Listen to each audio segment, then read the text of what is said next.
just a bloke in a bar. What is up, ladies and gentlemen? Welcome to another episode of Bloke in a Bar, brought to you by Bloke Jumpers.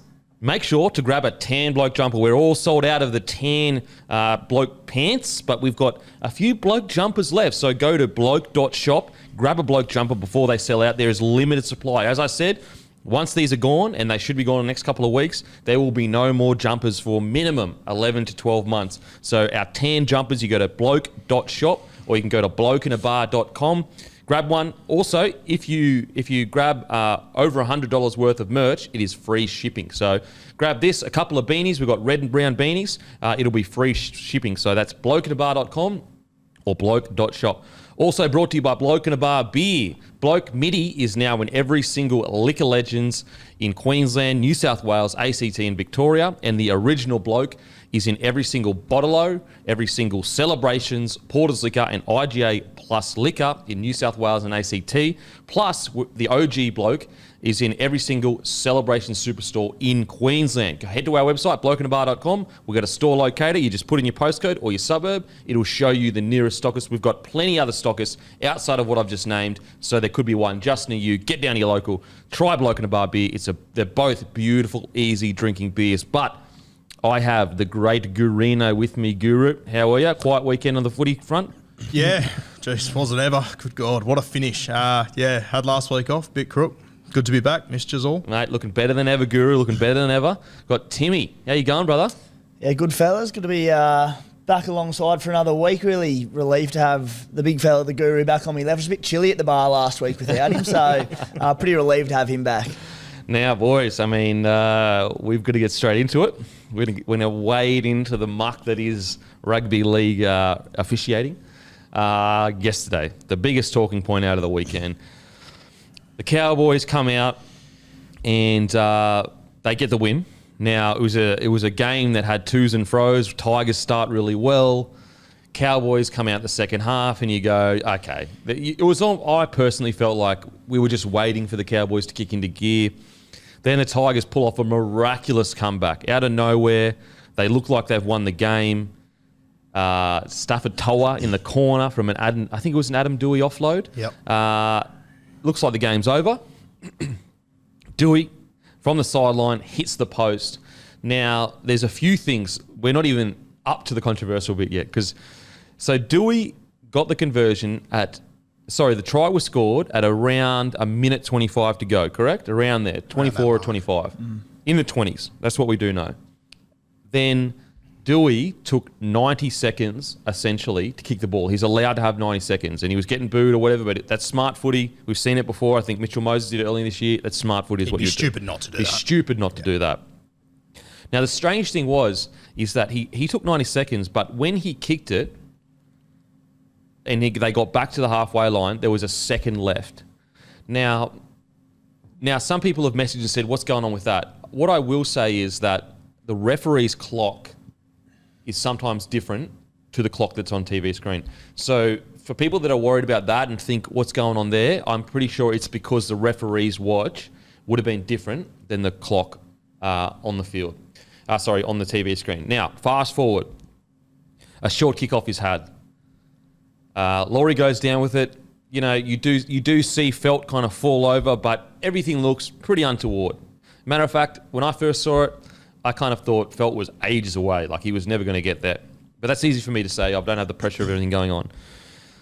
Then all chaos breaks loose. Cohen Hess puts his hand on Laurie. That should be the end of the game. Immediately, the ref starts going to his ear like that, pushing telling players, step back, I can't hear. He's walking around, the video ref's in his ear.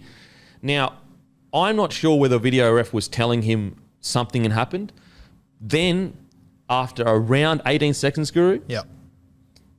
So 18 seconds from when Hess puts his hands on Laurie. Then there's a captain challenge from Townsend. Now, the concerning thing at this point is that I don't know what he was challenging. I'm not sure what happened. Let's start at that point, boys. Thoughts so far? It's pretty scary as a rugby league fan. As soon as you saw this one, you just went, oh, God, here we go. Strap yourselves in. I don't understand what the Cowboys were challenging.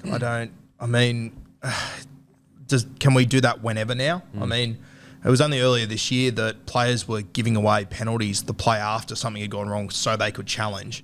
And referees were saying, if you get it wrong, though, you're getting sin-binned. You got to go. So I don't understand why in that moment, what were they challenging? That there was nothing. There was player caught the ball, he was tackled. You've got a touch charge and a referee that didn't make the call on the escort. I don't understand why they were given the opportunity to challenge. And as we said, 18 seconds it took. I don't understand how it even got to that point. I mean, at any other point during the game, if you're not in there within 10 seconds, you see it every single game. Players are looking up at the screen to watch a replay to try and squeeze it in there so they can get their challenge in. And then the referee, after 18 seconds, pretty much went up to Chad and said, "Do you want to challenge?" It's almost like they'd made up their mind and they were trying to push for it to happen because they couldn't make the call. It was. I think the captain's challenge is a great idea, but yesterday. It's one of the great bed shits of all time, isn't it? Timmy? Yeah, it's not even a stuff up on the captain's challenge. It's on the adjudicating of it and allowing it to happen. My understanding of the captain's challenge is it can come in during structured stoppages, be it a scrum, a penalty when a decision's made. Full time is not a structured stoppage. And if it is, well, it's to signal the end of the game. So I don't see, there wasn't a decision to be challenged there. The fact that it just looked like they were finding a way to make this more of a grandstand finish. Not that they were going into it thinking that, but I'd honestly, it's clutching at straws a little bit maybe, but I'd be stunned if this had happened if the Tigers were coming second or third and the Cowboys were at the bottom of the table. It's just the way I feel about it. Do you feel there's almost a natural subconscious bias against the bottom tier teams? Yeah, I do. And I do in like sport in general. It's not just rugby league. Yeah. Top teams just often tend to get decisions and things go their way. You know, maybe they've earned it, whatever. Yeah. But I really do. And so, just to be clear, you're saying it's not intentional. It's just like a subconscious honestly, bias. Subconscious that they get it. So, yeah, I thought it was an absolute joke. The Tigers were robbed in this one, and we'll talk about it more and more. But there'll be a lot unfold by the time this goes to air. But like, it wouldn't shock me if the points got overturned. It really wouldn't. Wow. Because the game had finished. And if they were to go back on it and say you weren't allowed to challenge, like, nothing in the game changes. So it wouldn't surprise me to see it. Matty? I think the NRL need to front foot this because whether or not you think it's an escort, the escort's one thing, but the captain's challenged, as you said, Guru, they've been saying all year, like when you can and you can't challenge. If the NRL come out, because I'm sure Graham Annesley will have his meeting today at some point, and I'm sure it will be out before this podcast starts, but if they defend the decision for whatever reason, it's just going to open up the biggest can of worms, and teams will be challenging halftime, full time, going forward now, unless they say no, we screwed this up. So it was like you always talk like when your team gets robbed the decision, you're like, it costs us the game, but 1,000 things happen in the game. This literally cost the Tigers the game, and now the Cowboys would have been sitting on 26. In second, Eels would have been on 24 in seventh. The top 8 was looking great. Like everyone was in the logjam there, but now the Cowboys are ahead and not deservingly so. So I think the NRL need to front foot this immediately. So Tim, you've got what the NRL's quote has been at the moment. Yeah, so just going through Twitter and whatnot, great place to be, of course. One of the journos came out. one of the journos came out and said the NRL have defended letting North Queensland challenge the last play. Effectively, they've said the Cowboys have challenged the referee stopping and intending to end the match. Make of that what you will. So then the other one I saw come out last night. This is from an NRL spokesperson. The captain's challenge was permissible in these circumstances, although the referee had blown his whistle to stop the game after the last tackle was completed as time had expired. He had not yet called full time. Like, honestly. But like, what a load of... But they're saying like the captain's challenge was permissible because he hadn't called full time. In my opinion, and maybe they've got a better understanding of the rules, so I could be wrong, but that still doesn't excuse the challenge. They could have had 40 minutes left. There's nothing to challenge. Yeah. Nothing has been challenged. As crazy as it sounds, Cohen Hess, instead of putting his hands on him, Cohen Hess would have been better off dragging him by the jersey over the sideline so it was a penalty and then you can challenge. Yeah, absolutely. Like that would have been the play in the moment. Obviously, easy in hindsight, but tough to watch. In the simplest way possible. If that was, as you say, a minute before, the Tigers just would have got up and played the ball. Play on. Yeah. And we never would have thought about it ever again. Yeah. Nothing would have happened. Now, the bunker can only intercede in foul play. That's my understanding?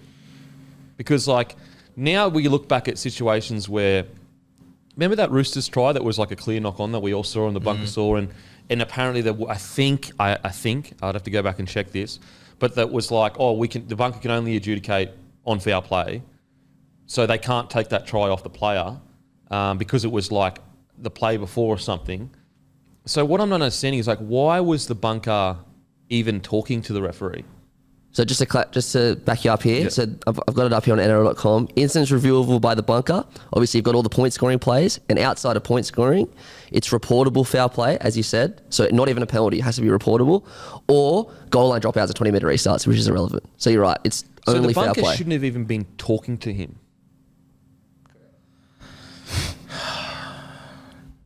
Like, at every level, every level has failed here. The thing is we focus on the bunker. The ref shouldn't have even taken the challenge. So there's your wrong call there.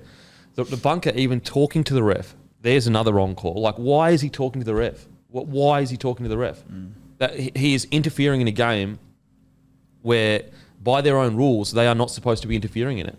And again, as I said, like, we've watched games where we've seen players knock it on and then go, no, well, we can't rule on that because we're the bunker.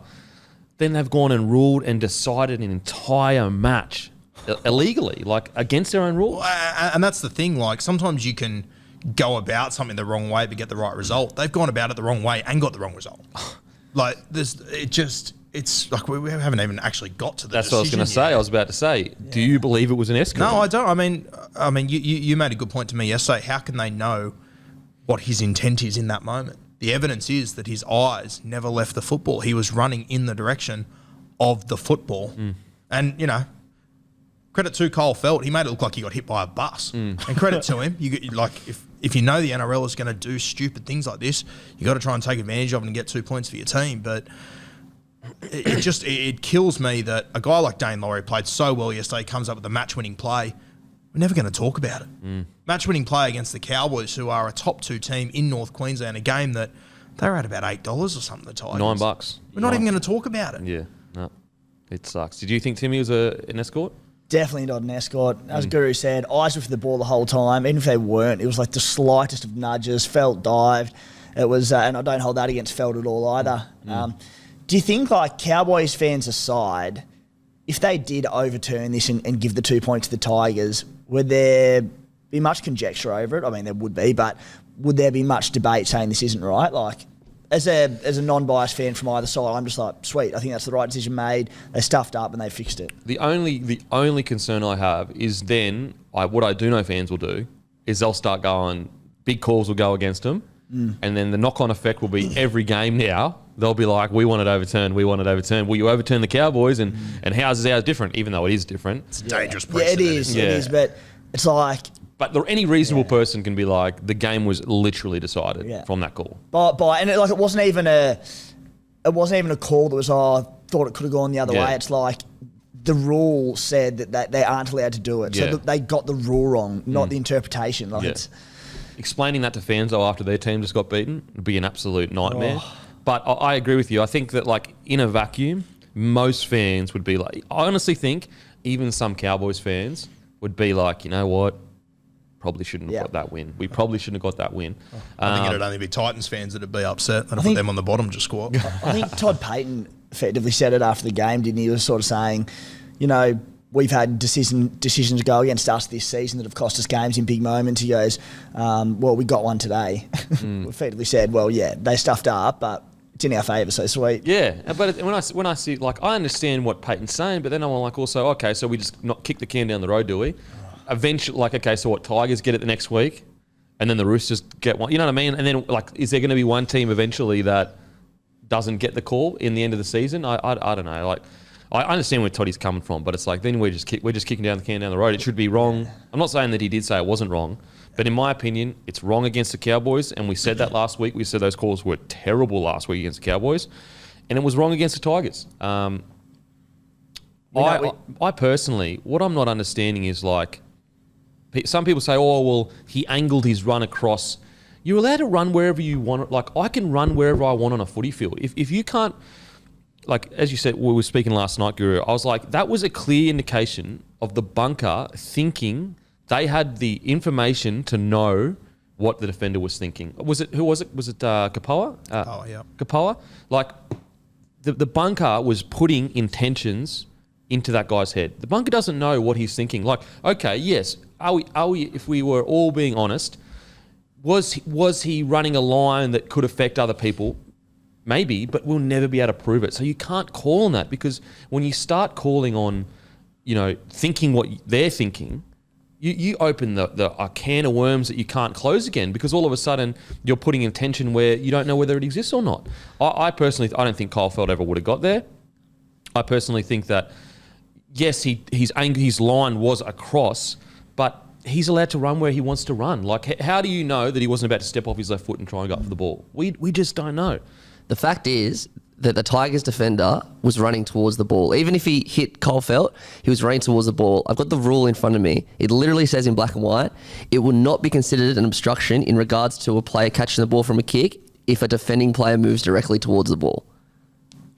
It's just, yeah. Like, I have seen some people complain and say, like, he angled, like he ran it like a 45-degree angle or whatever. But it's also like, oh, okay, so are we starting to like get angles and it used to be a pretty clear, players would run out, they'd stand like that in front of the player. This was like 5 metres away from where Laurie caught it. We talk about it all the time where refs are scared to make the big calls in certain situations. Like, it happens all the time. For example, the Dragons Raiders a few weeks ago, where the ref was scared to make the big call. And then the one time where you're like, you don't need to make a call here, bro. There's no call that needs to be made. There's no call. Even if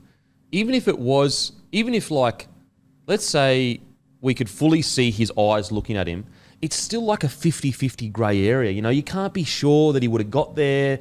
And so I just don't understand. In an area that's 50-50 grey area, you shouldn't make the call, you do make the call. Whereas a black and white area with the Benny Hunt and the Dragons one, you don't make the call.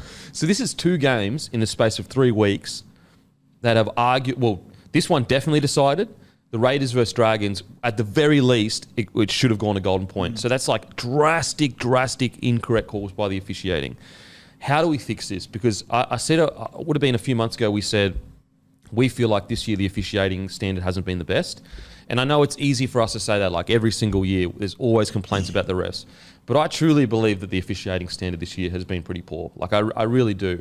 And I believe it's because we have changed way too much too soon and asked these refs to make way too many decisions. Because think about how many extra things that he's dealing with that he wouldn't have had to deal with a few years ago.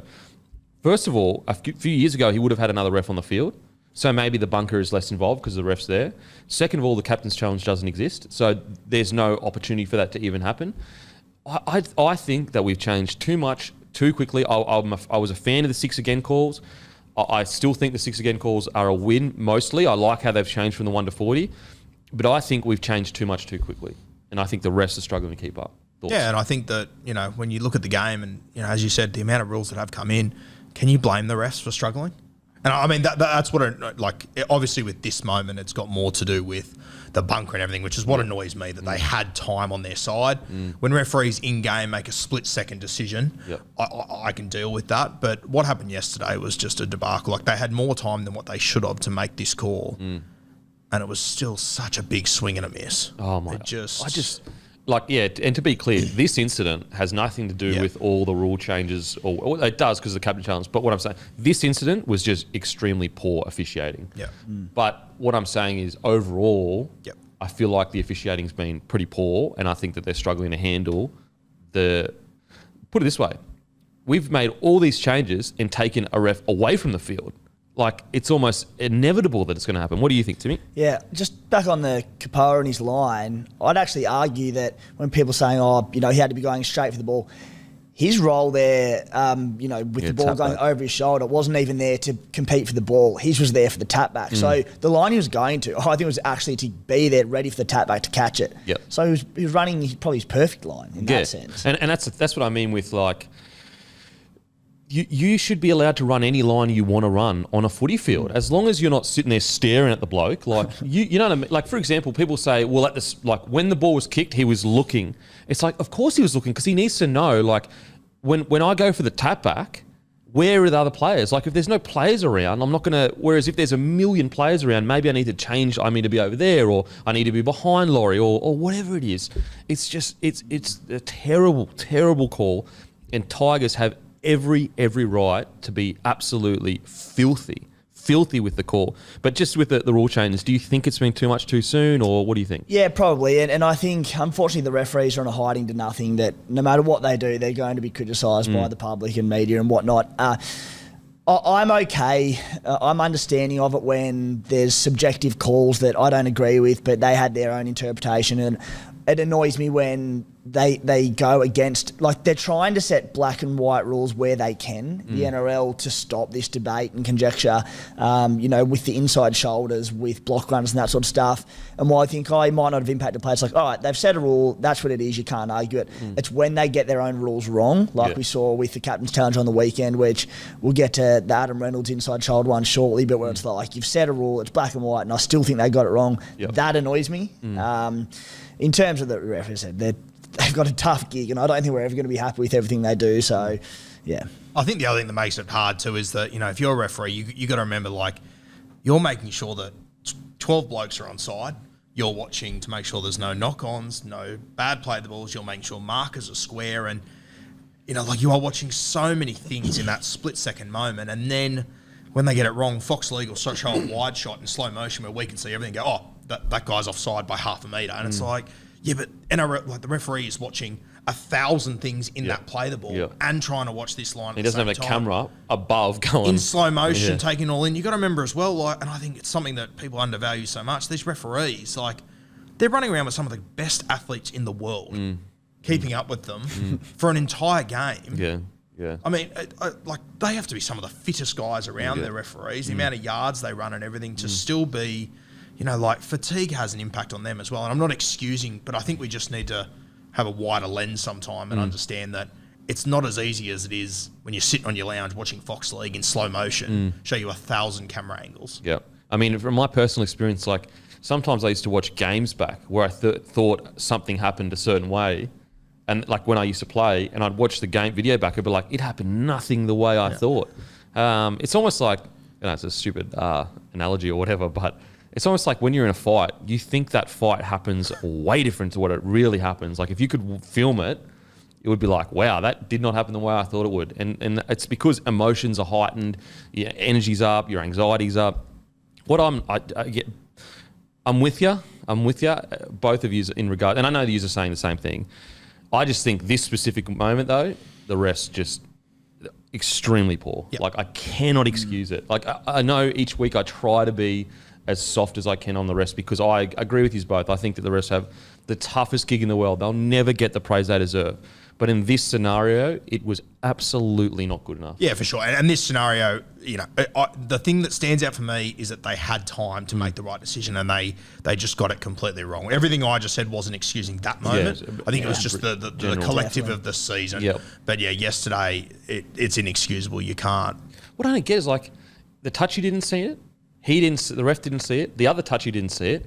Let's go. You know what I mean? Let it go. Can we now, every time there's a kick to the corner, because this happens on every single kick. Yeah. Every single kick that happens in the NRL, this happens. Yeah. Someone falls over, something happens. Can we challenge this every time now, or can we only challenge it on the last play? It is. I think the NRL knows they've made a mistake.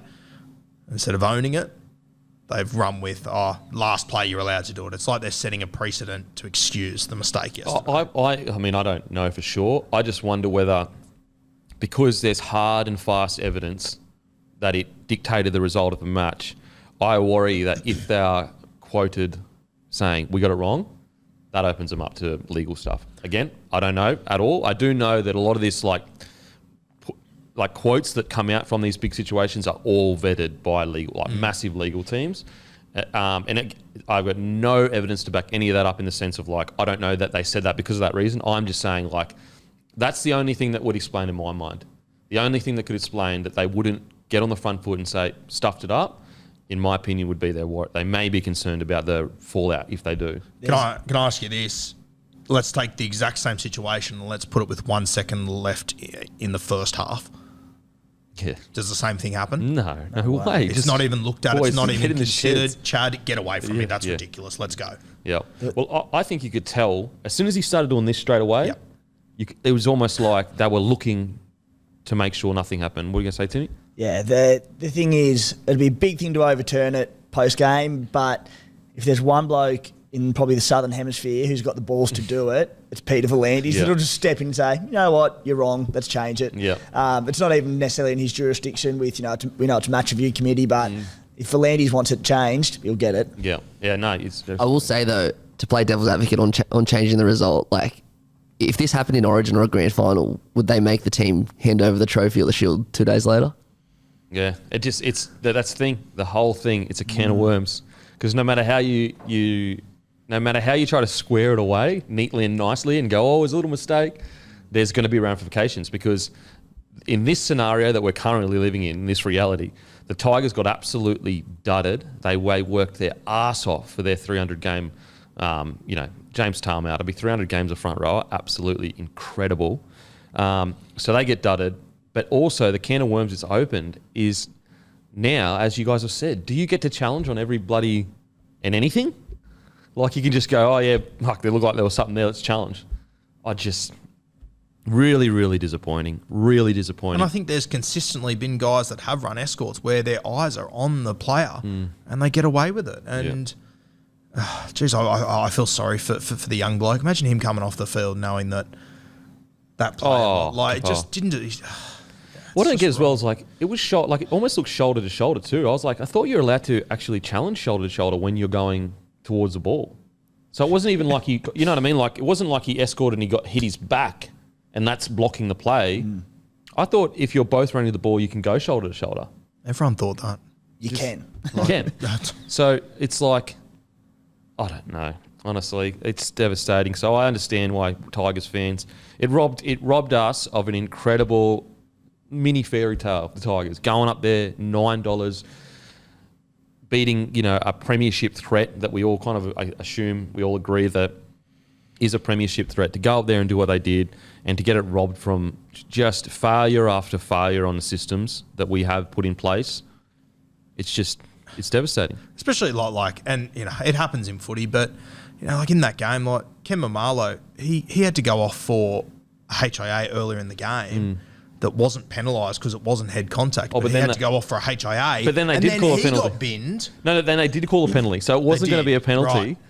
It wasn't. And you were sitting there watching going, what the hell? And then they called a penalty for him. And that's what it was almost a setup for what was going to happen later. And then he got sin binned later for head contact, but Tommy did, and therefore they didn't have to go off for a HIA. And then, the Tigers went to North Queensland and had 10 in the bin during the second half and managed to hold on, managed to get themselves back in front.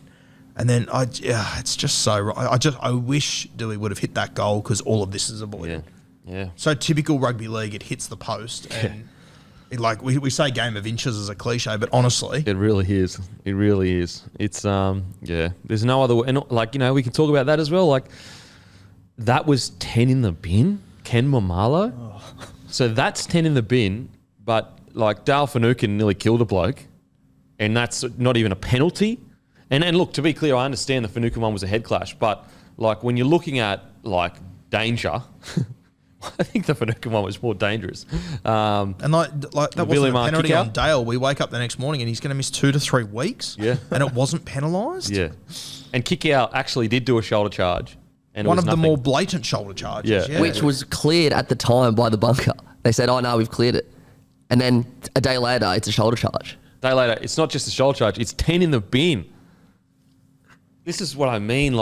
I just... now, with all this, the head contact to the head, stuff, what I'm not getting is before this recent crackdown, we already had rules for contact to the head. So, when people try to paint this narrative of they're just trying to look after the players, we were already doing that. Why are we pretending before this rule came in that it was just the Wild West and we were swinging arms and blokes were getting knocked out left, right and centre and we didn't give a shit? Now the refs and the bunker are in this weird spot where in one game you can go, kick ours was sweet.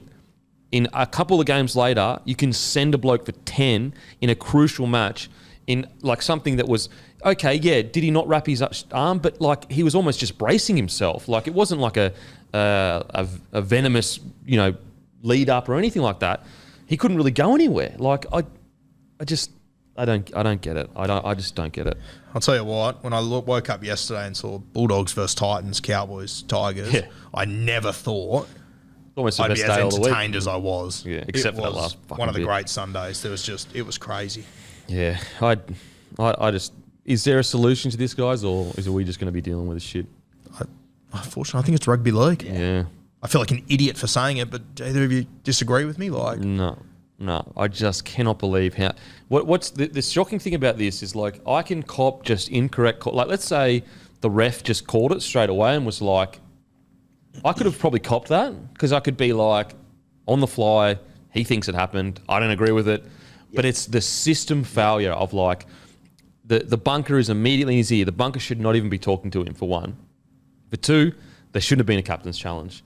For three, it wasn't even an escort. Like, you know what I mean? Like, there's the failure after failure after failure is what I'm not understanding. and if it's called live and it's the wrong call, Tigers That's fans what I still mean. be pissed Yeah. off. I get it, but referees are out there to call off that moment, their vibe in that moment, and you've got to run with that. It's the fundamental steps of got this wrong, got this wrong, got this wrong, got this wrong. Yeah, exactly. It's just like each step got worse, and as it always is in rugby league, whenever it goes upstairs, the longer you look, the worse it gets every single time. And the more they looked at it, I love listening to Greg Alexander commentate the thing, just watching his roller coaster of emotions, and you could just tell it was going to be a train wreck.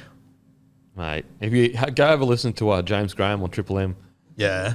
oh my God, he loses his mind. That's a robbery. That's a robbery. He said they come in with a sawed-off shotgun and a balaclava. The Cowboys have robbed the Tigers. I'll tell you what, credit to the West Tigers players. Like, I thought they handled it incredibly well out there. They must have been so frustrating for them. Even when Tamas said though, well, why can't we challenge it? Because he was like, challenge. And you know what? He's kind of right. Why can't he challenge it? Like, if Townsend can challenge, why can't he challenge that? It's just because, matter of fact, Tamau's challenge is more legal than Townsend's challenge because he is actually challenging a penalty. So Tamau had more right to challenge the play than Townsend did, and he was told, no, can't be done. Crazy. It's unbelievable how much of a great product we have, but just these things just consistently pop up to it. Like, when you think about all the things that happened this weekend between like Luke Keary coming back for the Roosters, Adam Reynolds' unbelievable performance for the Broncos, so the Dragons keeping their season alive. Yep. And this is what we're talking about. Yeah. And we Storm have have lost about 4 in a row. I mean, there's just so much. to talk about. The Sharks go head to head with the heavyweights at Penrith and hold their own. Canterbury's victory, and we can't. Like, we should be talking about an unbelievable win from the Tigers that was against all odds. Yeah, it's frustrating. Oh, man. So, feel for your Tigers fans. I really do. I seriously, that's devastating and it absolutely should not have happened. And I hope that the NRL take this as an opportunity to be better because 9 times out of 10, us fans, we're wrong. You know, in the sense of like, we're being selfish or we're biased or whatever. This is truly one time where we are not wrong as fans. We are absolutely correct. That was a wrong call and the Tigers were dudded. And I hope that the NRL uses an opportunity to put in measures to make sure this doesn't happen again. Did any of you see the Tigers press conference end of the game? The coach handled it like a champion. I was just going to say, like, Ben Gardner handled that with so much class. If you haven't watched it yet, I highly recommend to go watch it. It's great. He said, look, I don't agree with it, but it's not going to change anything. So look, devastated for Tigers fans. Sucks. Absolutely sucks. Now, on to other unfortunate news. Kalyn Ponga has had 5 HIAs this year. There's reports that had come out that said he could sit out the year. I knew, a lot of people posted this, but I knew that I knew not to post it because head knocks aren't like that. You don't just go, boom, ruled out for the rest of the year. You got to see how it goes.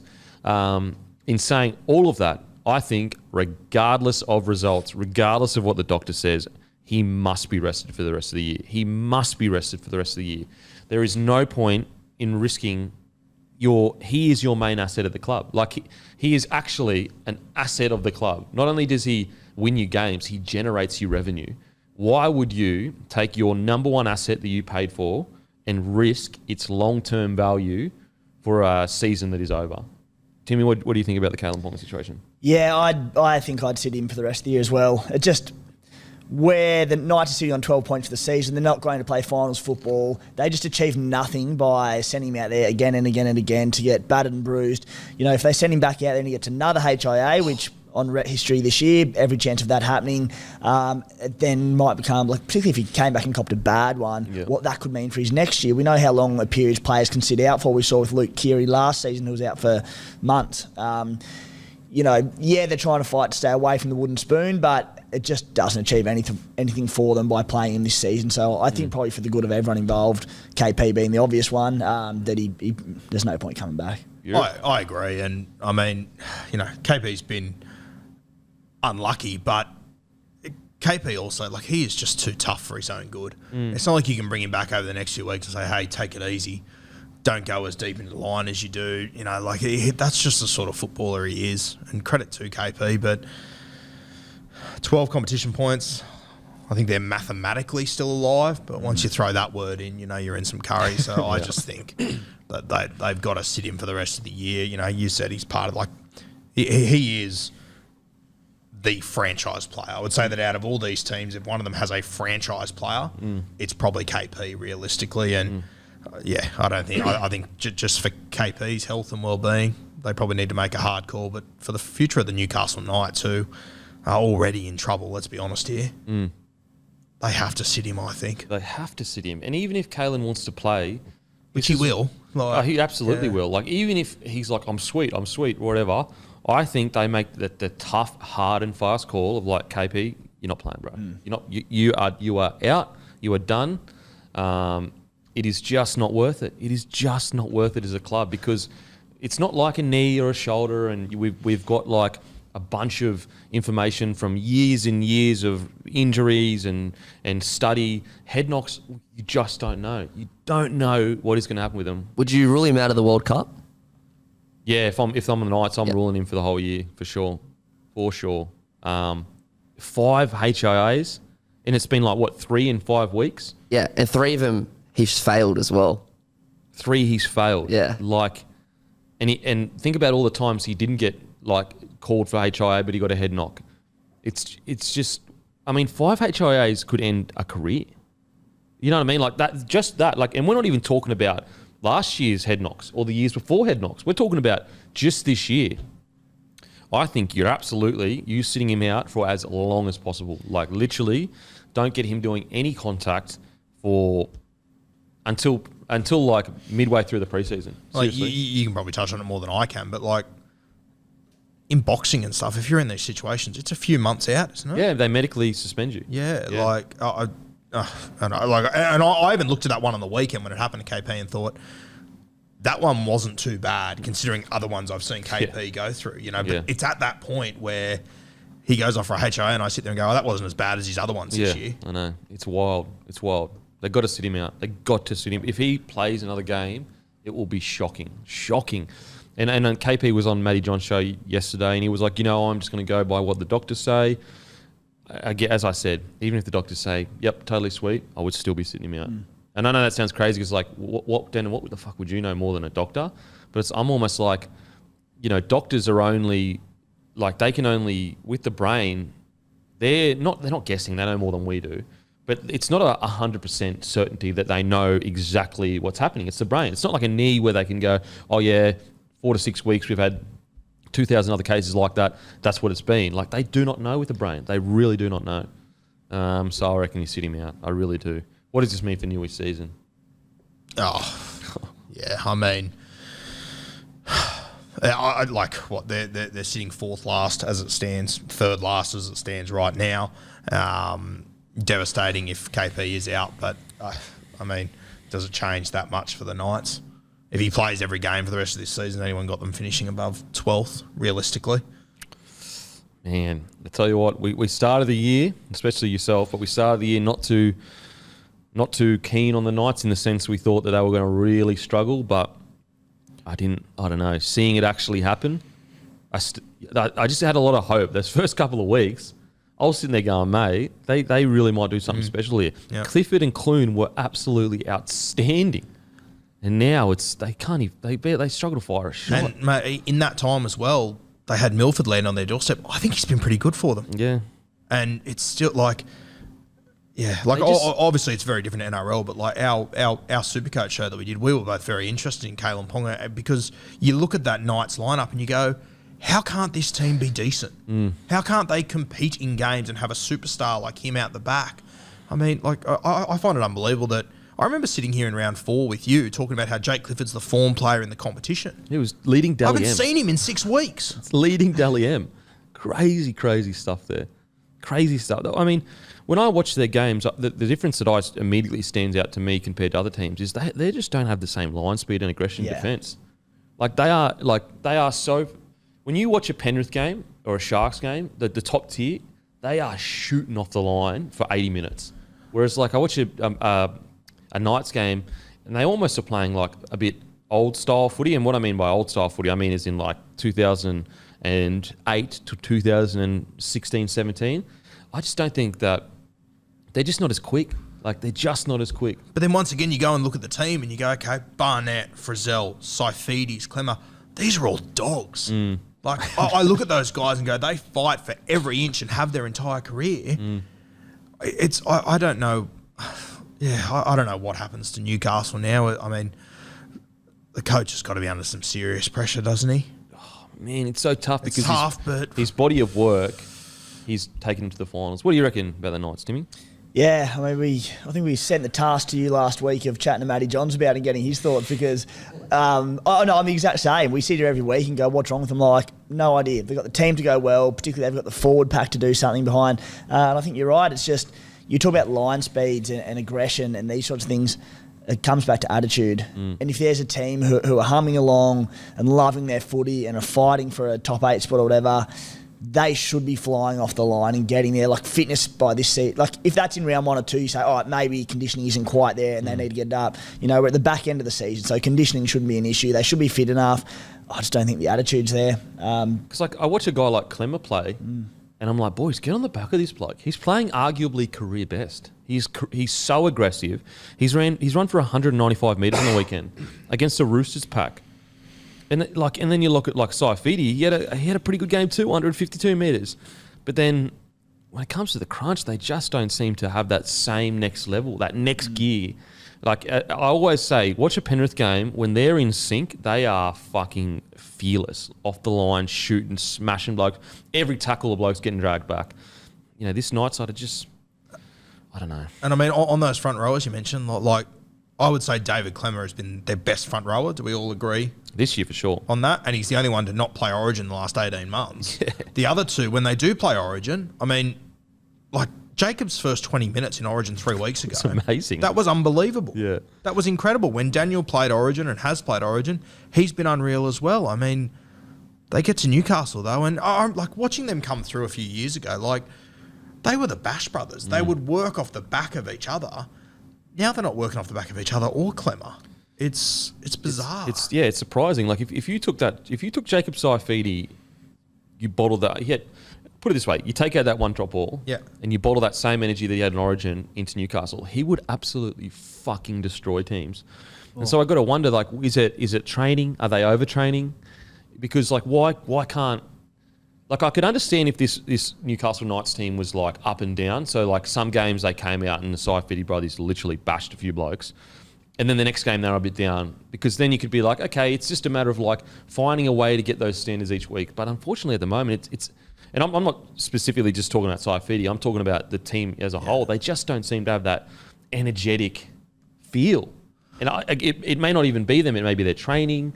It may be the morale around the place might be down. I'm not sure. I can't have they signed someone to replace Mitch Barnett next year? Adam Elliott. Adam Elliott, which he'll be great. That'll be a good get. He'll be a good get. I do think you could make the argument Fitzgibbon and Barnett haven't really kicked on this year the way that we thought they would. And that may be a symptom. I don't know Fitzgibbon, he's been in and out with injury quite a bit, hasn't he, this year?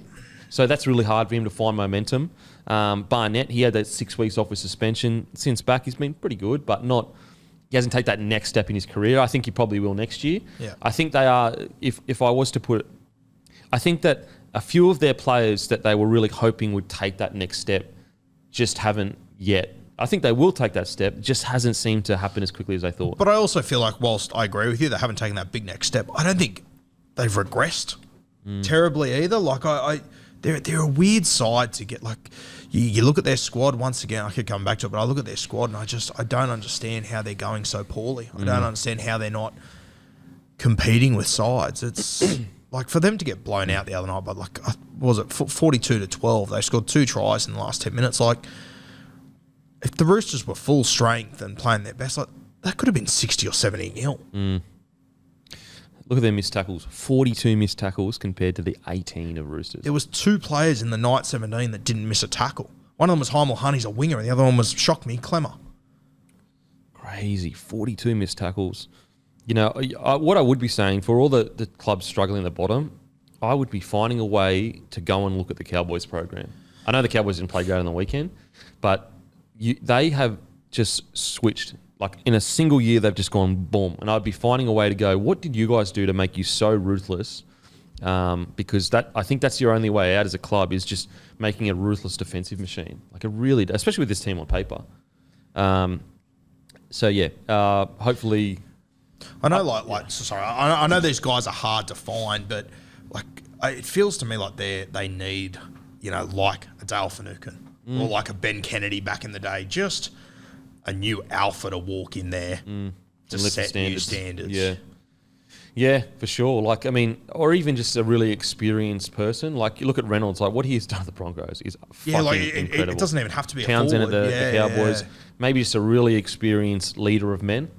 That's maybe they're missing, but you look at that. Yeah, they've got these experienced these and Saifidis and Clems and Barnetts and all these sort of blokes, and then it's kind of like the roster's becoming a little bit stale or something. They need an injection of something, maybe a youth, maybe a spine player coming through to energise them and get them going again. But I don't know if they've got anyone coming through like that. So I don't see what changes between this year and next year. I mean, I think Adam Elliott's their only sort of major change, who will help, but there's not a lot different, is there, as it stands? And I mean, like as much as we just said, Reynolds or Chad, like I wouldn't put him on the same level, but I don't think Pearcey was that far below those guys. Oh, not at all. No, hey, let's remember. Before, Reynolds a bit different because he took a grand final, but before Townsend and Reynolds went to the Broncos and Cowboys respectively, a lot of people would have had Pearce above those 2 players. A lot of people would have had Pearce above those 2 players.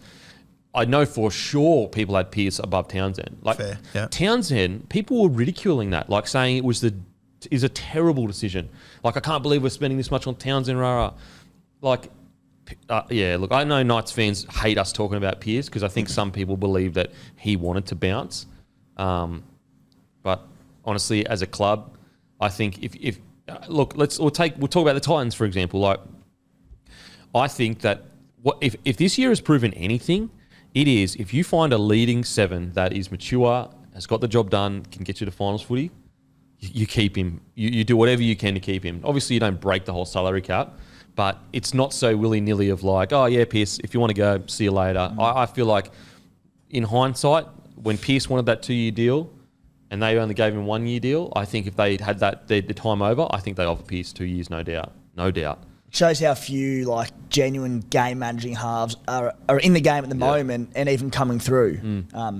Yeah, absolutely. Like, it's why you see clubs break the bank on rookie 7s that they think are going to be that next guy, because if they can just land that, like, put it this way, imagine Penrith without Cleary right now.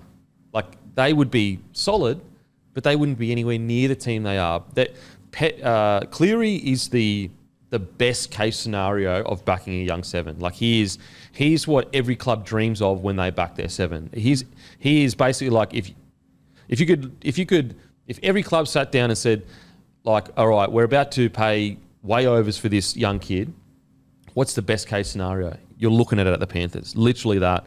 But the problem is there's only one Nathan Cleary. More times than not, you get a 7 and he doesn't live up to the potential because of many things. You know, it could be the club's systems aren't great. It could be because the players around him, you know, all that kind of stuff. So, yeah, it is. Anyway, hope Kalyn Ponga gets better. Like, mainly, my hope is just whatever is best for Kalyn, I want that to happen. Look, if there is hard and fast evidence that he can come back and play and he doesn't get affected, great stuff. But I just think on that small, tiny chance that he could get another HIA, it is absolutely not worth it. They cannot make they won't make the finals, and just not worth it. Just not worth it. Even if they could make the finals, I'd still consider sitting him out. Yeah. Seriously. And I mean, like, as you just said, a small, tiny chance. The way he plays, he's going to get hit in the head. HIA. He's going to get it. He's got great footwork. Yeah. Players can't help but HIA him because he has such good footwork. They're always swinging arms out. Like, the Lodge one wasn't intentional. It was just a fucking lazy arm because of good footwork. Yep. Okay, now on to another. I feel like we're starting with bloody all negative topics this week. Jakob Arthur booing. I just want to talk about this quickly because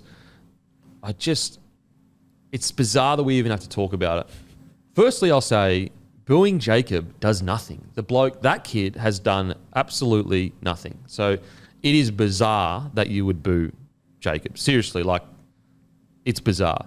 So let me get that out of the way. But secondly, I'll say the report coming out that the NRL was investigating it, I also think that's bizarre. Like, fans have the right to boo whoever they want to boo. Only a few weeks ago, they were booing Payne Haas, and I know it's a different scenario. Payne Haas, you could argue, actually did something, whereas Jacob's literally done nothing. Unfortunately, like, it sucks. It's shit. I would never boo the kid. It's absolutely not his fault. I don't know why people are doing it.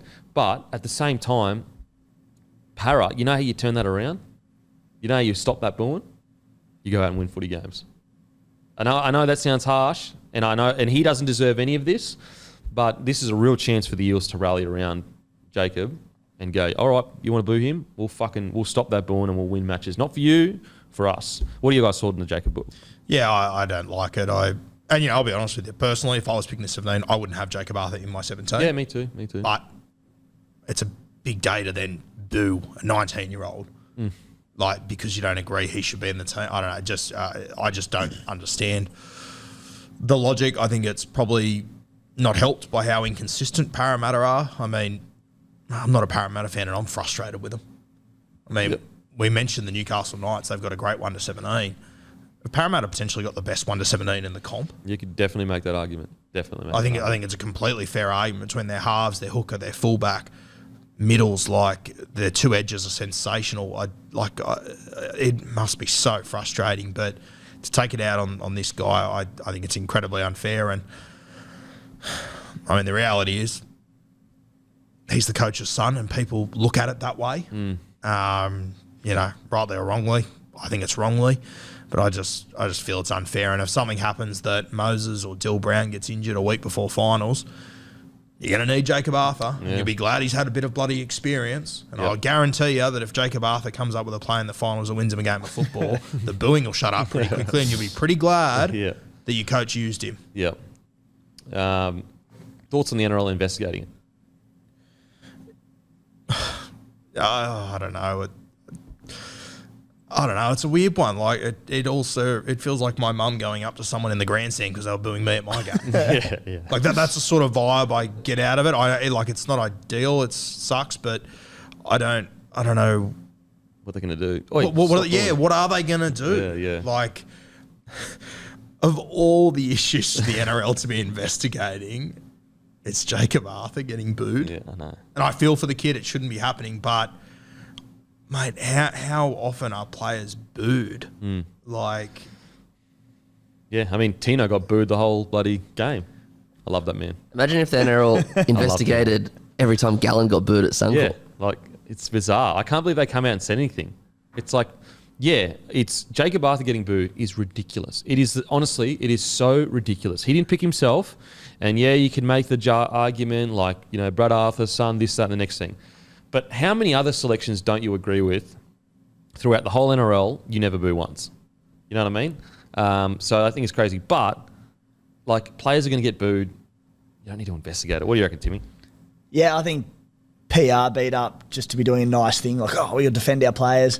I don't get it. What they find the fans that booed him say, oi, Bad. No more. Like, what are they going to do to them? Yeah, it's bizarre. You're not going to stop them from coming to NRL games or ban them for a season because they booed a player. Yeah. Like, what, I don't know what it achieves. And the fans that did it, I don't know, makes me a bit sick. Like, it's booing one of your own for doing absolutely nothing wrong. Yeah. Like, come on. It's bizarre. So I know people get caught up in the moment, but don't, like, my opinion, don't boo Jakob Arthur. It literally does nothing for your club. It does nothing for your club.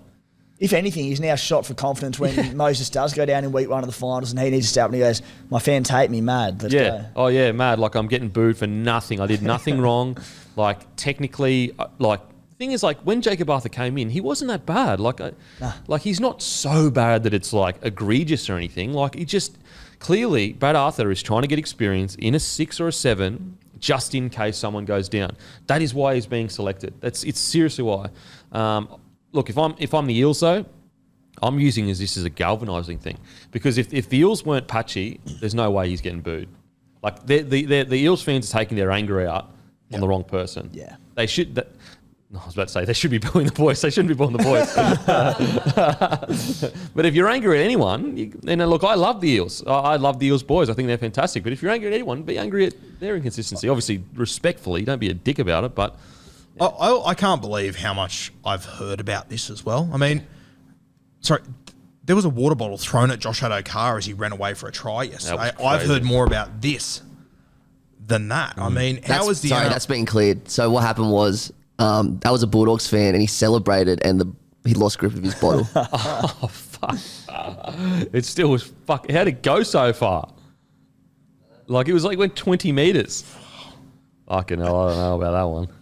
Still, regardless, like the amount of airtime this has got, it's a Streisand effect. It feels like a PR stunt. Yeah. It's a Streisand effect, though. It's like if you give it air, it becomes bigger than what it was supposed to be. You know, like whereas if you just like ignored it, for example, I think they put up that post and people were smashing him Arthur in the comments, and they turned comments off, and it like you could argue it made the situation worse because like the reaction is like it puts it on the map then.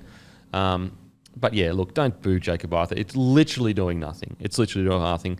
And from the NRL's perspective, investigating booing, fans should be allowed to boo, cheer, whoever they want. Like, they pay their money, they work their ass off to come support the game. Sometimes they're going to boo, sometimes they're not. And that's easy for me to say. I'm not the one getting booed. But I think fans have earned the right to boo or cheer within the respectable parameters, like no sledging of, you can sledge, but not in a, we all know the line. So anyway, hopefully that's the end of it anyway. Now, team of the week, boys. Team of the week. This was a really, really tough week because I thought we had some really strong individual performances. I had Tedesco at fullback. I thought Latrell was incredible. He was very, very close to getting it, but Teddy's performance was just otherworldly. Also, grab a Bloke jumper. We've got tan jumpers at bloke.shop. They'll be gone in a couple of weeks, and once those jumpers are gone, guys, we will be not making jumpers for another 11 to 12 months. So make sure to head to bloke.shop, grab a Bloke jumper or a beanie. But I went Tedesco, I went Adokar. Adokar is actually averaging the second most amount of metres he's ever averaged. He's also got the second most line breaks. He's averaging the second most line breaks he's ever averaged. Pretty incredible when you think that, like, he's gone to a wooden spoon team and done that. Fucking amazing. And how quiet was he in the first 6 weeks? Yeah. Because of how Canterbury was so quiet. Like, he's amazing. Holmes at 3, Tungor at 4. Now, I actually saw a comment a while ago, but I wasn't sure, I just wasn't sure if it was legit or not, so apologies. But Suali'i, I think Suali is actually pronounced Suali'i. So kind of like Papali'i. Now, please let me know in the comments if I'm incorrect with that. But I was told again on the weekend that is actually, not on the weekend, sorry, last week, that it was actually Suali'i, like Papali'i. So please let me know if I'm incorrect. But Suali'i on the wings, Burton at 6. Fuck, hasn't he found, honestly, him and Flanagan, I messaged you and I honestly, I know it's tongue in cheek, but I almost feel like Flanagan's owed an apology because they gave him some time at 7 and he is finally, him and Burton, it is no surprise that Burton's game has gone to the next level because he has a 7 there that he can actually fucking play with each week. Anyway, Burton at 6, Reynolds at 7. Reynolds, honestly, he could not play another game at the Broncos and he'd be worth every cent. Tarpany at 8. Cook at 9. Appy Carousel was also really good. Laurie at 10. Laurie's having the season of his career. Kalyn Ponga at 11. Hutawira at 12. Radley at 13. Watson at 14. I thought Watson had one of his best games in Roosters colours. Flegler at 15. Ricky probably played his best game of his career. I thought it was outstanding. Sims at 17. Benny Hunt at 18. And Flanagan at 19. Pretty similar. I went Teddy at fullback. I had Fox and Suali'i, sorry, apologies, on the wing. Then I had Val Holmes and Isaac Tungo in the centres. I went with Matty Burton at 6. I left out Reynolds. I went Ben Hunt. I thought he was tremendous for the Dragons with their season on the line. Payne Haas and Tapane. Oh, I didn't have Haas. Damn it. One of the more hollow fans of all time. Anyway. I cannot believe I didn't have Haas. I swear I had Haas written down. No, I am going back and looking at this. I will not let this fucking pass. Yes, he's right there, you motherfucker. So for My apologies. You set me up there, Matty, you fucking... So what happens, guys, is like what I do is I watch every single game, I take down the notes, and then Matty will just like put them all together in a much more structured way because there's a lot of swearing and capital letters. So, apologies. It's so fun on Monday morning reading through Denon's notes. It is one of the funnest jobs here. So honestly. sorry. Haas replaces Laurie, and Laurie goes to 19th man, and Flanagan drops out. Apologies, people. You hate your New South Welshman, don't you? Jeremy Marshall-King at hooker. I had CHN and Kalyn Ponga in the back row with Victor Radley in the 13. My bench, I had Adam Elliott, Dane Laurie, Nanai, and my last guy, Aaron Clark. I think he has been unreal for the Titans. We'll talk about him later, but what he's doing at the moment for them is incredible. Yeah, agreed. Totally agreed. Who would have thought that he wasn't a 9? Shocked me. Tim? Oh. What do you got there, Timmy? Unlike you, mate, I haven't named a 25-minute squad to get my players in there. I've jammed him into 17. Oh, here we go. Tedesco 1, wings Adokar and Suali'i, to be confirmed. Centres Val Holmes and Tungo. Halves Sammy Walker and Adam Reynolds. Heaps of good halves this week. Burton very hard to miss out. Harsh.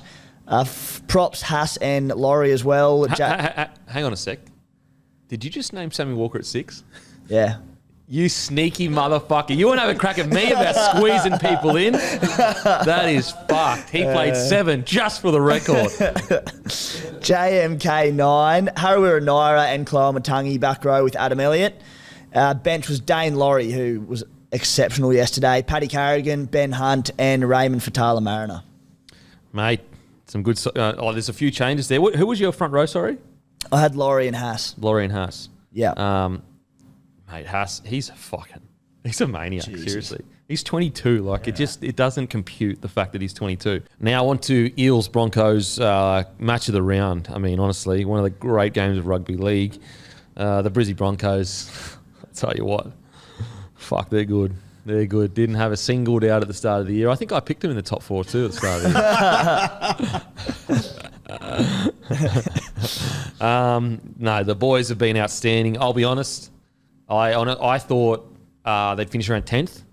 I thought really good. Everything goes right. They'll be fighting around that 8. Now, don't get me wrong. They still could land on that 8th spot because it is so congested.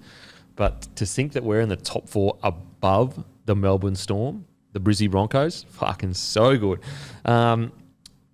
Guru, thoughts on this game? Yeah, I think with Brisbane, I think it's getting to the point where I come here on a Monday and they win and I'm not talking about them as if, wow, it's good how they've bounced back from last year. I think they're at the point where this is who the Broncos are. We know what they're about. We know what we're going to get every single week. They might not win every week, but they're going to put in a solid performance. They're going to hang in every single game, regardless of who's in, who's out. I mean, mate, if we went back and watched the tapes of all preseason, us talking about them, we were talking about how much impact Tony Staggs has had. He's played well, but he hasn't been an out-and-out juggernaut in any way, shape, or form. I've been really impressed in how mature he's kind of become, where the difference between his really bad and his really good games is nowhere near as big. It's just like solid. We spent the entire preseason going, which 5'8" are they going to pick? They're running with the one that we didn't think was ready this year. Yeah, thought it'd be easily another year before he was ready. And obviously Reynolds, he's been the star of the show, but I said to you the other night, and respectfully too, this is a compliment to Reynolds, when he's not there, I don't think you play any worse. Yeah. He's just lifted the I think, entire like, franchise. He just adds that extra little bit of class. You know what I mean? Like that extra little bit of 12 to 16 points that he can just pull out of nowhere. But I agree with, like, we really aren't that much worse without Reynolds. If Adam Reynolds got ruled out today for the season, I would still confidently say you make the 8 without a doubt. Which is crazy to think. You'd Unbelievable never to think that. think. Never think that before the start of the season. And that just shows you the influence Reynolds has had. Because that's the influence Reynolds wants to have. He doesn't want to be the be all and end all. And I just think if you ever wanted to see the influence of Adam Reynolds, look at Ezra Mann. Yeah. It's almost like he's gone into light speed development. He went from the normal development track of like 2 to 3 years away from first grade. They get a guy like Reynolds up, and his development has just gone into super speed. And now he looks like a 50-game fucking... Even like Cam Smith interviewed after the game, and Smithy even said, like, you look like a 50-game veteran. Like, what's the thoughts? And he was very humble, respectful, that kind of stuff. And Mate, like incredible. in the preseason, his highlight reels screamed, will probably struggle in first grade. Yeah, for Will sure. not get away with this sort of shit once he gets to the big stage. Yeah. He's arrived at the big stage, and the beauty of it is that he's not doing the same stuff he was doing in reserve grade. Yeah. It's come harder, but he's gone to another level as Yeah. well. Like that pass, was it? To Kate Well. Kate Well. So What a good. play. And it's just that patience. I spoke about it probably like 10 weeks ago. That patience and calmness under pressure, a lot of young halves don't have that. They don't have the ability to just go, okay, it's not there, it's not there, it's not there. Boom, it's right there. Usually they'll be like, oh, fuck, just get out there. He's so fucking silky. And I agree with you too. Like, he almost hasn't done, I mean, there's been glimpses of his Q Cup stuff, but he's almost been like a sturdy 6 in a way, like a really solid defender with good ball playing. If we didn't have that highlight reel from Queensland Cup, I don't think we would be looking at him going, he's a highlight reel footballer. Yeah. You'd be like, he's a good, strong defender that is a good ball player. I think his defense has been incredible. Yeah. It's honestly like, for a lot of people that haven't seen his highlights, wait till this kid shows you what he can fucking really do. What do you think, Timmy, about the Eels vs Broncos? I found it a funny old game. Throughout the game, that Brisbane had that sort of 15 to 20 minute onslaught in the first half where it was just all them. They scored about 3 tries in pretty quick succession. Outside of that, I was thinking the Eels were looking pretty threatening in attack. They had a lot of opportunities. Got to the end of the game, and I was like, well, Brisbane never really seemed threatened scoreline-wise. So I was trying to marry it all up and see where it was at. Brisbane just are capitalising on their opportunities. They're turning chances into tries. Parramatta were doing the exact opposite. They created a lot of opportunities and could not capitalise on any. Looking at the end of the day, the scoreline, probably not a great reflection of the game, but Brisbane were pretty comfortable throughout it regardless. There were a couple of big calls that, I don't know if they'd have turned the game, but there was obviously the Adam Reynolds inside shoulder one on the lead runner, which I completely disagreed with. And then I also, keen to get your thoughts, but I thought the Katoni Staggs knocked down for the Adam Reynolds try. I'm okay with that most days, not most days, but because I think it's a shit carry. Happy days, Staggs wasn't playing at it. But isn't that a knock on every day of the week, like in general play, where they slap it down in defence? I thought they were 2 massive turning points in the game. Yeah, look, I think, I personally believe that, I understand, I think we've spoken about this before off air, I understand why the refs, a lot of the time, even if the player's not looking but hits the ball, just goes knock on. Because it creates this like a grey area. I personally, and maybe it's my bias, I'm not sure, I personally thought it was so obvious that Staggs was not going for the ball that it was a loose carry in my opinion. But if they had have called like knock on, I'd probably be like, I don't agree with it, but I get it. Because I'm of the mind, I personally would rather take a play-by-play. I think there's so many times where a winger jams in and he doesn't mean to hit the ball and he hits the ball. But I think that's more because I'm a winger. And so when I see that, I'm like, he wasn't playing at that. He was just trying to fucking wrap the tackle up. It's a crap carry. Yeah, at the end of the crap day. carry. But the Adam Reynolds one, look, absolutely. Like, the thing is, was it the wrong call? Technically, no, it wasn't the wrong call because we've gone by this rule if you take the player out. But I think we should still take obstruction each case by case. And I think in that case, he was not going to get across. I don't think he was going to get, anywhere near the play. I think that he almost hit his chest. He definitely didn't hit his outside shoulder. So I do think that was a rough call against the Eels, even though technically black and white. I thought it was the wrong call. I thought he got to his inside shoulder. Like it was quite central, but I thought he was closer to the inside shoulder than his outside one, which perplexed me even more. I couldn't believe they didn't award that. Yeah, like I will say though, kind of looked like fucking Wonga Blake may have knocked the ball on. When scoring a try. No, I agree. Like in the sense of, I don't agree as far to say that it was the wrong call. I think that they've called that obstruction pretty much all year. But I do think it's the wrong call in the sense that we have to apply some common sense. Like Reynolds was never going to get there. It was a great line by the attacking player. That's what forced Reynolds to plant his feet. It was a conscious decision for Reynolds to stay in that spot because it was such a good line by the lead runner.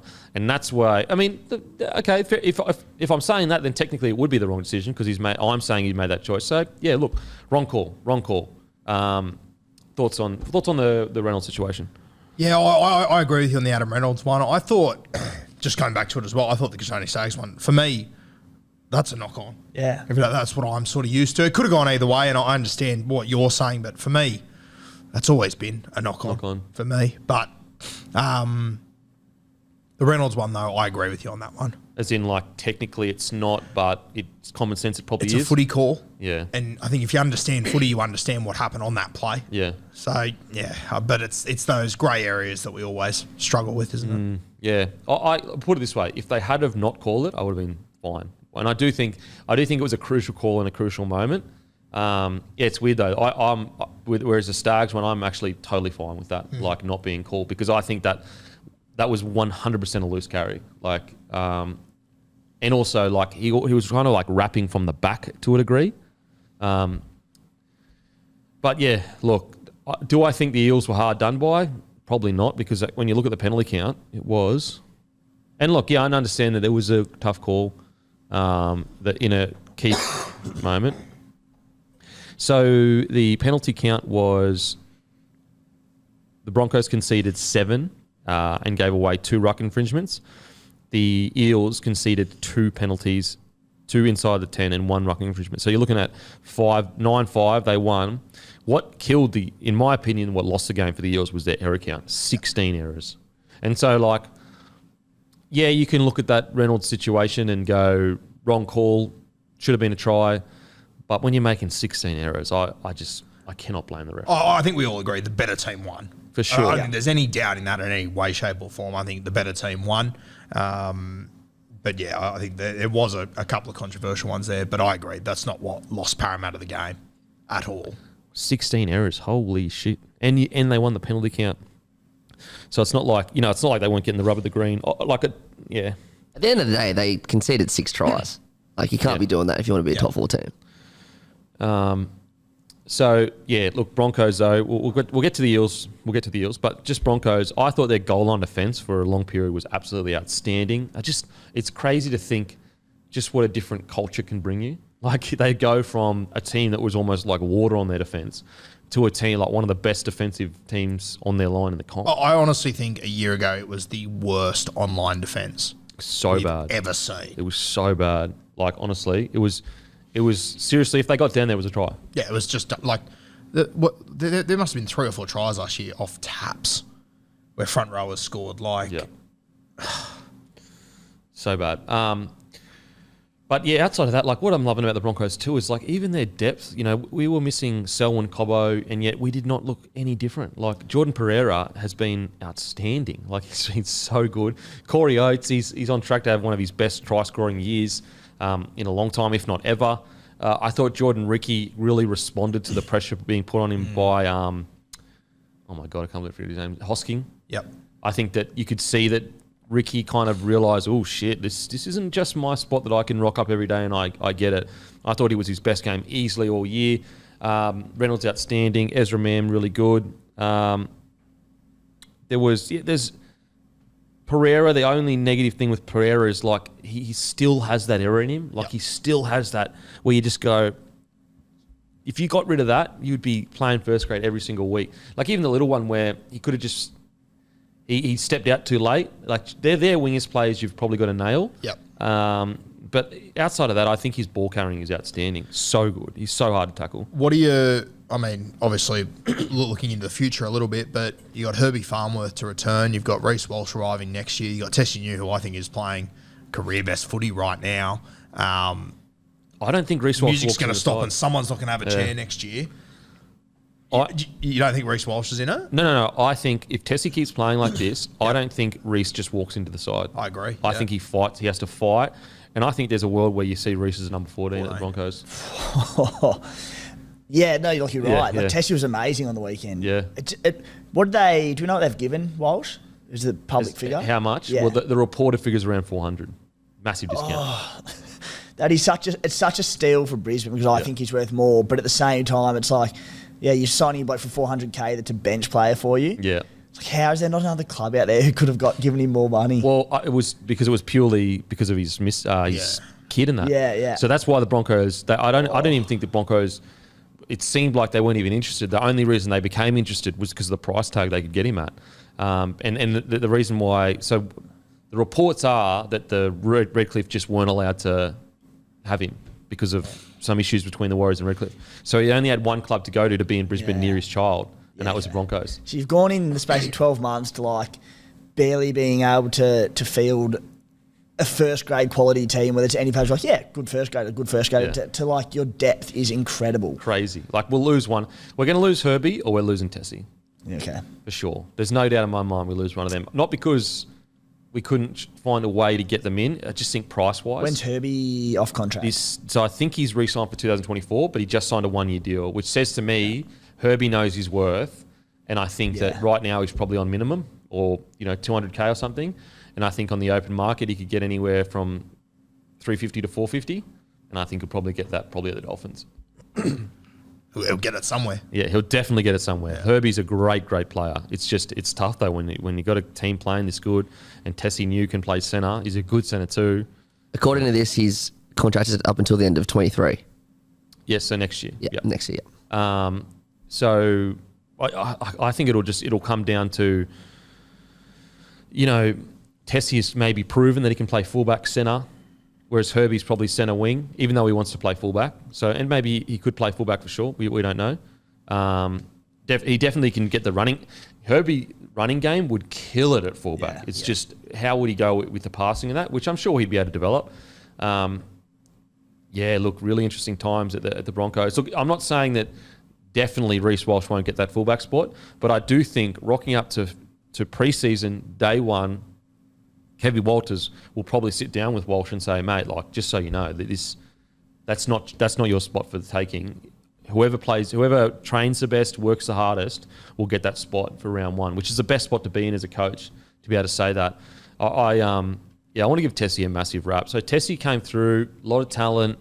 We could see it, but he was a bit scratchy. Like he'd have a solid game and then a not so solid game. And then at the start of this year, I think he's had some family issues where a family member passed away, and not just any family member. I think it was his father. His old man, yeah. Is that public knowledge? I'm pretty sure it is. Can you just check for us? If it's not public knowledge, obviously we take it out. But yeah, so he had his father passed away, and for him to come back and do what he's doing, the mental fortitude, like to be able to lose your father and then it's public knowledge? Okay.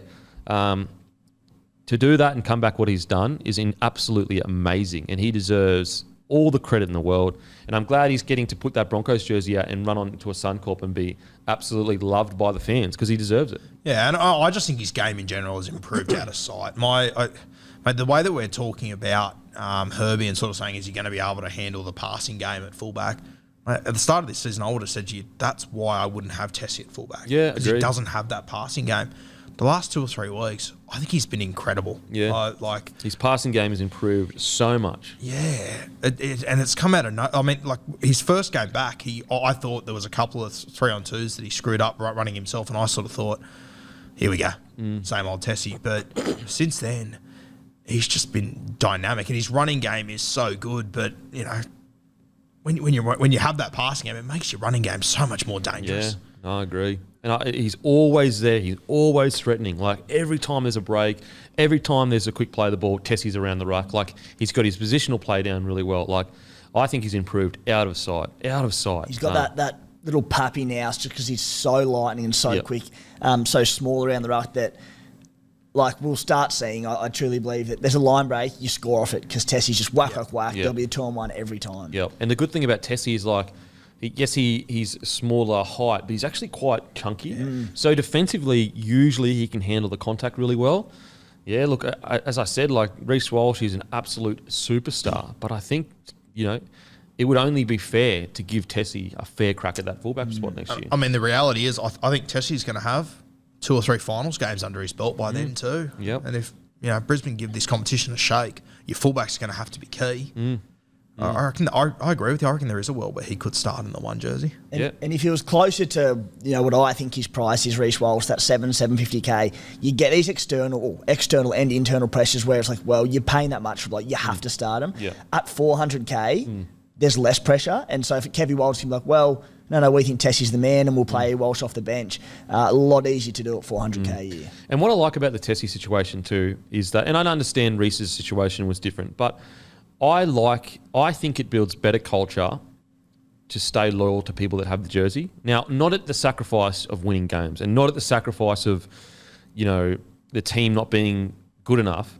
But I think it pays to go, Tessie's here. Like, Reece Walsh, you're a superstar, and, we love you. It's great to have you back. You were a Broncos. You were developed by us. You will always be a Bronco. But Tessie's here. He has the jersey right now. Reece, it's up to you to take it from him. If you can't take it from him and Tessie keeps it, he keeps it. Sometimes when clubs just go, they sign someone and they just go, boom, you've got the 1 jersey or the 2 jersey. And I understand that that's how you get... Look, if there's a massive difference between the players, obviously you do that. But sometimes when there's not a massive difference, I think that it actually, like, hurts your culture more than it helps your culture, because you go, oh yeah, you've worked really well for us. We've had all this success. We've turned it around. We're a top 4 side. But this big superstar just come and taken your spot, even though he's not actually playing that much better than you. So, I'm so happy for Tessie. I met Tessie back at about a year and a half ago. Really good lad, man. Him and Flegler, I went and saw Alex Glenn at their hotel during the time when, like, they were struggling. Like, the club was struggling massively. Went and saw Lexi, and Flegler happened to just see me in the reception. And I thought Lexi had sent him down to get me. But, like, as we got talking, I found out, no, he didn't see me. He didn't get sent to come and get me from Lexi. He just saw me and invited me back to the room where they all stay. And when he did that, I just thought that's such a fucking good sign for us as a club. Like, I'm a nobody ex-player, and the fact that he showed me the respect of, like, he could have easily been awkward and intimidated and didn't want to... Not intimidated, but you understand what I'm saying. Like, for example, when I see big superstars, I'm like, fuck, I don't want to bother him. Like, whatever. I'm not a big superstar. I'm not saying that. I'm just saying in my experience, I'd be, nervous to go up to someone that I've never spoken to. What I loved with Flegler is he came straight up, said, mate, come to the team room. We sat down. We just chilled for a bit. And that's when I was like, you know what? Like, we're going through a tough time right now. And we spoke about it. Like, I spoke about it to Flegler and Tessie. And they just instilled so much confidence that they could turn into what the Broncos needed to be. And, like, look what Flegler and Tessie are doing now. Good young men, respectful. It's also, I saw Kevy too. He came down to the thingo, to the team room, and he was so passionate. And I just said to Kevy, man, it's so good to have you as the coach, because, like, you know what it's like to be a Bronco. And he said the same thing to me. He said, like, we're going to get back to that, what it is to be a Bronco. And that's where we're at. Like, yeah. Just on the Reece Walsh, Tessie, new thing, I think as well, like, we look at Reece Walsh and we sort of think, he's the new kid, the young gun superstar. Like, I was surprised to find out that, like, it feels like Tessie's been around for a couple of years now, which he has. Tessie's only 6 months older than Reece. Reece has played more games than Tessie. Yeah. Which is, like, would you have expected that?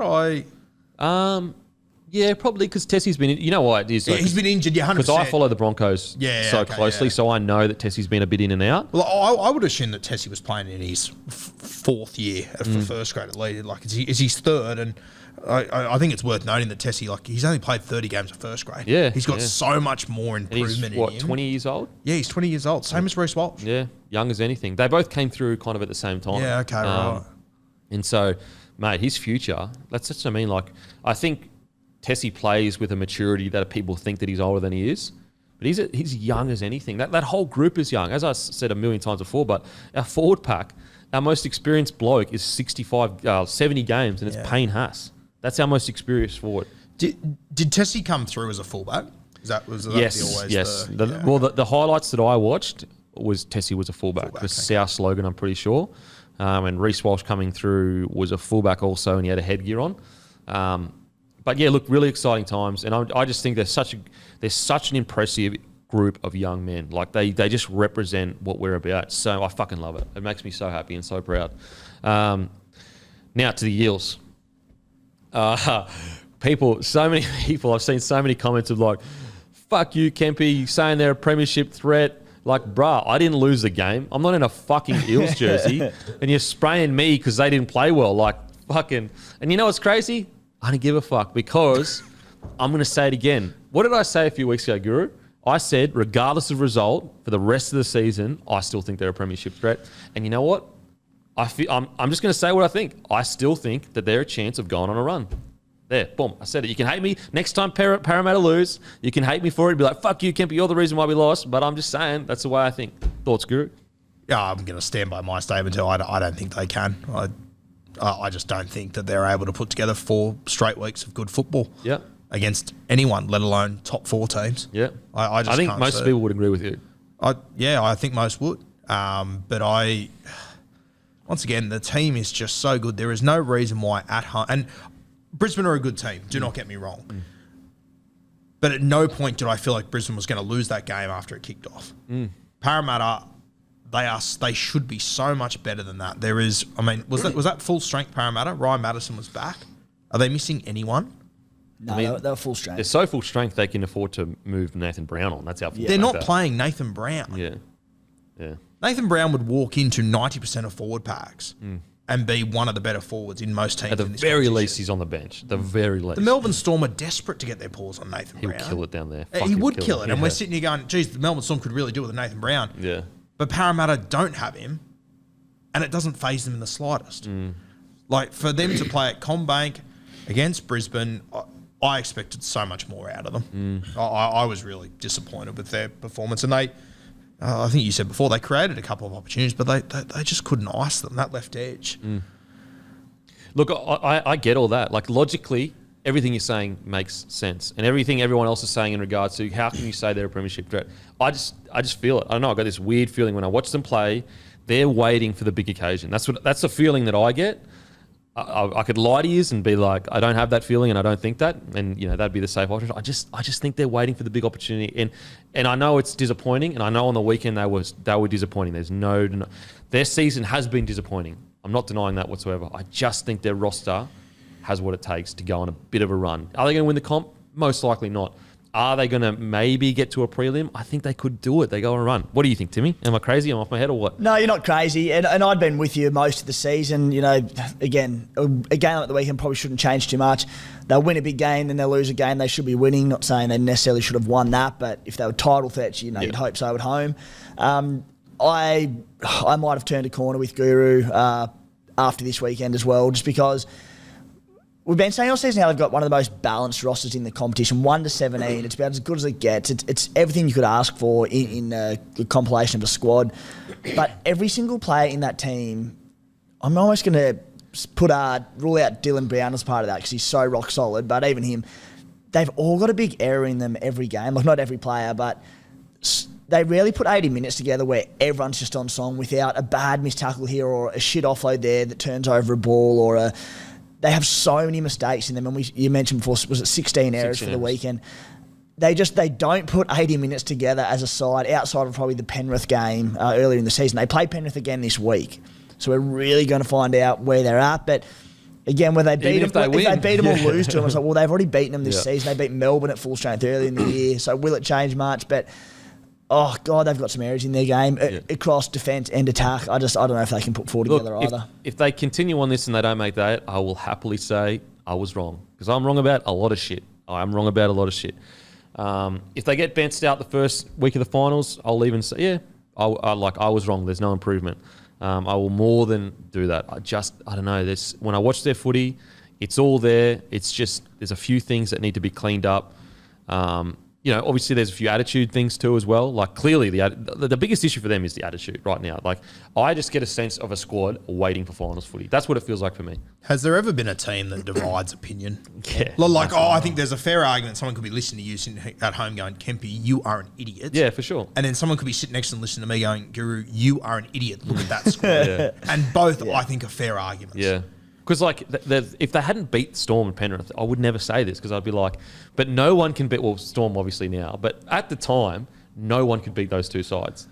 And also, I have to always go back to that semi, like, they were 2 points away. They were so close. If the trainer doesn't pull the game up, like, would have it been different? I don't know. Maybe it would have been. But that's the thing that worries me with what you keep saying. I feel like they're waiting for finals. They're a team that hasn't achieved in finals previously. Yeah, no, for sure. That's what worries me. Like, if it was Melbourne or Penrith, and you're like, they're waiting for finals to come around, I get it. They've been there. They've done it. They know how to handle big stages. Everything you're both saying is correct. Yeah. But I would be lying if I said I don't have this vibe or this feeling. Fair. Yeah. You know, so what I'm saying is like, logically, 100%. You look at it inconsistent. And as Cam Smith has said before, your last game of your season usually reflects your season. But I could lie right now and be like, yep, nah, they're shit now. Boys, you were right. Blah, blah. But I don't know. There's just a part of me that feels like they could still do it. And maybe it's just because, I don't know. Yeah, but mate, if we're sitting here in the first week of October and they've just won a comp, we're going to go, okay, well, it makes sense. Their spine's gun. Yeah. They've got a mad pack. Yep. Like, You're telling me Dill Brown can't win a comp? Years. Fuck, he's playing some good footy, Dill Brown. But he's their player of the year for me so far by a substantial margin. Yeah, I think that's fair. He's been so good. Matty, what do you think? Do I deserve the abuse that I cop after every Para Eels loss? No, but I think I'm stuck halfway between you guys. I've got my predictions at the start of the year, my notes, and my grand final was Storm versus Eels. Maybe I was salty that Penrith beat us in the grand final last year, but I thought they might run out of puff. Wasn't that a terrible call? Anyway, I reckon up until about 2 weeks ago, I still thought it was a good chance, Melbourne versus Para. Obviously, Panthers are absolutely humming, so that's the obvious one. But Storm are obviously in trouble, but Para, I think the game against the Broncos has made me, like you two, turn a corner a bit. I think I was like you, Denon, like it doesn't matter because they're going to be there, but they can beat anyone on their day.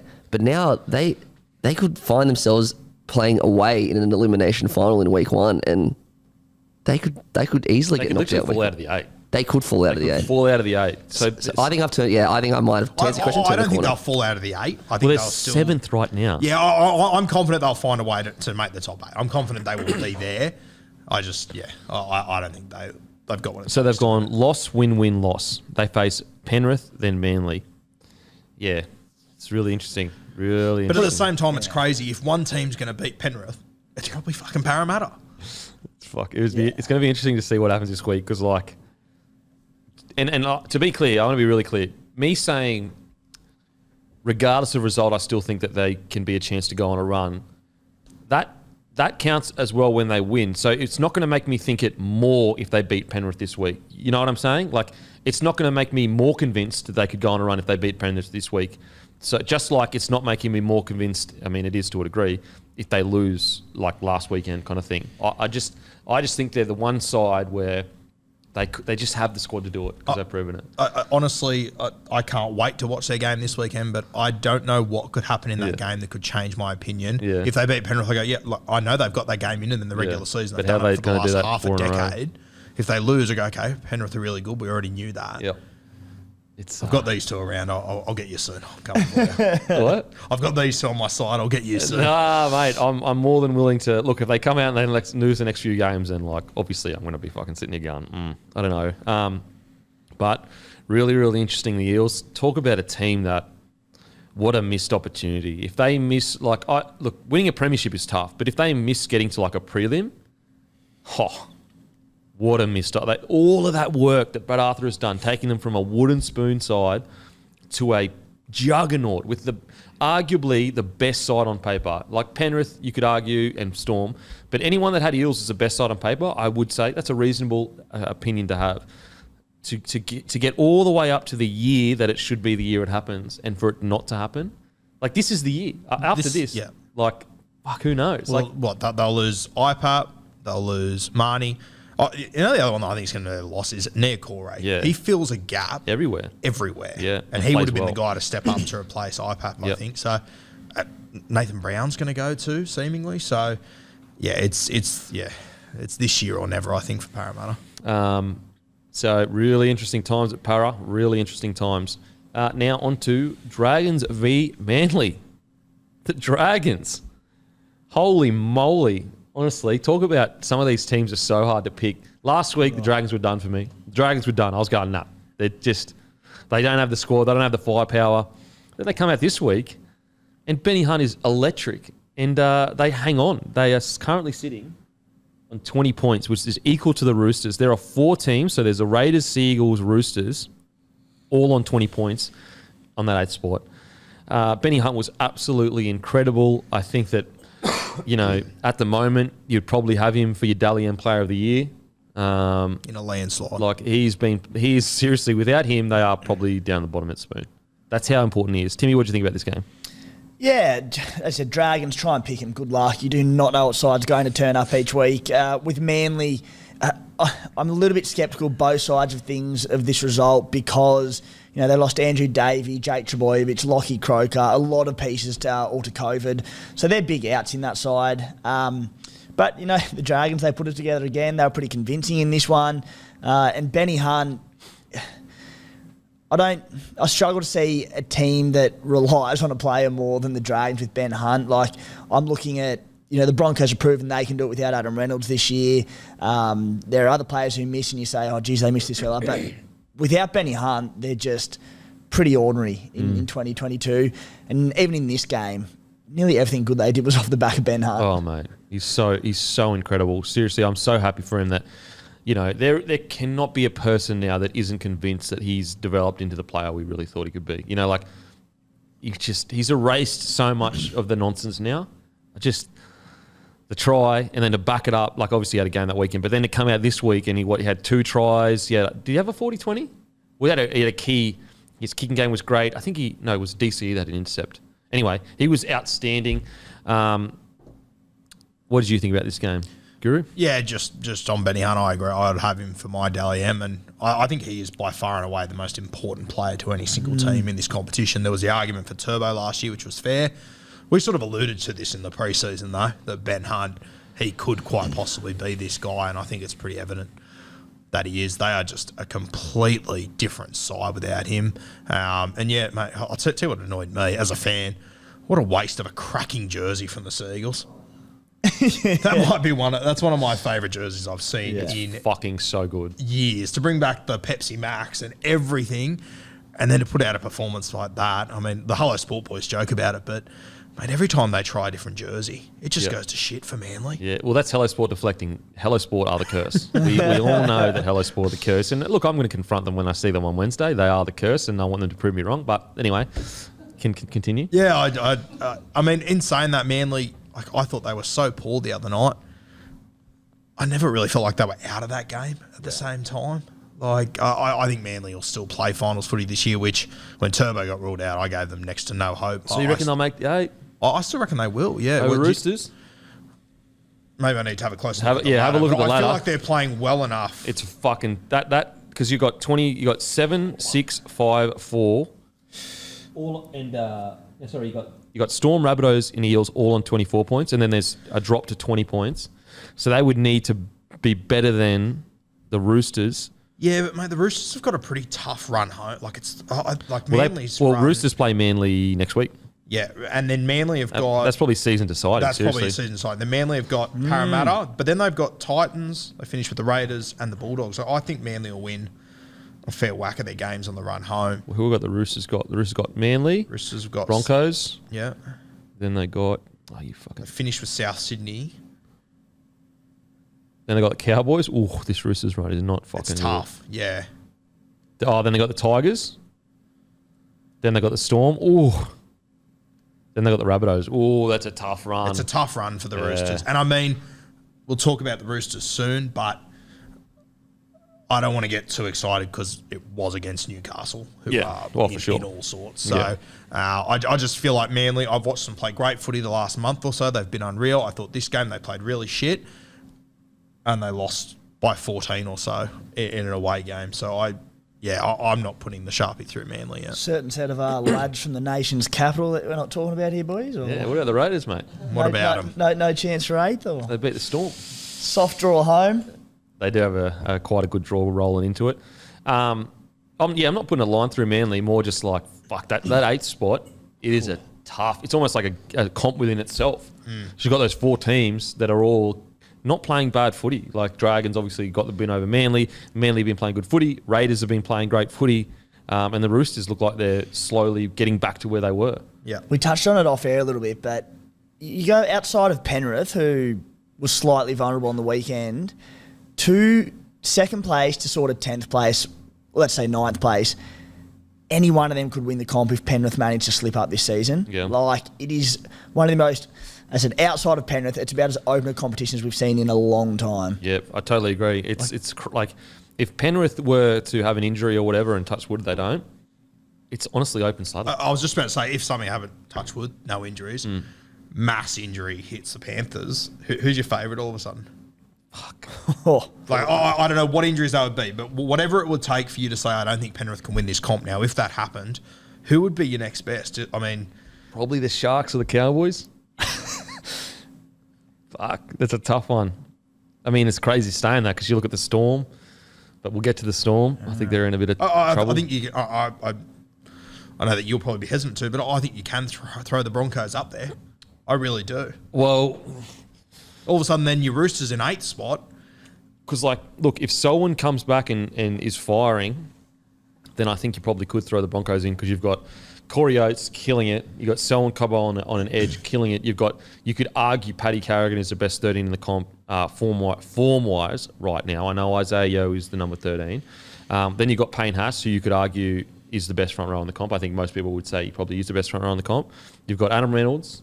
You've got Ezra Mamyoung. Like, they've got all the ingredients to, like, if they... It's not like they're a team that don't have best in positions. You know, they've got a few positions where you could go, well, they're actually the best in that position in the entire comp. You know, Katoni Staggs on his day could be the best centre in the comp.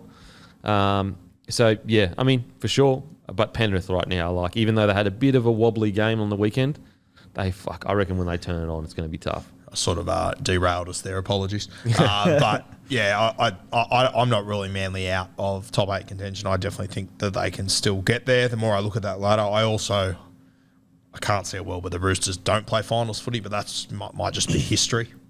So, Talking. well then, so you reckon Eels drop out? Well, no, that's what I'm saying. I don't know who drops out, but I think Manly are playing well enough to play finals footy, and I think the Roosters will find a way to be there, but you can only fit 8 teams in there. Yeah. At the end of the day, so someone's got to miss. And you're right, mate. Just having a look at Canberra's draw then, it's good too. And Raiders are playing good footy. I mean, yeah, it's. I think that the Roosters for and against is going to help them. I think they're plus 79, Manly are plus 18, Canberra's minus 25. I think that will come into play a role. I think Parramatta. I think if Parramatta can win 2 more games, they're locked into the top 8. For sure. I think that's all they have to do. You might even be okay with winning 1 game. Mate, I cannot believe the Rabbitohs are a win outside the top 4. I cannot fucking believe it. Like honestly, 8 weeks ago, anyway, we'll get to the Rabbitohs. Fuck the Rabbitohs. Well, mate, if the Tigers win that game yesterday, which they should, the Rabbitohs are 1 win away from being second. Yeah, it's jeez. That is really annoying with that Cowboys. Not because I love the Cowboys going well because they're Queenslanders, but it's annoying because imagine how interesting that top 4 would have become with everyone, that close. Anyway, let's get back to Dragons Manly. Total derailment. But yeah, just back to the Dragons. Who else played? Blake Laurie. Blake Laurie. I thought he was fucking so good, and I think he's actually having a career best. What are you guys' thoughts on the pressure on Hook? I thought that came out of nowhere because I'm like, they're fighting for 8th spot. Who internally thought the Dragons would be fighting for more than 8? Like, I think your expectations would have been obviously you have expectations that you speak to the players. Everyone goes into a season thinking they can win a comp. But surely the admin was aware enough to be like, look, we're probably not going to be pushing top 4 this year. Yep. We're building towards the future. We've got some young guys in key positions. surely like the pressure on Hook's a bit. Is it surprising for you, Guru? Or? Yeah, I think so. I mean, we said all pre-season that we thought the Raiders and the Dragons would be the smoky for the 8th. Shocked me what conversation are we having right now. The only pushback I was getting on that was people saying they'd be lower. No one was saying they'd be top 4. No. I think people thought really good season, Dragons could be 6th, which is still a good knock in the NRL. Yeah. But I think the Dragons are placed just about where you'd they should expect, be, yeah. considering like I remember at the start of the like if you said to me that Cody Ramsey was their starting fullback by now, I would have said no way. Bud Sullivan's still not in this team. I mean, Zach Lomax had a good season, hasn't had a great season. Like, there's been a lot of reasons, like all the reasons why I thought Dragons would go really well this year haven't really played out, and they're still doing well for themselves. So I don't know. The Hook one's a bit of a, and just the way it played out was very strange. Like immediately they came out and said, no, that's not the case. And like reporters, yeah, they can put a bit of mayo on certain things, but usually they've got some truth. Like, you know, you've had some experience in the industry. Usually before you write a story, there's like a source, there's some truth to it.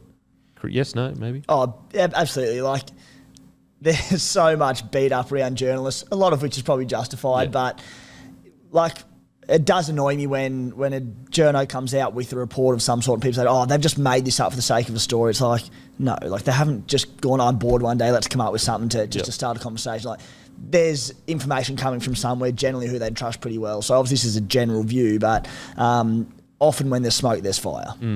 And like, I think also people may not understand, and look, you could argue it's on the journalist's integrity to make sure there's more than one source.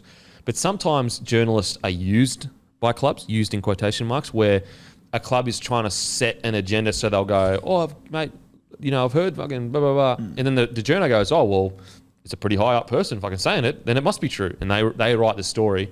Or also, I do think, and look, there are some journos that just go way overboard with the mayo. But also, sometimes journos release a story and things change. Yeah, exactly things right. change. Like, decisions, like, there are admins that one day are about to sack a coach and it's like fucking done. And then 24 hours happen and it's changed. And it's not like the reporter got the wrong information. It's just things change. Yeah, and look, an example might be Vossi or someone. Vossi came out and was throwing a few things out there around like a Reece Walsh to Melbourne mid-season. Maybe it's happening. People saying, oh, he was just speculating. It's like, well, maybe there is chat of it and maybe Melbourne are trying to do it. Well, if it doesn't eventuate and they keep it private and doesn't come out, they might be saying, what horrible information, he's made that crap up for no reason. Well, no, as you said, it might have absolutely been in the works. It just hasn't come out and eventuated that way because things change. Yeah, yeah. Like, I mean, look to your own life. Like, how many things change in your own life? Me running a business, like, we have a bunch of ideas that we're about to execute and then we don't. And as I said, I personally believe a lot of journos get the rough end of the stick. There are just a few bad apples where they just... I don't mind the speculation. It's when you get into that real negative gross territory where they're like having a crack at a player or whatever. But yeah, a lot of journos, like the ones that I've dealt with, have been good. They're just normal people fucking trying to do their job. They've got the information. They're going to release it. There's a few who spoil it for the rest of us. Exactly. And it's like anything. It's like footy players. There's a few fucking dumb footy players that make a lot of footy players look bad.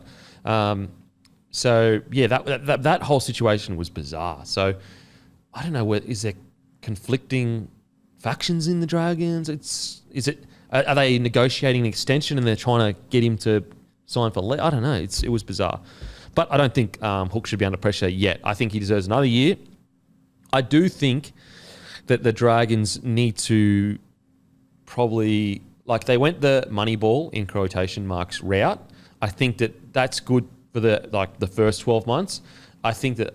And I'm sure they do, but I do think if I was a Dragons fan, I would like to see a plan in place for, like, not just a money ball approach, no, we're here to win comps kind of shit. And I wonder who they're trying to get. So who have they got that's coming next year? They've got... Didn't they just sign someone for next year? Anyway. Who are they losing? They're losing Sims? Is that losing Sims? They're losing Sims. They're not really... I think there's been a lot of movement. And so that's where I'm a bit surprised with the Dragons is like, from my understanding, their salary cap isn't too stuffed up. Maybe you're thinking that they just lost Josh Maguire. Yeah, he just signed with Warrington Wolves, didn't he? Yeah. And so that's where I'm a bit surprised with the Dragons is, Aaron Woods may sign with the Tigers. That's what it is. they haven't really gone aggressively into the market. And surely they've got money there because, Tarek would have been on a good whack. You look at like Blake Laurie, he wouldn't be on massive coin. DeBellin also probably not on massive coin this year. Well, I think a lot of it comes down to Ben Hunt's off contract at the end of this season, isn't he? Yeah. I mean, Next season isn't okay. So can he start negotiating? He can start negotiating November 1st this year. Then is negotiating with other clubs? Yeah. Yeah, but I think they're already beginning negotiations. So as a Dragons fan, I would be a bit like, what's the plan? Like, who have we got coming next year? Because there's no denying they need someone. Like, they need to go into the market. And I'm looking at this roster now, and it honestly looks like it's going to be a pretty similar roster going into next year. I think we'll see a Ben Hunt, Wayne Bennett, Milford homecoming. Really? I reckon. Yeah. Finish his career. I tell you what, if they could, so you reckon you'll get an early release? Oh, I don't know if we get an early release, but I reckon that's where we'll end up. If they don't land Munster? Yeah, possibly. All right, time for our weekly Redcliffe Munster chat. So recent report. I missed it last week. Our recent report has come out, said they're willing to offer 1.3 million. Was it Shandor that wasn't agreeing with us, or was it you that wasn't agreeing? No, it was Shandor. Shandor, he's like, no way. They're getting up. It's going up and up and up. I think we were saying 1.5 and he was saying that's crazy. There's no way that could happen. But mate, I seriously reckon there's conversations around the 1.5 because you've got to spend the cap. Yeah. You've got to spend the cap. And once again, I come back to that point. If they have got a Cameron Munster, as opposed to who else they would get, what are you going to do with that 200K that's going to cover having Munster in the building? Like, seriously, you get a fringing. Like a fringed player that may or may not work out. Mate, look, I seriously think that it's 1.3 now reportedly. Again, it's not confirmed, but 1.3 reportedly, that's now. Imagine in 12 months' time when the pressure is getting ramped up even further and they're not playing finals footy, they haven't signed a superstar yet. If you could pay, here's a good one, 1.3 Munster, 1.3 Benny Hunt. You go with Munster. Munster. Is that purely because of age? Yes. If I'm looking to lead a team around, I think Ben Hunt's the better guy to go with. Yeah, because he's the structured 7. He's the structured 7. But just age, I mean, Ben Hunt's 32. Next year he'll be 33. If he doesn't get an early release, he'll be 34 on arrival. Yeah, quite old. And then all of a sudden you're going to have the Dolphins who are going to have to retire Felice Kafusi, Jesse Bromwich, Ben Hunt. All in one season. Definitely Munster. Definitely Munster? 100, yeah. What about Benny Hunt, 800K, Munster 1.3? See, in that case, I'd still go Munster because money isn't an issue for the Dolphins. Because, the cap's not squeezed up. They're such a unique circumstance, aren't they? Yep. Mate, it's just like Munster's position right now, you could not have wished for a better scenario. A club that is starting from scratch, that's had a bunch of... Because Wayne Bennett came out and said that a lot of footy players need to grow up because... Can you find the quote for me? Basically, it was a response to they had players that had verbal agreements, that had backflipped on the verbal agreements. And so Wayne Bennett was saying a lot of these young players need to grow up and, I guess, become men or whatever. Thoughts on that? Yeah, I want to hear the exact quote when Matty's got it. But pretty bang on. Yeah. So there was certainly, this is Wayne Bennett talking, there were certainly 2 guys that are committed, done the deal, everything was done, they had a change of heart. I don't know if it's the manager, everyone's a part of it. It's like a lot of things in life. We blame everyone else, the referees, the manager. That's the problem with a lot of these players at the moment. They're not growing up. Everyone's protecting them. You know what? I tend to agree with him. I don't think he's wrong, yeah. Because, like, if you verbally agree to something, I believe you should follow through with it. I just think that your word is, like, like, at the end of the day, what else do you have other than your word? Like, seriously, you have nothing. It's your reputation. Like, and also, over what? Like, a couple of $100,000? Yeah. Who gives a like, when you're that high? And, I mean, if you're, could it really be that bad going and play under Wayne Bennett? Living in Redcliffe. Living in Redcliffe. Tough life. Mate, tough life. You're on 800K or 700K. No, I have to agree with Bennett. I think if you verbally agree to something, and I don't mean just like, oh, yeah, in a quick, like, I mean, this is the offer. Do you take it? Yes, I take it. It's a done deal. I think this whole, it wasn't signed. I think that's a really slimy way of getting out of shit. Like, but like, I mean, the Dolphins' emergence would be Super Bowl for so many managers out there. Oh, mate. Like, it's just the perfect situation for them. But that's what I'm saying though. Like, if a player has said, not a manager if a player has said, yes, I agree, let's do it. Yeah. Then you follow through with it, no matter what, in my opinion. I think though, like we have made the point on a number of occasions. You spoke about in your career as well that when these guys are young, like these managers are these such alphas in these situations. For sure. It's tough. But you're right. You're absolutely right. Like, the manager can manipulate a young man because he's an older, whatever. But and that may be true. I still believe, and it's to Bennett's point, boys, you're 18 years old. Yeah, like, it's your call. It's your call. Yeah. It's your call. Like you could argue me following through on mine. You could argue me going to the Warriors ruined my career, but I still don't regret it. Like, I still don't regret. I could have easily backflipped. I didn't sign anything. Could have easily got more money, like a lot more money. But I was like, no, I agree to it. Look, if blokes can go and fight for this country when they're 18, you can fucking be responsible for your word. And women as well fight for this country. Anyway, that took a detour. That is our weekly Redcliffe chat, all done and dusted. See you next week. Yeah, moral and ethics and sticking to your word. Now, on to... So, Dragons... Look, I think that Hook has actually done a great job with the squad they've got. My concern for the Dragons going forward is recruitment. And I'm sure let us know in the comments section. I'm sure there's some Dragons fans out there that know about some recruits that have been brought in. But from my understanding, their recruitment doesn't really excite me the way, say, a Bulldogs recruitment excites me for next year. Even a Tigers recruitment excites me for next year. And like, you could probably make the argument they're both equal distance away from a premiership. I know that, Dragons may be fighting to play top 8 footy, but the distance between... Like, the Tigers are just as likely to win a comp in the next couple of years with the roster that they've got. Again, I know the history, so I don't understand why they're not aggressively going into the market. Manly, we've spoken a bit about them, but DCE, is this like the best year of his career? Seriously? Attacking-wise, he's been incredible this year. Yeah, he's been... I think his defence is like... It's improving. Because 19 tackles, 0 misses on the weekend. And there were a few times where he could have turned in and done, had his...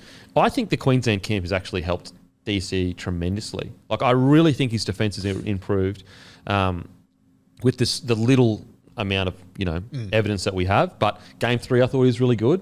And ever since he's come back, I think he's been quite solid. Like, put it this way, I don't feel like Manly's edge looks anywhere near as brittle as it was looking fucking a few weeks ago. 4 to 6 weeks ago. What do you reckon about Manly? Where do you reckon they're going to finish, Timmy, and how do you reckon they're going? Every chance for the top 8. You boys touched on it pretty well before, but soft enough run home for them. And as I said, with all those outs in that game, I wouldn't be too disheartened as a fan. Like, it was a disappointing loss, but Guru said... You didn't sort of feel they were too out of it the entire game. You throw in the fact they then lose Ben Trbojevic early on. Sure, we'll get to it shortly, but it forced Josh Schuster into playing big minutes, whatever. I do not know what's going on there, but someone like Josh Alloway, who's been really good this year, cannot take a trick with injuries or all sorts of things, but played 79 minutes 79 minutes in the middle. So all these sorts of things tying into it. It just wasn't their night. It wasn't their week with the COVID outs as well. So yep. I think they'll be all right, and every chance at nabbing that 8th spot. Josh Schuster. I don't know what's going on there. He's now the 3rd choice left edge back rower for the Manly Seagulls, seemingly. That's what I was trying to say a few weeks ago. I was like, what's doing there? Like, you just moved on foreign. And I had a few people going like, bro, like, just it's not a big deal. I'm like, it kind of is a big... Huge. It's like he's your guy going forward. And he's getting demoted, like, all the way down. Like, how is he going to improve so dramatically in the next 6 months that he's gone from a 3rd string wide running forward to your main number 6? Now, obviously, Schuster can do that. He's incredibly talented. But I'm just concerned what's going on there. Like, we're seeing the start of something. I think it almost feels like the start of a flush. Yeah. Like, I don't know. It's strange. And I mean... He's come back from injury. Maybe he's not at his best fitness. Play him in reserve grade for 60 minutes instead of playing him for 15 minutes off the bench. If there's one thing Schuster would need, it's his fitness. Like, there's no questioning his skill set. There's no questioning his talent or his ability. It would just be that getting minutes. And he's guaranteed that 6 jersey. Is he? Yeah. Like, Right you now, I have would got say. the young foreign coming through. I think we all forget too. Like, I think it's part of Cade Cuss's contract that if he comes back to the NRL, it has to be with the Manly Seagulls. Like, I don't think that door is completely shut either. Have they made an error with Foran, letting him go? Maybe. I think they, like, look, it's hard because we haven't seen him play yet. Yeah. But, like, right now, if I'm Manly higher up, so I'm getting a bit like, ooh. They hardly give him a chance, though. Like, it took 2 COVID outs to starting back rowers and then a Ben Trebojevic concussion for him to play more than 20 minutes. Yeah. Like, and I mean, you'd also argue that he's gone on the field, played 63 minutes, and they got belted. He's come on the field, not saying it was his fault, but the last couple of weeks, and I think it was against Melbourne, he came on for that last 10 and they got decimated. So it's hard to knock the actual decision making. He Yep. plays big minutes and they get belted. But There's got to be a reason for it, though. there's you know? definitely a reason. God knows what it is, but it just, when something doesn't make sense this badly, something's going on. Well, because, like, unfortunately, and, you know, he had 4 errors. 4 errors. Like, that's, you know, I feel like when he was coming through, this is what we said. We said the one thing that you have to be concerned with a guy like Schuster is that the errors, like the offloading, the loose carries, because all that magic he produces, unless you pick your times, it can be just spiral out of control. Another good example of that is a guy like Zach Lomax. It's like that flick pass. If I'm a coach, I know you don't want to stifle young, incredible talents that Zach Lomax is, but I'm almost saying, mate, let's go one game, no flick passes. I just want you to run fucking hard and straight, because I guarantee then the flick passes, they'll come. It'll be more natural. The moment you'll see it, you'll feel it. In like Schuster, is a similar situation where you go, mate, I just want you running the ball hard and fast. I reckon they're both in the exact same situations, and you know, without jumping, I'm not within that camp, but there was a flick pass that Lomax threw in that game. Mate, you could see on Tautau Moga's face, he was just going, "What are you doing?" Like you could see the frustration in that moment, and you could see Lomax's frustration too, because he felt like he knew it was there. Yeah, it's. And then, yeah, fuck. And you go. I was going to say 2 months ago we were talking about there was all the contract speculation around Josh Schuster, and you know he wanted to was a guaranteed the 5'8" spot. And we spoke about it quite in depth. How to Manly keep him happy? This boom sort of rookie, such a promising future ahead of him, and now they won't even play him. I know, it's bizarre. Like, it's so strange. It's just so strange. Like, because like you want to assign blame, so you want to go, okay, well, did Schuster get what he wanted and then take the foot off the pedal, or did the club get what they wanted and say, we got you now, so you know I can sit on the bench? It makes no sense. Like, it makes no. How can they go from 3 months? 8 weeks ago, like, getting rid of Foran to keep him, like a club, like everyone loves Foran at Manly, making this huge sacrifice as a team. Just 8 weeks down the track, he can barely get a run. Like, I want to know what's going on there, because he's so talented. He's probably, you know, maybe being hyperbolic. Hyperbole? Is it hyperbole or hyperbolic? Either or. Anyway, like, talent-wise, in a key position, you could argue rookie. He's probably the most talented rookie in the comp right now in a key position. I'm trying to think of another 6 or 7 that has, like, you've got Sam Walker. You know, he's maybe a bit further along than Schuster. But, like, Schuster, because you've got the talent, but then you've got the size as well. You know, hopefully they can sort it out, because Schuster, mate, if he sorts everything out, his highlight reel will be absolutely incredible. It is interesting though, because there are obviously a few guys that are under that same management as Josh Schuster as the Manly Seagulls, like Moses Sully was. He's been flushed out. You've got Jason Saab. You've got Ola Kawatu as well.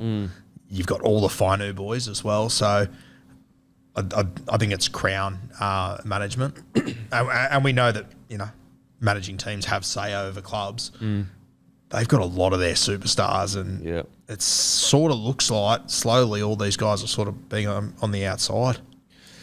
Yeah. If anyone knows how to sort it out, it's Des. I tell you what. I mean, another interesting thing is, guess who was number 21? Weeks. Well, he played though. Yeah, I know. Oh, but right. Yeah, I gotcha. Yeah, okay. Yeah. Like, he made his debut. Guess what position he plays? Yeah. Fuck. I hope it isn't. I hope everything's fine, but that is bizarre. Like, on the day that he can't barely get a start, like because he's a third string wide running forward, you debut your next half in line. Oof. Be interesting too. I think Finu's court case kicks back off. Yep. And mate, on top of all of that, it was only a few weeks ago they were talking about there may be a backflip from Forum.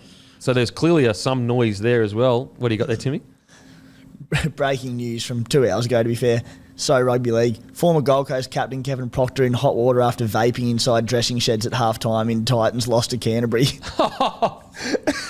Who gives a fuck? And he wasn't playing. He wasn't. Oh my God. Vaping at halftime. Oh, that's Rugby League written all over. He's not playing and he had a little vape. Oh my God. Who cares? I know. I was coaching 2 years ago and we were about to start our game and I had the team together and I was like, where's my front row? I couldn't find any of the boys. And I was looking for them, we were about to run on the field, and I remember I went into the bathrooms and there was just this one cubicle with just purple smoke. Fucking I was hell. like, are you blokes for real? Fucking hell. Opened the door, it was like gorillas in the mist trying to get everyone out. It was just, oh. You know what's funny is like with the vaping of Proctor, the argument will be, oh, it's a bad example. But it's like, bro, no one would have known about it if you didn't write about it. You know what I mean? Like no one knew about it until you wrote about it. What do you got there, Matty? Oh, I was just gonna add, he put it on his the article seemed like I clicked it thinking, oh, he was playing. That's how the article's angled. Yeah. But then you actually read the article and it's like, nah, he wasn't playing and he's going to be in trouble because he can't vape indoors or some bullshit like that. That's the journalism that's very uncool. Yeah, that's where you're going, journos, bruh. Come on, man. Because they all Proctor did, he put it on his story. Like he was vaping on his Instagram story. So they've just ripped it from that. God. Oh, see, that's gross journalism where you're like, when we've had the weekend of footy that we've had, that's what you choose to write about. When you could be writing incredibly in-depth about the Tigers call and, you know, the doggies or Kalyn Ponga's head knocks. Like, there's so much to talk about, and that's what we're talking about. Grown man vaped. Yeah, grown man vaped, and he wasn't playing. Yeah, so, look, Manly, what sucks is, like, it seems like we're speaking quite negatively of the situation, but I actually think Manly deserve a lot of credit for playing such good footy after losing a guy like Tom Trbojevic. Very easy. Like 2 years ago, like 2 seasons ago when he didn't start, they were a shell of a club. And then now Des has built them up to where, you know, you're right, they could definitely be playing finals footy by the end of the year. So that absolutely, I don't think the score kind of reflects how, like, Dragons were definitely the better side, but I think the Seagulls were kind of in it for a lot of the game. Yeah, for sure. So they deserve that credit. Now, Knights versus Roosters. We've already kind of spoken about the Knights, so we'll speak about... we'll quickly speak about the Dane Gagai send-off. 10 in the bin. Have you guys seen the video? Yeah, but I found it hard to make out was it definitely directed at the referee? Well, it was just like, what do you say? He's fucking in the way. He's like, he's fucking in the way. Get him the fuck out of the way. So he didn't say, fuck you or this. I thought, look, I'm, again, like last week, I think it was last week, I'm all for the respect refs deserve. And yeah, okay, in a perfect world, should he sworn, you know, speaking to the ref? Yeah, no, but come on. 10 in the bin for that? We're going overboard here. If that's all that it is, I agree. I think that's if it's. Well, he didn't. He's got no suspension, nothing. Okay. Well, yeah. Did he even get a fine? 10 in the bin. Like, that's when you know we've become trigger happy with a 10 in the bin. That's when you know that the refs are just like, yeah, fuck it, 10 in the bin. Who gives a fuck? And they're not actually like. I know that the Newey Knights were, you know, arguably out of the game, but it's like that's 10 in the bin. That should matter. I think there's a big difference between swearing about you and swearing about something else to you. I think that there's a big and you know what? there. He was right. There was a blocker next to the play and he couldn't get to the kicker. I think he was a kicker. Anyway, whoever it was. Yeah. Thoughts, Timmy? On in general or just that? the swear, like if it wasn't directed at the ref and it was just a frustration at the game itself, please, like, what an overreaction. What I'm not understanding in situations like that too is like, ref, like I understand the argument could be made, the ref shouldn't have to babysit the players and that. Yeah, okay, sweet. But I think if you're good at your job, if you have an issue with something that happens like that, you speak to the captain, you get Gagai over, you stop the game when the next stoppage, you get the captain over, you get Gagai over, and you say, you swear at me one more time, you're Gonskis. And then, do you reckon he's going to swear again? Like, no. But instead, it's just like, boom, see you later, 10 in the bin. Like it wasn't a tight game and had more impact on it. Exactly. And we've seen, though, that can affect tight games. Well, look, yeah, anyway. But anyway, Newey Knights, we've already gone over them. The Roosters. Look, I really liked Keary at 6. I think that, Sam Walker has grown up being the 7, the guy, and I don't think that he has grown up and played enough footy in being a 6, and a 6 is kind of the tip of the spear. Sam Walker is more the handle, and I think we saw that on the weekend, and I think although I would still kind of like to see Joey Manu at 6, even though he was out injured, I think that this is a better setup than Keary at 7 and Walker at 6. I spoke about it at the start of the year, but I was like, we have to remember, Keary has never been the 7. Like, we've just assumed that he's going to step into it and be sweet. But he won the comp with Cooper Cronk at 7. Then he had Kyle Flanagan, and I think they came 4th or something. And then outside of that, he hasn't really played a year at 7 as the key guy. And so I actually think that this setup is better than the other setup. The Roosters, for me, yes, it was against Newcastle, no denying that. But I actually think when you go and watch their last few games, they are at a much higher standard than what they've been at earlier in this year. I think it's coming together for him. I think Trent's finally finding out what he's going to work for him. Thoughts, Guru? Yeah, I want to see it for a few more weeks. But, I mean, all signs the other night were very good. Sam Walker, he was handed the keys. I thought he did a great job. It's crazy that we're talking about, how old Sam? 19? It's crazy we're talking about a 19-year-old and we're sort of almost suggesting like less is more from Radley and Keary, who are, Radley's a 2-time premiership winner. Keary's a 3-time premiership winner. Yeah. And we got this teenager just turned 20. Crazy. Wow. Unbelievable. And I've said it before, you got to remember with Sam Walker as well, he didn't play footy for about a year of his life when he was 18 or so because of COVID and everything. So for him to be doing what he's doing, and everything that I know about rugby league screams to me, do not trust a 20-year-old as your halfback to try and win a premiership with. But we just need to accept that this kid's a different breed. Yeah, I think so. And I think last year proved it as well. They went better with him at 7. And I just think that I understand. Like, look, I think we can all agree we thought that it was smarter to have Keary at 7 at the start of the year. And so no one can knock Trent Robinson for doing that. But I think it's proven that Sam Walker can not only play, Sam Walker's best position is to be the number 1 guy. Keary grew up, as my understanding is, most of his early NRL was at a 6. So he knows how to play as the tip of the spear rather than the spear. What do you think, Timmy? Yeah, I love that. We talk about it every week, the Roosters spine, and particularly the halves and what the best fit is for the Roosters. And I find it so fascinating watching it evolve every week as Robbo tries out different combinations and who's the more dominant playmaker. And you're right, Keary made sense, but it's almost like, all right, have they overthought it going, all those things you just said. Sammy Walker, who in his short stage of his career in juniors, he's always been a dominant 7. Keary's always been more of a ball-running 5'8" and played sort of second fiddle to a game-managing halfback. And it's come out off the back of Sammy Walker playing as a dominant half in his debut year where he killed it. And now one game of giving him the keys, and they looked brilliant in attack. So I can't wait to see the Roosters play against Manly next week and see what happens. Yeah. And with every game of development, can they be the side that we expected them to be at the start of the year? It excites me. Yeah, for sure. I mean, Luke Keary, 126 metres, a try assist, 15 tackles, only 2 misses.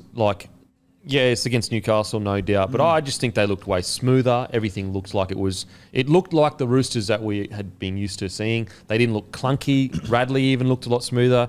Tedesco, seriously, a try, 2 try assists, 317 metres, 67 post contact, 10 tackle breaks, 3 line breaks, 2 line break assists, an offload, 2 tackles. He's incredible. But I want to talk about my man, Joseph Suaalii. Apologies if it is Suaalii, but I think it is Suaalii. He is fucking amazing. And I'm going to go a step further. I said I'd have him in the Australian squad. Right now, he's the form winger in the competition, in my opinion. Boom, I said it. Crucify me. Young hot boy, best winger in the competition right now, form-wise. Crucify me. No, I think it's fair, mate. I do. I think that I think he's the best winger in the air. Do we all agree with that? Yeah, right sure. now. Coming out of his own end, I think he's fantastic. There might be 1 or 2 guys ahead of him coming out of their own 20, but he's not far behind. I think as an all-rounder, it's fair, and I think that you obviously got Brian Toto, who's said that he's going to play for Samoa in the World Cup. I think Suaalii will be a starting winger for the Kangaroos by the end of the season. I really do. I think it might be. I think it really might be the case because you've got Addo-Carr that probably will have the other spot. The only other person that could get it from is maybe Dane Gagai or Holmes. Oh yeah, if Turbo plays, then all of a sudden Holmes and Dane Gagai are move out. fighting for that spot. And if Latrell plays as well, yeah, okay. So maybe he won't be, but I think he's playing well enough to be. If they go for just an out-and-out winger, I think Suaalii, he could be the guy. Because there could be a world where Holmes and Gagai obviously they'll definitely make the squad, but Melbourne might be like, no, I want a specialist winger. I want a specialist winger, and he may make that call. And if you said it a few weeks ago, I said you're off your head. But I think Suaalii right now is a genuine specialist winger that can score points and run for 200 metres and have 7 tackle breaks. Timmy, is my take crazy? Is he the form winger in the comp right now? Not crazy at all, mate. The bloke is a freak. I can't believe how, for his age, playing at a high-profile club like the Roosters who are fighting for the 8, how composed he is. Yeah. I don't think I've seen him flustered or get emotional about anything. He just goes out there, does his business. Absolute weapon. In terms of the World Cup, the blokes Guru touched on, will there be a Tom Trbojevic? I mean, assume Latrell Mitchell will be there somewhere. Yeah, sure. What a few of the other players decide to do in terms of allegiance. But every chance he is. But I think probably more realistically, just because of his age and coming a little bit too soon, that he might go away with them and play the odd game against the weaker nations. But if he was required to play on the wing for him, you wouldn't have any doubts in the world that he'd go out there and do a job. Yeah. It's unbelievable, the sort of character he is. I mean, before his career started, he had the 2 oldest clubs in this competition fighting over him. You would, I know myself when I was 18, if that happened to me, I would have the biggest ego in the world. This kid. So humble. Yeah. Nothing. And, there's times in games where he makes mistakes and things go against him. Not many, to be fair. But when they do, it doesn't rattle him either. Yeah. No, he's just composed all the time. His physicality. When have we seen an 18-year-old be shotting blokes off the wing like that? You don't see that often. You just do, it takes time to get that man strength to be able to do that. He's 18. He's 18 jamming blokes on the wing. He's... Do you reckon Souths are regretting not signing him? Because basically they let him go because he wanted all those clauses and the Roosters were happy to give it to him. Well, it's really interesting because it was Wayne that handled that. And I think Wayne, we're even seeing with the Dolphins situation, he seems like he's quite stern on that. If you come here, you commit to here. None of this maybe this, maybe that. Whereas I think Roosters, mantra was we're so confident in our organisation and we're so confident you're going to love being here that you can have that, fine. We back ourselves to make you love this club. And what's interesting, there was a quote, Suaalii basically said, so the report had come out that he has a clause where he can leave the club if another team is going to play him at fullback. I don't know how true that would be because that's how would you prove that? Very subjective. Very subjective. And then I think also there's a rugby.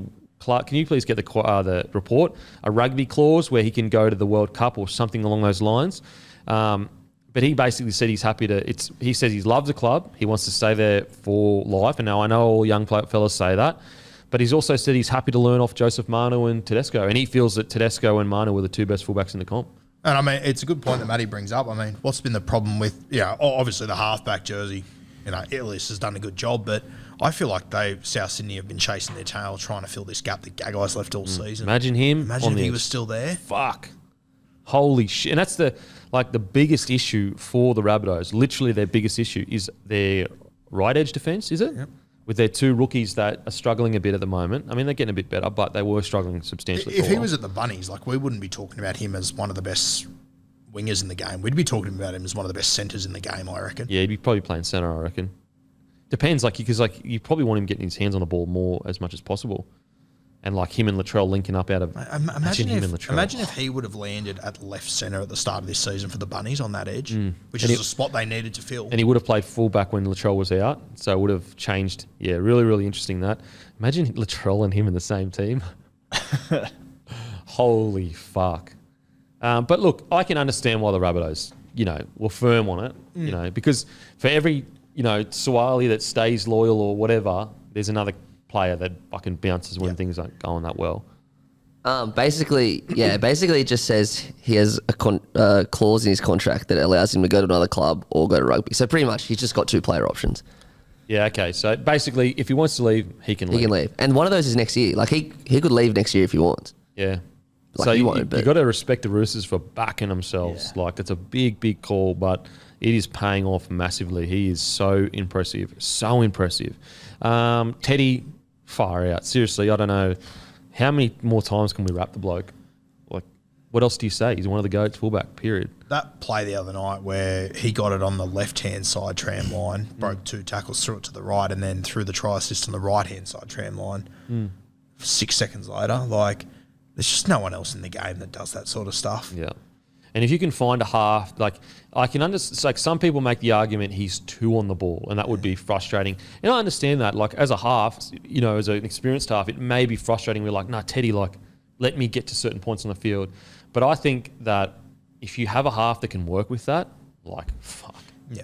It's gonna be And, anything. and if it's a young fullback who doesn't have runs on the board that might be screwing up your occasional set like that, I can get why it's frustrating, but it's Teddy. He's Teddy. delivered time and time again. You work around him. You're picking at straws if that's the issue. Yeah. You know what I mean? Like, if you're worried that he's getting his hands on the ball too much, it's like, bruh, he's won multiple premierships, Origin series. He's not the issue. There's the issues elsewhere. Can you imagine going out before a game, like you've obviously got these doubts, I need to do this or get this right or this right, and just going, I'm never going to play a bad game. I don't think I've got it in myself to play a bad game. Seriously? Like, I'd throw the challenge out to anyone out there. Has James Tedesco ever played a bad game? Yeah, has he had a Barry Because I Crocker? don't remember one. Yeah. I'm sure there might be something out Like there. but 110 metres, 3 errors, no tackle breaks, couple missed tackles. I'd be outside of the ones where he actually got injured, I'd be shocked to find that game. And I mean, like, you even think back to, you know, in his West Tigers days, like, there was times there where he was leading the Dally M and then he got injured. There was, like, he played State of Origin from fullback for the West Tigers. I know. Like, just respectfully to the West Tigers, obviously, but just an incredible effort what he's done in his career, and even to come back from everything he had to overcome in the early parts, he's a freak, Teddy. I don't know, like, the amount of ACLs that he did, like, how is he the most injury-free person ever? Like, his rehab must be constant. Like, he must be he must be one of the most disciplined players in the comp. And that's the other thing. Like, I've heard, you know, the Roosters have obviously had a fair whack of ACL injuries over the last, and I get messages all the time saying, "Oh, is it something to do with the Roosters training?" I'm the worst possible person to ask, but geez, the way that they've turned Teddy's career around from doing an ACL every 10 months or so, seemingly for a while there, to now. I mean, Teddy's missed hardly any football since he arrived at the Chooks. According to Yahoo Sport, apparently Teddy had a bad game for Italy one day against Ireland. And that's all I can find. I typed in James Tedesco shocker, and that's all that came up. What a freak. Oh, no one was even at the bloody game. How would they know if you had a bad game or not? Yeah, look, I think Roosters, I think they're starting to click into gear. You know, also, early in the year, I felt like Teddy was gonna click into gear. I remember I said, like, I think that where he's about to explode. I think we're seeing that. I think we're seeing Teddy explode into form. Yeah, quite possibly. And, like, we have to remember, they did that without Joey Manu. You know? Well, that's the other thing that I think is going to be interesting over the next few weeks is that they need to put Manu in. He came out and said the other day that he has been given a bit of a licence. And I agree with everything we just said, that, you know, it's great that Teddy is so on ball and everything, but once you throw Manu in there, it is going to be hard to balance it all. Yeah, for sure. Because you have got this Ferrari out there at right centre that you don't just want to leave in that corridor, but with the way that Teddy plays, fitting Manu in, could be too much. It's going to be a challenge. Yeah, for sure. Connor Watson, easily the best game since he's gone to the Roosters. I thought he was fantastic. Interesting. Another player, he got booed coming on. Got booed by the Newey Knights fans. He answered them. He literally came on and made a line break try assist. So, yeah, I mean, happy for Connor. And you know what? Unfortunately for Newey fans, and I'm sorry to rub it in, and you know what? I've earned that right because the Broncos were terrible last 2 years. But can you say he didn't make the right decision? Can you say he didn't make the right decision? He clearly did. Like, fuck. There's no argument against it. Like, they're going to most likely play finals footy. They're sitting in the 8. Newey at the moment, it's a tough place to be. Watson feels like the sort of guy that from the outside looking in, he hasn't exploded at the Roosters. But I'm so confident he's just ticking all the little boxes that he goes along, and then at some point next year or in the finals, all of a sudden Watson will just go bang. Yeah. Well, I mean, this game, 137 metres, 5 tackle breaks, a line break, 41 tackles, only 1 miss in 52 minutes. Like, fuck. And he just, like, came on and exploded, changed the game's momentum. So, yeah, look, Roosters, very, very exciting times. I mean, if I'm other teams, I'm getting a bit like, oh shit, please don't kick into gear because like, fuck, could be worrisome. Now, on to the Raiders versus Warriors. First of all, just want to apologise to Warriors fans. Last week, we forgot to do the Warriors, and you may ask yourself, how the hell could you forget to do the Warriors? So we actually, 2.5 hours in, sometimes I need to go to the bathroom, and I needed to go to the bathroom. So in the 4-hour podcast, Selfish stuff. I'm a selfish piece of shit. I got up, I went to the bathroom, and unfortunately, before I went up to go to the bathroom, we were about to speak about the Warriors. So when I got back, I'm pretty sure we kept talking about the Eels, I think, and then we just moved on to the next game. So I apologise, guys. It was not intentional. I would never do that. I'm extremely appreciative of what the Warriors have offered this competition over the last few years. Now, on to the Raiders versus Warriors. Raiders get the win, 26-14. They come back. We'll talk about Warriors first. I thought they were outstanding. I thought they were fantastic. Everything that they're going through at the moment as a club, I thought they showed a lot of guts, a lot of ticker, and they can be extremely proud of their turnout. I'm still unsure on the Reece Walsh on the bench. It doesn't make sense to me. Now, Stacey Jones has come out and said defensively we just wanted Chanel Harris-Davida there, and we just thought Reece needs to work on his defence a bit.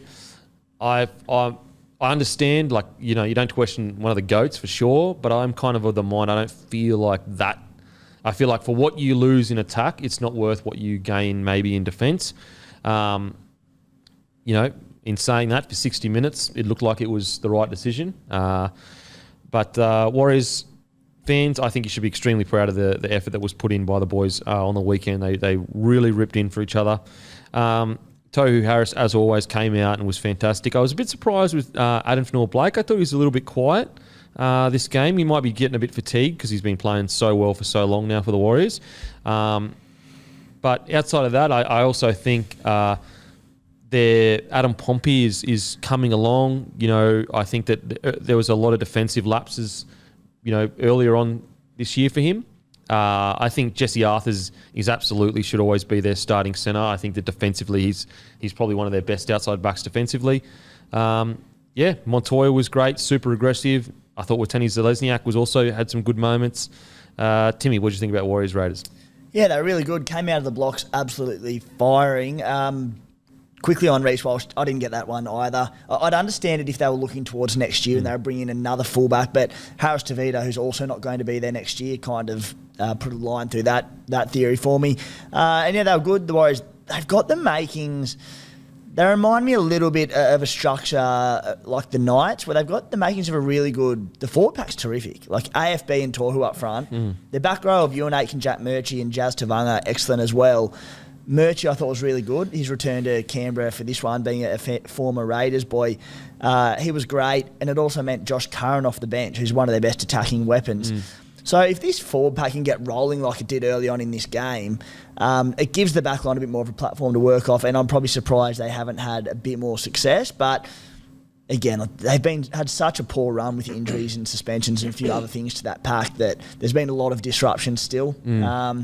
So, we mention it every week, but they'll get back home next year and they can really build off what they've done club-wise. So, yeah, there's some good enough signs there from them. I'm surprised Josh Curran isn't starting. Was there an I'm surprised he didn't start, I agree, but to play 36 minutes, was there an injury at HIA there, or I don't recall there being. I don't recall there being either, and I'm pretty sure he didn't start either, which is very He definitely surprising. didn't start. Yeah, I find that bizarre. I think he's one of their better, if not their best forward. Like, I'd almost consider putting Jazz Tavanga to a wide running forward if I needed to get them both in the starting side. I'd almost are you telling me Jazz Tavanga can't play wide running forward? He's played hooker, so he's clearly mobile enough laterally. And I reckon he'd have plenty of punch out there.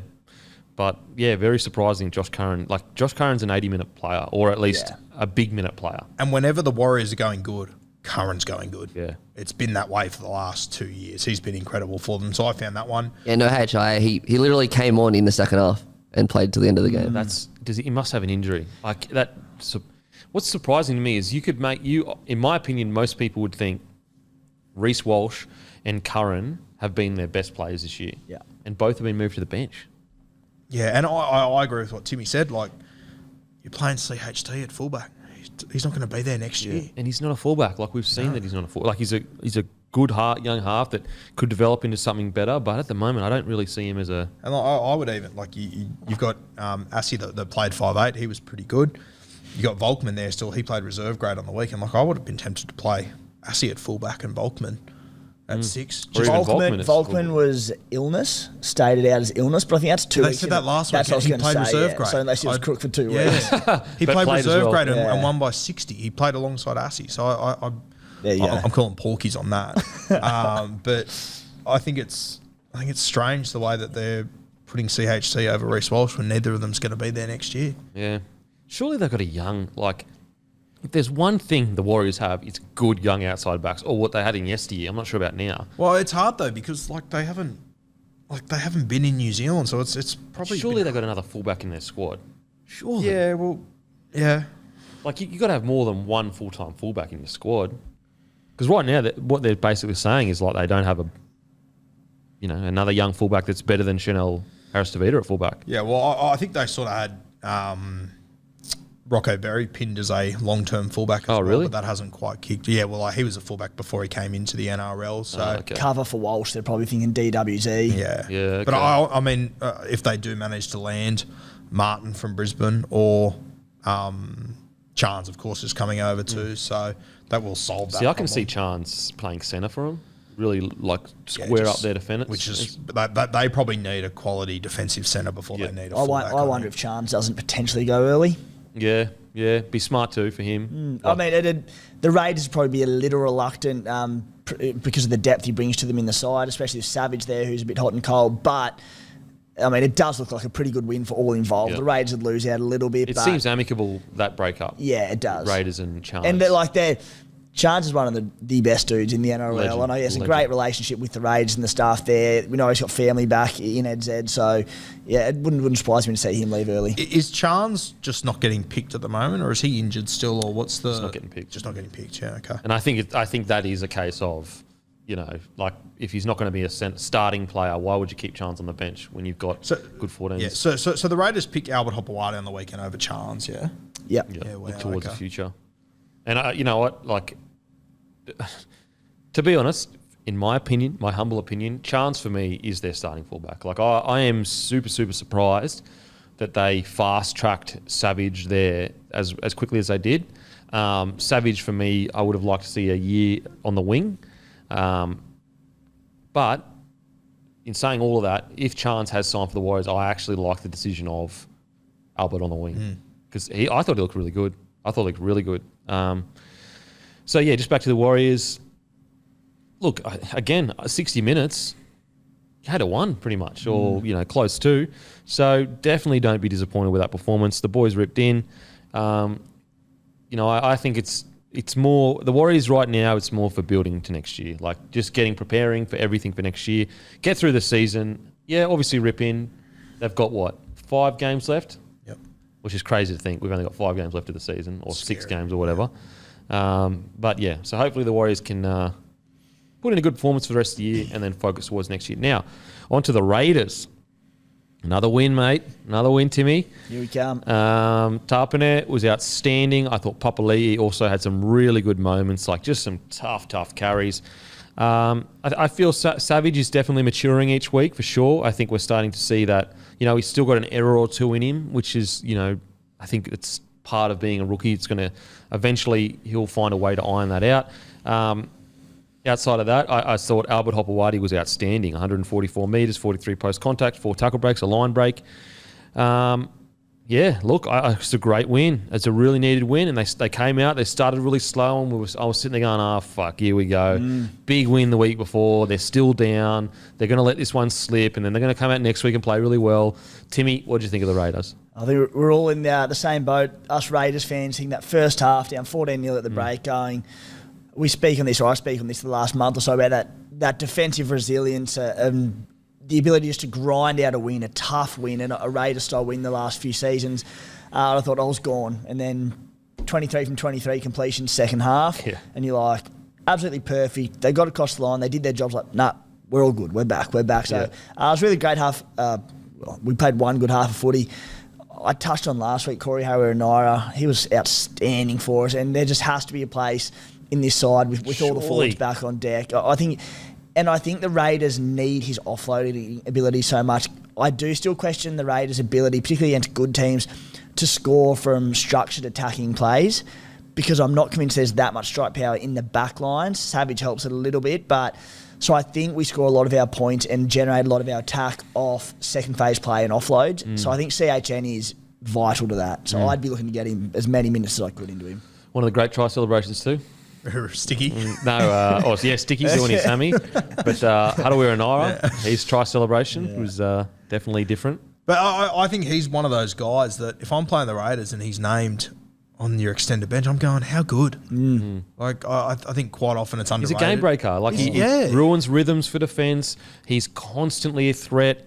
I don't understand why he's in the side. It blows my mind. Yeah, and like he's the sort of player too that like you don't even need to utilise him. He imposes himself on the game and he creates stuff on his own. So as I said, if I'm playing the Raiders and he's not in the team, I'm stoked. I think he has to be there. And personally, I kind of think he has to start. I don't know how it fits, but if I'm playing the Raiders, the last thing I want is him out there for 80 minutes. Would you replace Elliott Whitehead or? It's hard. I don't. As I said, I don't know how you get him into this side. There are a few options. So they played Elliott Whitehead. They've played him as a middle at times earlier this season.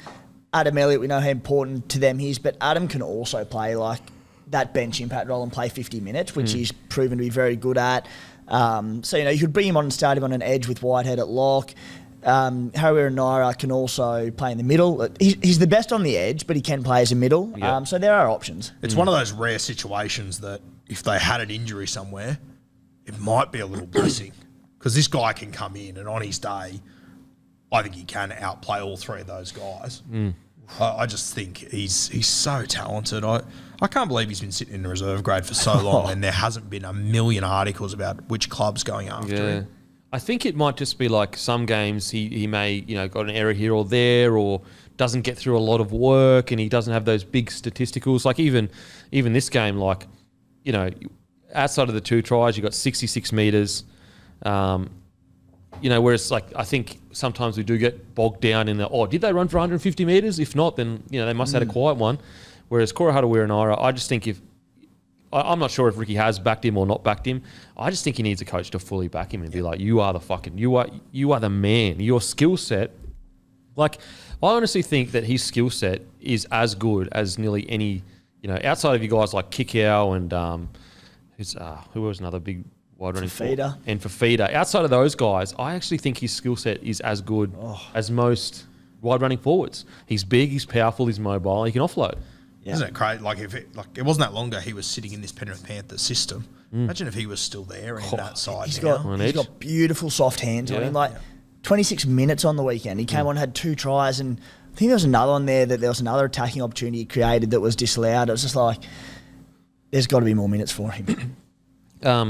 But yeah, really, really good for the Raiders. Like it's just a needed win.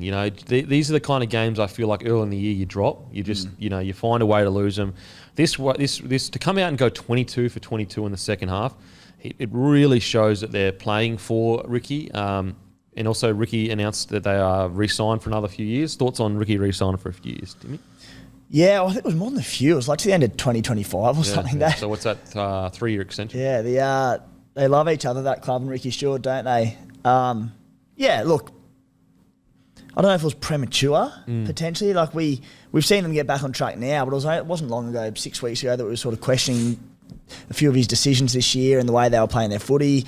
I thought maybe it was something they'd look to do at the end of the season, but as I said, it's a great relationship between the club and Ricky. The tough thing for the Raiders is, like, I agree with you, like 3 years for a coach that's sitting outside the 8 right now. Technically, you're not even in the 8. Yeah. But I think that the tough situation that the Raiders club was in is that, I tell you what, Bulldogs, Tigers, all these clubs would jump at a guy like Ricky Stewart. Yeah, like, true. So the market, I think, probably put a lot of pressure on the Raiders to give him a solid deal. Because right now, the Dogs don't have anyone yet. Tigers don't have anyone yet. They got the Tim Sheens and Benji Marshall. But I'm sure the Tigers would have taken that opportunity to have him.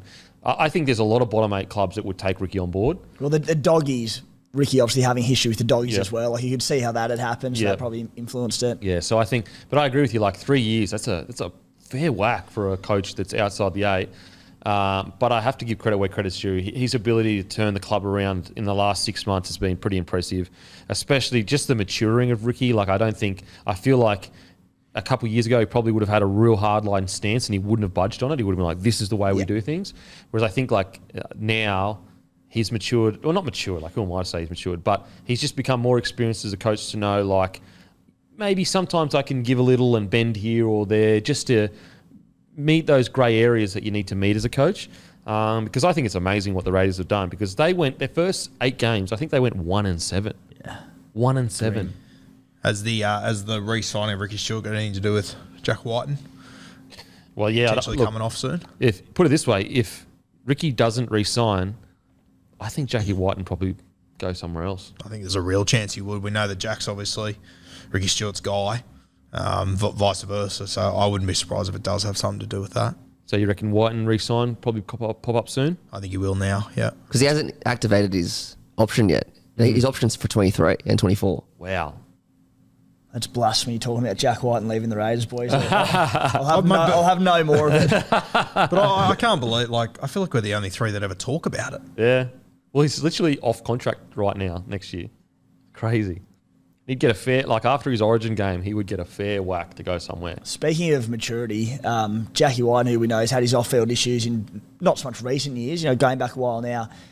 There's a stink on field now or something, and there's blokes going at each other. Jack's the first one in there to break it up and say, pull your head in and calm down and that. Since his off-field instance, 3 or 4 years back, he's become such a leader of that club, both on and off the field. For a bloke that 3 or 4 years ago we might have said, you could never see that happening. Never. He's too much of a hothead. Yeah. He'd be in there swinging. Yeah. A few years ago, Jackie Whiten would be in the thick of it. Yeah.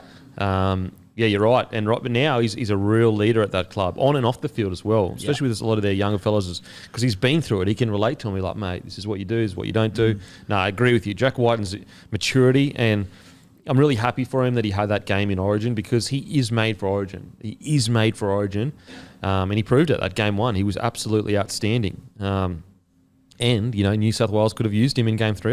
Now, it's easy in hindsight to say, but I think it's pretty clear. Outside of that, great stuff for the Raiders. Great stuff for the Raiders. They're on a run here. Who knows? Finals footy this year. Dare to dream. Dare to dream. Of the top 8. Now, on to the next game. We have the Panthers versus the Sharks. I tell you what, Panthers v Sharks. There was a period there where I was thinking Sharkies might have their number here. Now, we spoke about, does Queensland, did they reveal the game plan to rattle the Panthers? And I actually think, even though the Panthers end up winning, I actually think they may have not necessarily revealed the game plan to beat the Panthers, but I think they may have revealed a game plan to at least put pressure on the Panthers and put them in positions that they're not used to be putting in. Because the first 20 minutes, what did the Sharkies do? They kicked early and they just defended their asses off. Kicked early, defended their asses off. It was only in the 10 minutes before half-time and in the second half where there was just error after error by the Sharks. They couldn't get through any sets. But on top of that, then they started feeling like they needed to chase points, and they went away from that game plan where the Panthers decided, was like, no, this is where we're comfortable, and they took back ascendancy. Look, I thought it was a great showing by both teams. For the Sharks to only lose by 10 points with a 69% completion rate, I thought it was a good showing by the Sharkies. Guru? Yeah, no, if I'm the Sharkies, I'm taking a lot from that game. As you said, they lost by 10 points. Jerome Luai 15 errors. Yeah. Jerome Luai scored in the 77th minute. So, with 3 or 4 minutes to go, they were only down by 4 points. Well and truly in it. I think there's a lot of positives to take away from the Sharks. The other beauty of it is that it was at Bluebet. That's Penrith full strength. it's not going to get harder than that. And I think the Sharkies can walk away from that and go, you know what, if we play the entire 80 with the same intensity and stick to our game plan instead of playing it for 55, 60, if I'm Craig Fitzgibbon, I'm walking away from there. You didn't get 2 points, but there's a few little wins in there, I think. Massive wins. Like, for example, what was a key stat in the Queensland versus New South Wales? It was Cherry Evans out-kicked Nathan Cleary. What's a key stat in this game? Yes, Panthers won. Nicho Hynes out-kicked Nathan Cleary. He kicked for 634 metres, and Nathan Cleary kicked for 531 metres. Now, it's not the be-all and end-all, but I think it's a really good indication of like where the damage, how you can at least ruffle the feathers of the Panthers. What do you reckon, Timmy? Yeah, I mean, largely echoing your boys' thoughts around the Sharkies, and we've touched on this season about them. They just seem to have had the rub of the green draw-wise, and maybe come up against tougher clubs with outs or origins or whatever's data. And, they passed the test, I think, with flying colours without actually winning the game, but they were in it up to their teeth. And I think, that they'll have taken so much belief out of it, going, you know what? We are contenders. We can win this comp. Guru said you don't get harder than Penrith in Penrith on a wet night. I mean, you throw the conditions on top of it as well. The Sharkies, who are an expansive side of footy, they like to use the ball and go from side to side. The conditions didn't suit them. They suited Penrith. So all these factors, there's a really, really good result for the Sharks. And I just want to send a shout out to my boy Blake Brayley. 60 tackles, only 1 miss against the Penny Panthers. This isn't against a bottom tier club. This is the best forward pack in the comp. 60 tackles, only 1 missed. I echo everything you boys just said. I think they can take a lot out of this game, this match.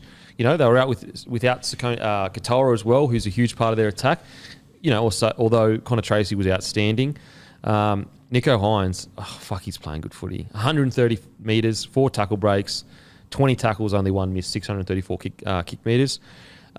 Look, I think Sharkies should take a lot out of that. I think they should be super, super confident going into finals footy. And I also think that they've proven they're a premiership threat now, because with a couple minutes ago, they're losing by 4. A couple of calls don't go there. Like, put it this way, let's say they made 3 less errors. Who knows what could have ended up? Now, look, Penrith were the better side. They won the game. There's no pretending that the Sharks won. But are you telling me that wasn't a Shark side that has proven that there's not an insurmountable gap between them and the Panthers? There clearly is a surmountable gap. Now, just quickly, the Dale Finucane situation. So on the night, he shoots up out of the line. Basically, he's going for a big hit. His head clashes with Stephen Crichton, and there's a gruesome injury. Stephen Crichton's ear gets split pretty much. There's no penalty. It's not put on report, I don't think. And it's just play on. And then the game ends, and then the match review committee, he gets basically 2 to 3 weeks. Yep. Then he's going to fight that. Now, me personally, in a perfect world, I think it's a head clash. You let it go. It's unfortunate. It's part of rugby league. In the new standard set, I have to be honest and say I was quite surprised that there wasn't a penalty.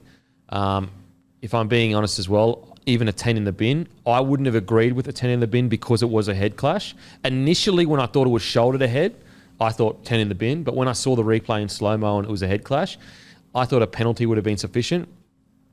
I think 1 week would have been sufficient. I think 2 to 3 weeks is absolute insanity for a head clash. What do you guys think about this situation with Dale Finucane? Yeah, it blew me away that there was no penalty and then all of a sudden he was 2 to 3 weeks the next day.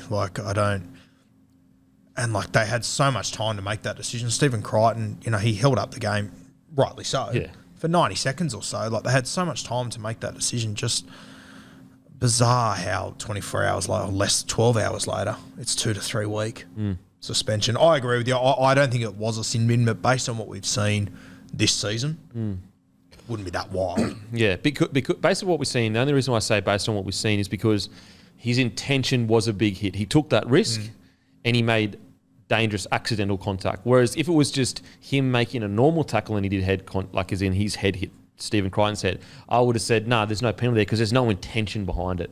What do you think about it, Timmy? Yeah, nothing too much to add on what you've already said. It'll be all eyes on the judiciary hearing for me. And if he gets 3 weeks for it, it'll be a bit of a travesty. So I just hope that it does get downgraded or get, whatever it might be. I said 1 week seems pretty suitable. Yeah, I think 1 week. So we'll see what comes out of it, but it'll be very controversial if he does get 3 weeks. For a head clash. Yeah. Fuck. I don't know if it's different for you having played first grade and everything, but for me sitting there and to think that your ear can split like that, just from a guy coming in to tackle you, it just shows the intensity of... Yeah. I don't feel like I could grab either of your ears and pull it off like that. Yeah. Let alone for him to come in and make that contact and that happen. Just crazy. Crichton's got a fair noggin on him because he was he was a little bit ginger, but he was not smiling, but he wasn't rattled from it. Like, he was pretty sweet. I mean, I know after the game he said he doesn't remember any of the game, but I just mean like outwardly he wasn't like fully out or so fair chin on him. Look, I think one week would suit. Only because he went for a big risky play and it didn't come off. And I think Penrith are a bit hard done by not getting a penalty. In saying that, then 20 minutes later or however many minutes later, 2 minutes later, kick out, clear shoulder charge, like a clear shoulder charge. Just because he doesn't hit him, he like grazes past him. Now, if we didn't have a whole season or 2 seasons of blokes getting sent in the bin for, like, honestly, just taps on the chin, I would be like, you know what? He didn't hit him. Who cares? But when you're sitting there as another team that has lost a game because they had someone sent 10 in the bin and you watch him shoulder charge, you're going, how come my bloke got sent off? Like Jaden Sewer for the Dragons. How come he got sent 10 in the bin?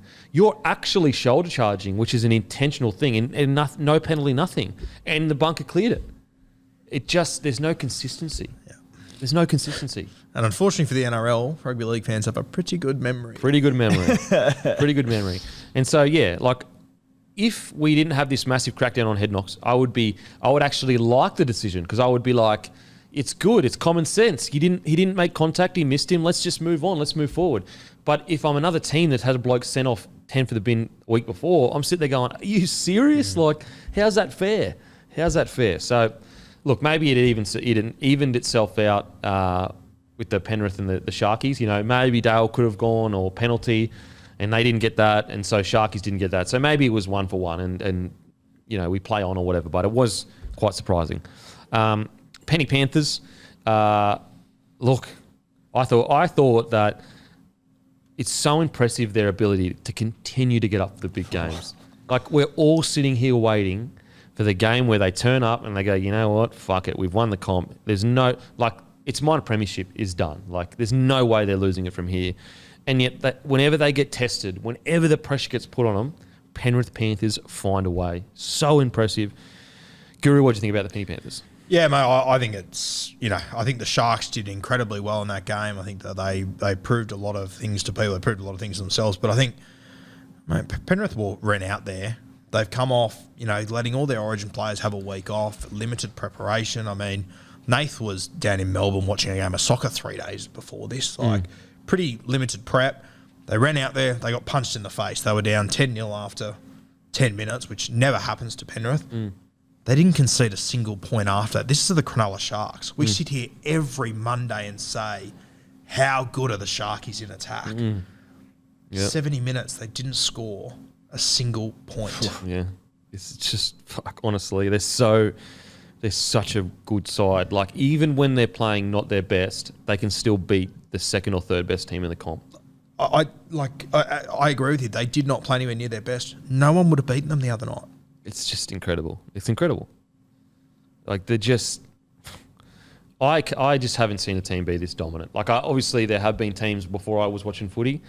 I can't remember a team that's gone 2.5, nearly 3 years of pure and utter domination, where even when they're playing poorly, they still get the job done against the best teams in the comp. Yeah, I think as far as, like, the salary cap era goes, I think it's hard to push back on that this team isn't the most dominant. Yeah. Like, they don't have off games. Yeah, it's crazy. And when we talk about dominant, we're talking about week in, week out. We're not talking about premierships at the end of the year or that. Like, and who knows, they could go back to back. But, like, even when the Roosters went back to back, they weren't this dominant. They had, like, spans. They had lulls. Yeah. Like for that game on the weekend, like, that was a lull. Yeah. They just beat another top 4 team by 10 points. And a top 4 team with something to prove too. You know, like that was their big game, the Sharkies, where they were going to ambush the best in the comp. Thoughts, Timmy? Yeah, I think it was just like you talk about James Tedesco not playing bad games. Penrith have got, I don't think they've got a player in the last 2.5 years who's had a bad game. Oh, They're incredible. Yeah. And the more of these games that Penrith get into them leading into the finals, the better. That they need these hard hit-outs where they get put under pressure and they have to, went down 2 tries early where they have to turn and go, all right, we need a lift here, a bit of adversity on the field, tough conditions. And I said, they're getting a lot more experience in them now off the back of 2.5 years of dominance. But like the last thing we know you want your side doing, no matter how good they are, is just coasting into the finals without tough games. So I think that win for them will do. We said it'll do wonders for the Sharks. It'll be just as good for Penrith. Maybe even better. Like a reality check. Dylan Edwards. I've got a man crush on Dylan Edwards. I fucking love that bloke. I love him. He's so humble. He's so unassuming.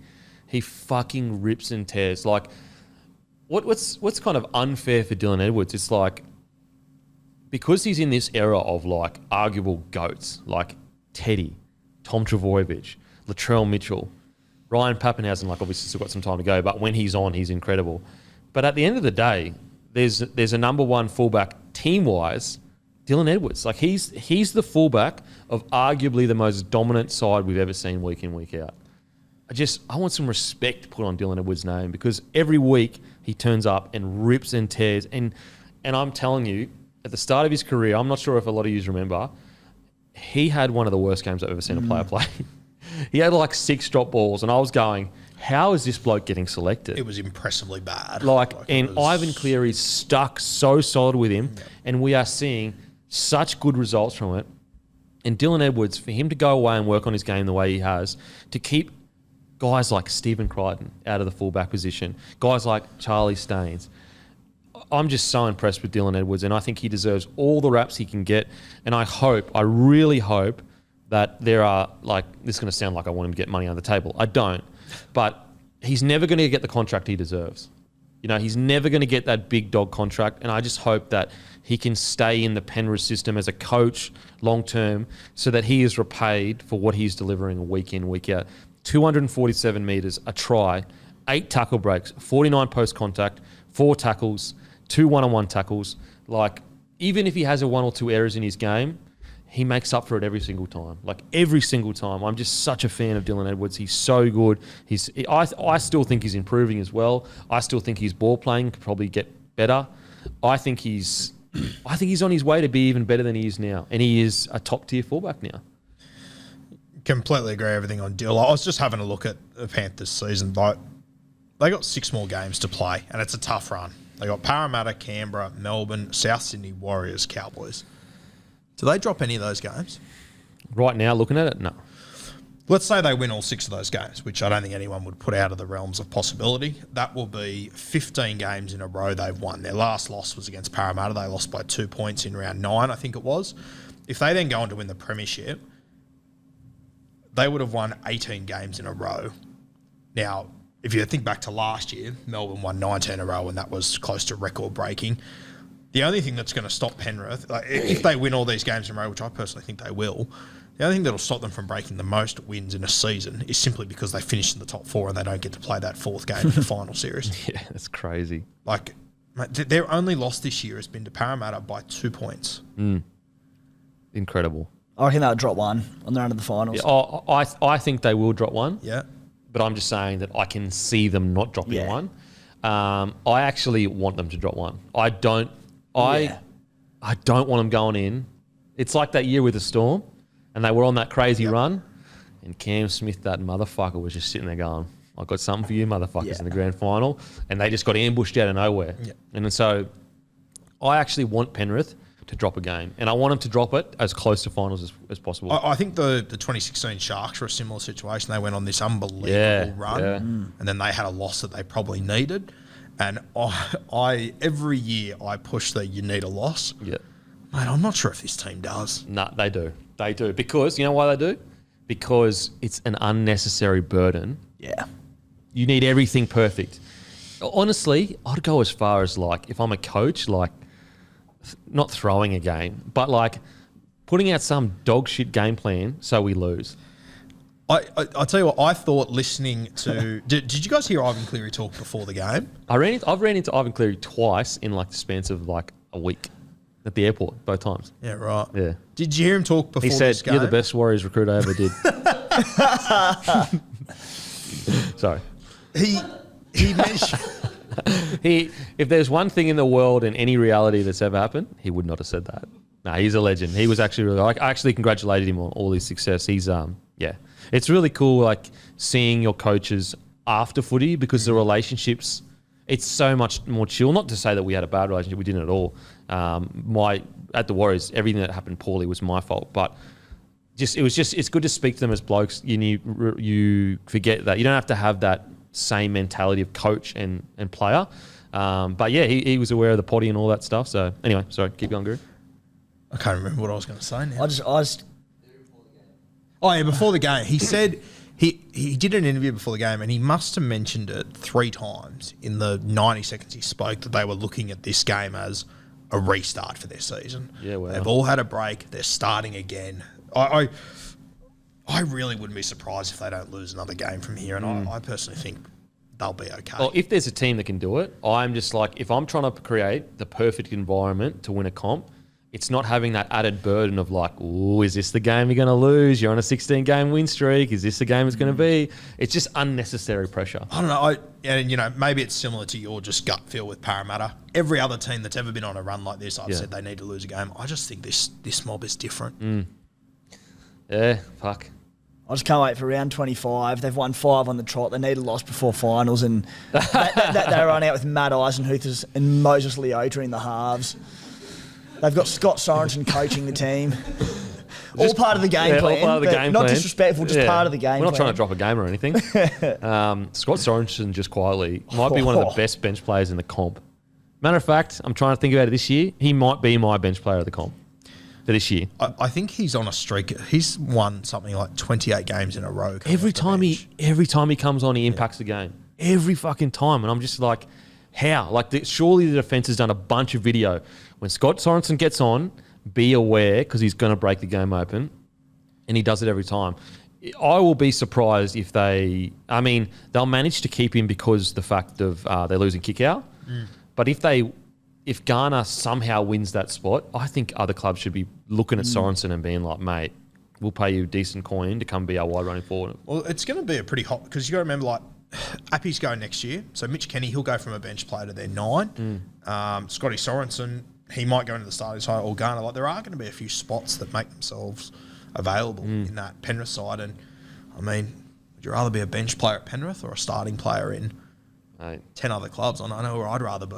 You're basically guaranteed, like, prelim minimum. Like, that's According to this website, Scott Sorensen hasn't lost a game for Penrith while he's played on the bench.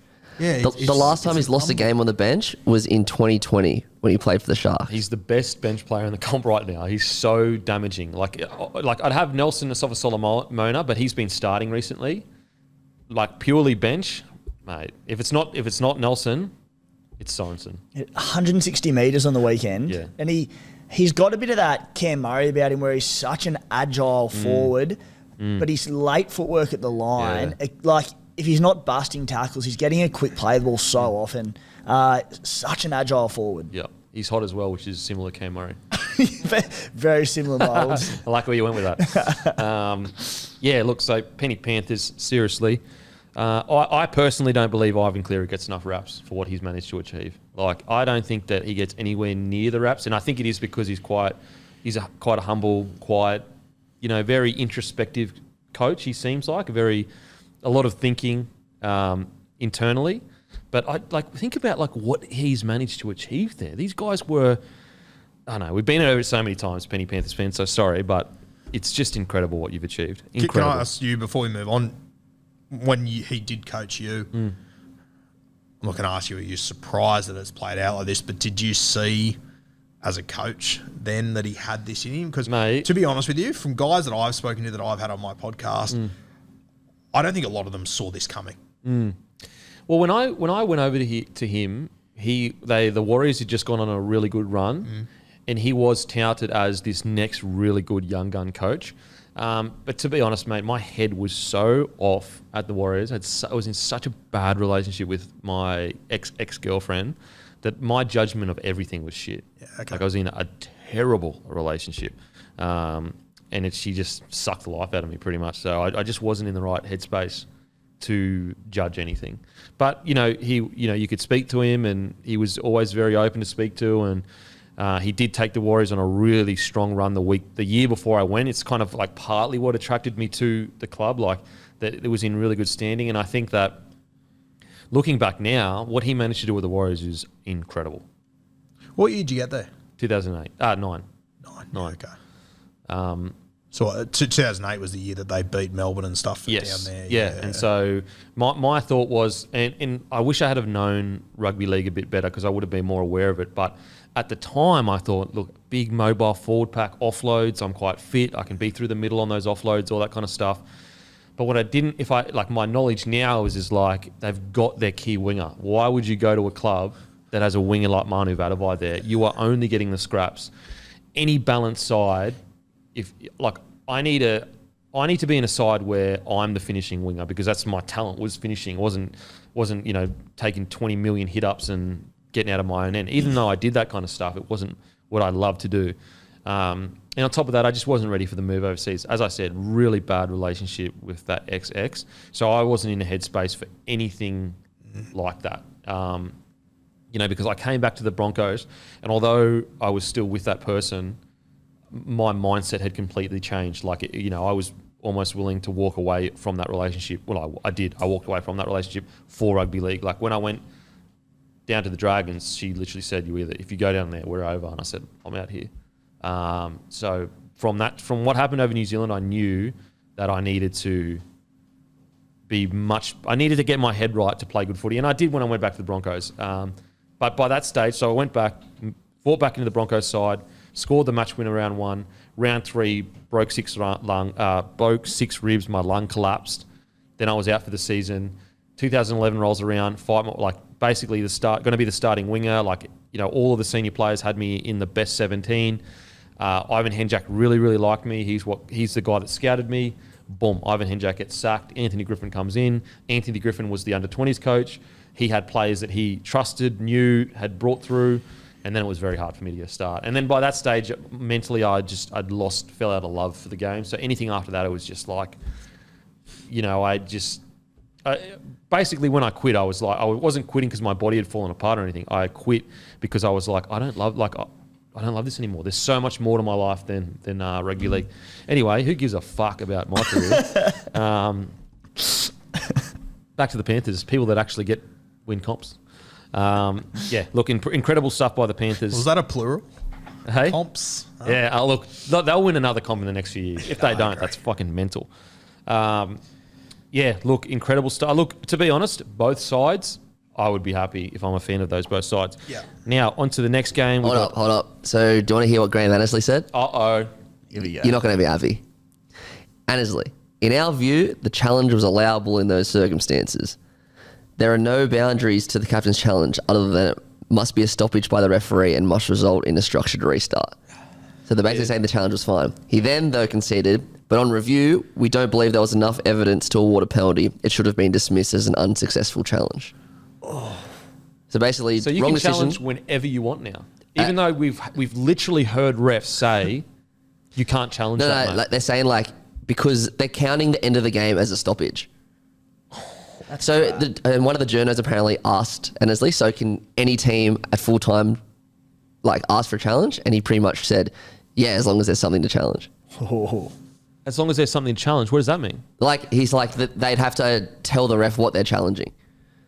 So you can, Yes. at full time, you can literally challenge anything you want. Yeah, as long as you can identify something, yeah. That's going to backfire. 100% that's going to backfire. Wow. Come on, man. So we assume that means you can do it at halftime too? Yeah, halftime, you can just challenge. Maybe I'm remembering incorrectly, but I swear I've heard refs be like, even in stoppages in play, have been like, no, there's, there's nothing to challenge, or you can't challenge forward passes, or fucking whatever. I swear I've heard refs say that sometimes to players. It happens a heap. To the refs' credit, they will quite often say, it happened to the Raiders a couple of weeks ago. Remember Jordan Rapana wanted to challenge something, and the referee sort of said, no, you can't challenge that. Oh, it's not worth your while, sort of thing, and he did anyway. Actually, hang on a sec. Didn't the Raiders try to challenge the Ben Hunt thing? And he said, "Nut, game's over." Oh. Yeah, you're right. Oh. And so the only defense of that was like, yeah, but he called the game off. He called the game over. So the exact he quote, said you can challenge after full time. You can challenge. The exact quote is, asked if every team can now challenge the final play of every game if they have a challenge, he replied, well, they have to nominate what they're challenging. So you can challenge after full time, because didn't he say that full time is a stoppage? Well, that's what the NRL kind of said yesterday in the thing that you saw, Timmy. Okay, Yeah. so read his quote again, sorry. Okay. So, Annesley, in our view, the challenge was allowable in those circumstances. There are no boundaries to the captain's challenge other than it must be a stoppage by the referee and must result in a structured restart. Okay, so someone getting tackled is a stoppage, or they're saying full time is a stoppage, because a tackle's not a stoppage. Yeah, so it's not tackle. I think it's full time surely as a that's what he's stoppage. saying. Yeah, so he's saying full time is a stoppage. Yeah. And so I swear Elliot Whitehead was running in to challenge the Ben Hunt thing. I think you're right. We'll have to get that up. I'll have a look. Apologies if I'm incorrect, but I could maybe they didn't have a challenge, but I'm pretty sure I remember Elliot White going challenge. I thought they come screaming as well. And he was like, nut, game's over. full time. Oh, Holy moly! Jesus. That sounds like they've messed up, and now they're just running with that as the precedent to sort of save themselves to me. Like, so, yeah, because I don't want to be fully like, no, I don't want to the say, right no, call. we completely shit the Yeah. bed, but okay, this is how we'll do it from here on, and we'll just put our head in the sand and hope that it doesn't bite us in the arse. And what they've sat down and gone, look, what are the chances that this happens again, where something happens after full time? What are the chances that a game of rugby league's decided on the last play, huh? TikTok, here it comes. So, but I'm still really unclear on when a challenge can be. So any stoppage of play, then that means that there can be a challenge. Any stoppage of play. Yeah, so stoppage. So, if it was the end of a set and there was a changeover or balls kicked out, that's a stoppage. But mid-set, when there's a tackle and like, that's obviously not. So, like, if I kick the ball out, I can challenge. that would be a stoppage in play. That's what I mean. Like, that's what I'm not understanding. So any stoppage in play, guy gets his he's getting his head wrapped and he stops. They stop the play for the HIA. Could I challenge then? It's a stoppage in play. It's a stoppage in play. So, yeah. Right.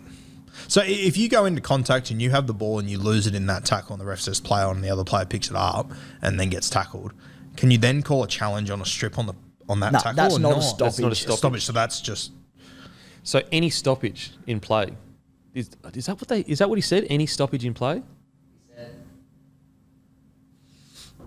There are no boundaries other than it must be a stoppage by the referee. Okay, so it must be a stoppage and there are no boundaries. So that means any stoppage, you can challenge a call. So that means HIA, that means a ball comes rolling on the ground and they need to kick it off, because that would be a stoppage. Like, stop, kick the ball off the field. You know what I you'd be mean? getting your ball boys alert, wouldn't you? Wow.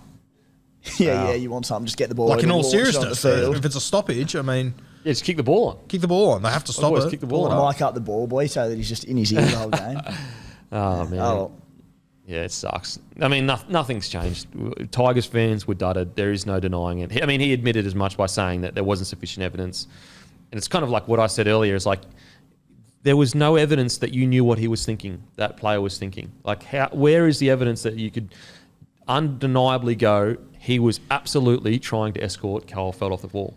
And also, why was the bunker talking in his ear? Anyway, so still devastated for Tigers fans, but look, hopefully, you know what the Tigers fans can be proud of is the fucking boys were galvanised and they played for an absolute legend. I just want to give a quick shout out to James Tamia. 300 games as a front rower. What an amazing achievement. An amazing achievement. I think it also says a lot about him that, and granted it's one of his former clubs, but if you looked at the 30-metre line yesterday, it said 300. Like, he's at the point where even the Queensland Cowboys were like, we respect this opposition player so much and what he's done for us that they joined in on it as well, which I thought was great. Okay, now onto Doggies v the Titans. Hold up, South Storm. Nah, fuck that. Storm were incredible. Fuck Rabbitohs. No. Rabbitohs Storm. Holy shit, we still got fucking 3 to go. What time are we at, Matty? Oh, plenty of time. We got oodles of time. Let's do another throw. Yeah. Rabbitohs v the Storm. Look, to be honest, the first try that the Rabbitohs scored, that might, and I'm not trying to do this as a mean, I'm not trying to be mean to anyone or negative, but that's probably the worst defence I've ever seen from the Melbourne Storm. And the reason why I say that is not to have a crack at any players at all. It's to say, that's a bit emblematic of, the current situation the Storm are in. I truly believe if Craig Bellamy can turn this around and they win the comp, it will be easily, and I mean easily, the greatest achievement of Craig Bellamy's career. I think that they're really up against it. I think they've never been tested the way they're being tested right now. Do I think is there one club that has shown incredible resolve to be able to bounce back? Absolutely. But I think there's no denying now that this club just in this season at the moment, there is a bit of concern. I would even take it a step further, and I'd say I'm a little bit concerned also next year because they lose Kafusi, Bromwich, Jesse Bromwich, Kenny Bromwich, Cheese. Who else they lose? So Christian Welch will return from an ACL, but that's a substantial loss. They've signed Tarek Sims, who may go well, but outside of that, I don't think they've got Holworth on a big contract, so you'd assume that I know he's down as a centre. I think he's wide running forward. Craig Bellamy has come out and said himself that he doesn't think that they can turn it around. So this isn't alarm bells. This isn't me being a panic merchant or anything like that. This is coming from Bellamy's own mouth. He is also concerned of where they're at right now. Look, at the start of the season, my biggest worry was they dealt with a lot of off-field stuff that they'd never dealt with before. Then I watched some of the trials, and when the Warriors played the Storm, and it was most of the Storm's reserve grade, I was worried their depth just wasn't there. The size in their pack just wasn't there. And unfortunately, did I think that it would look this dire? And I don't think it's so dire that they're going to fall out of the 8. But they're not they kind of weren't competitive, unfortunately. And I've never seen a Storm side for multiple weeks in a row not be competitive. Back in the day, if you want to beat the Storm, it was honestly the biggest grind you've ever done in your life. And that could be the second string, almost even the third string. There was a period there where the Storm was so dominant that people would make jokes that the Storm could put in their reserve grade side and they would be competitive. Unfortunately, I'm a bit worried about the Storm. Guru? Yeah, I think, as you mentioned before, that first try they conceded, and for people that might not watch it as close as we do, if you watch the defensive line of the Melbourne Storm, they're on their line, they're retreating. Before Kalyn Ponga got to the try line, the left winger was in the in goals. We're still sliding. Yeah. And the odds, there was, there's obviously, depending on where you are on the field, negative defense works at times, but on your line. And the other thing was, the winger, Kalyn Ponga could see the number on his back. That's how out of position he was in that moment. There was so many little red flags in there that just...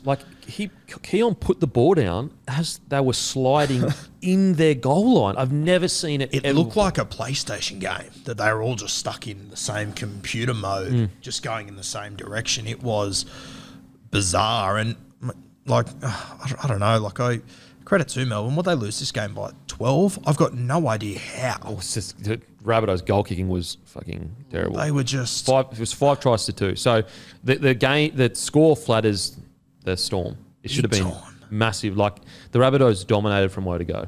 And I think there was points there where Munster hit a 40-20, and I think Jerome Hughes hit a 40-20 as well. I know Hughes, he hit one in about the 23rd minute, and for the last 15 years, what I've learned of the Melbourne Storm is when you get a moment like that, they're going to make you pay for the next 15 minutes. Yeah, they're not letting up. You got to do something incredible South to Sydney get over. scored the next set. Yeah. It was just... it's so un-Melbourne, and I know that we throw that around from time to time when they have put in a poor performance, but it's been an un-Melbourne month now, and who's going to come back? They've got Xavier Coates, that will help, no doubt about it. They got Brandon Smith, who Brandon Smith hasn't been playing as well this season as what he has. This is their current, like, from number 6 all the way till 13. This is their team. Cam Munster, Jerome Hughes, Jesse Bromwich, Harry Grant, Nelson Asafa-Solomona, Felice Kafusi, Kenny Bromwich, Josh King. That's a fucking good forward pack and should not be getting dominated the way they are.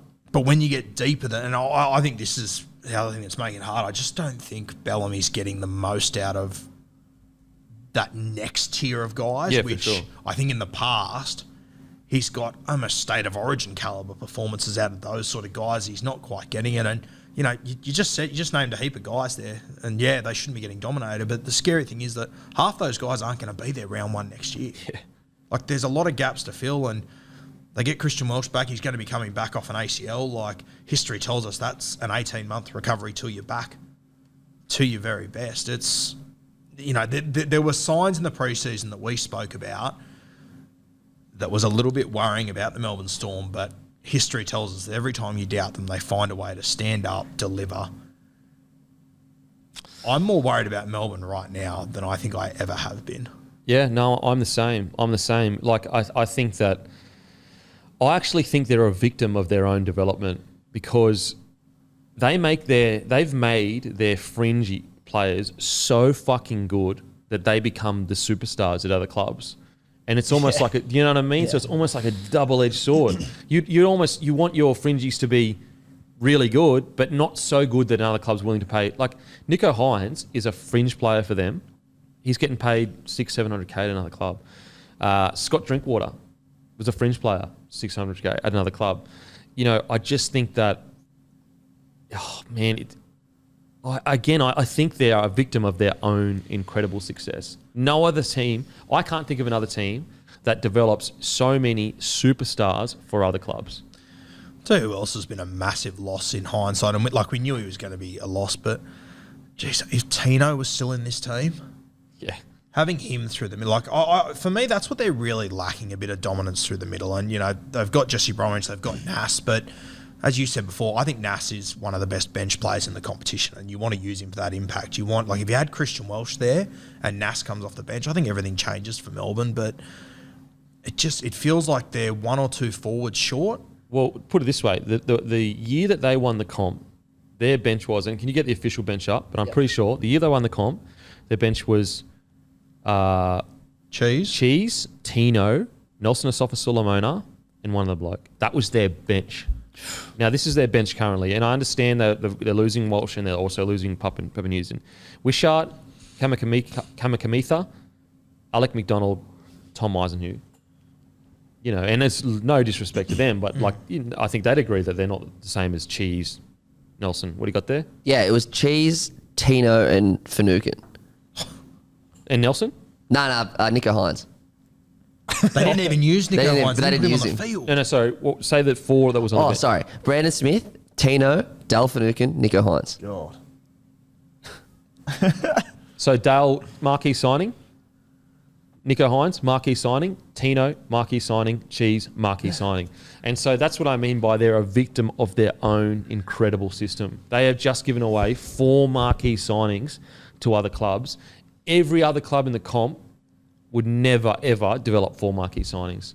So I think they're in a bit of trouble. I really... The salary cap has just annihilated them. It's just smashed them. And that's why Munster can't get paid what he's probably worth. And for the first time ever, I'm looking at the Melbourne Storm system and going, where are those next 3 marquee signings going to come from? Because I can't see them at the moment. We've got guys like Jack Howarth, who I've seen the highlights, they're incredibly talented, but I can't believe he hasn't got a gig yet. I think they're just being patient. Oh, yeah, and I back it 100%. But it's for the last few years, there's always been a Drinkwater who can't get into this side, a Hines that can't get into this side. I feel like at the moment, they're just lacking that bit of depth. Yep. But I mean, there has been a lot of un-Melbourne things that have happened. You had the off-season, obviously you had the Munster and the Cheese incident. Then you had Jerome Hughes, his contract got played out across the media, like that would like that's what's so surprising to me. Like the Hughes situation, like fair play to Hughes, get your money, bro. Respect it. Like no one's paying your bills when you retire. But I just feel like yesteryear that would never happen at the Storm. A player goes and signs a contract and then 6 months later says, I'm not taking up the option and I want an upgrade. Now, I want to apologise if there is way more to the story. All I can go on off what the information that we have. But I just think like yesteryear, players were almost begging to stay. Timmy, what are your thoughts on the Storm right now? Yeah, I mean, well covered, but it all comes back to the forward pack for me. Like any team with a spine with Munster, Hughes and Harry Grant, if they're not doing damage and influencing the attack, you have to go straight to the forward pack and go, all right, there's an issue here. I think there's a couple of things for me. The first one is that I think they're possibly lacking mobility in the pack.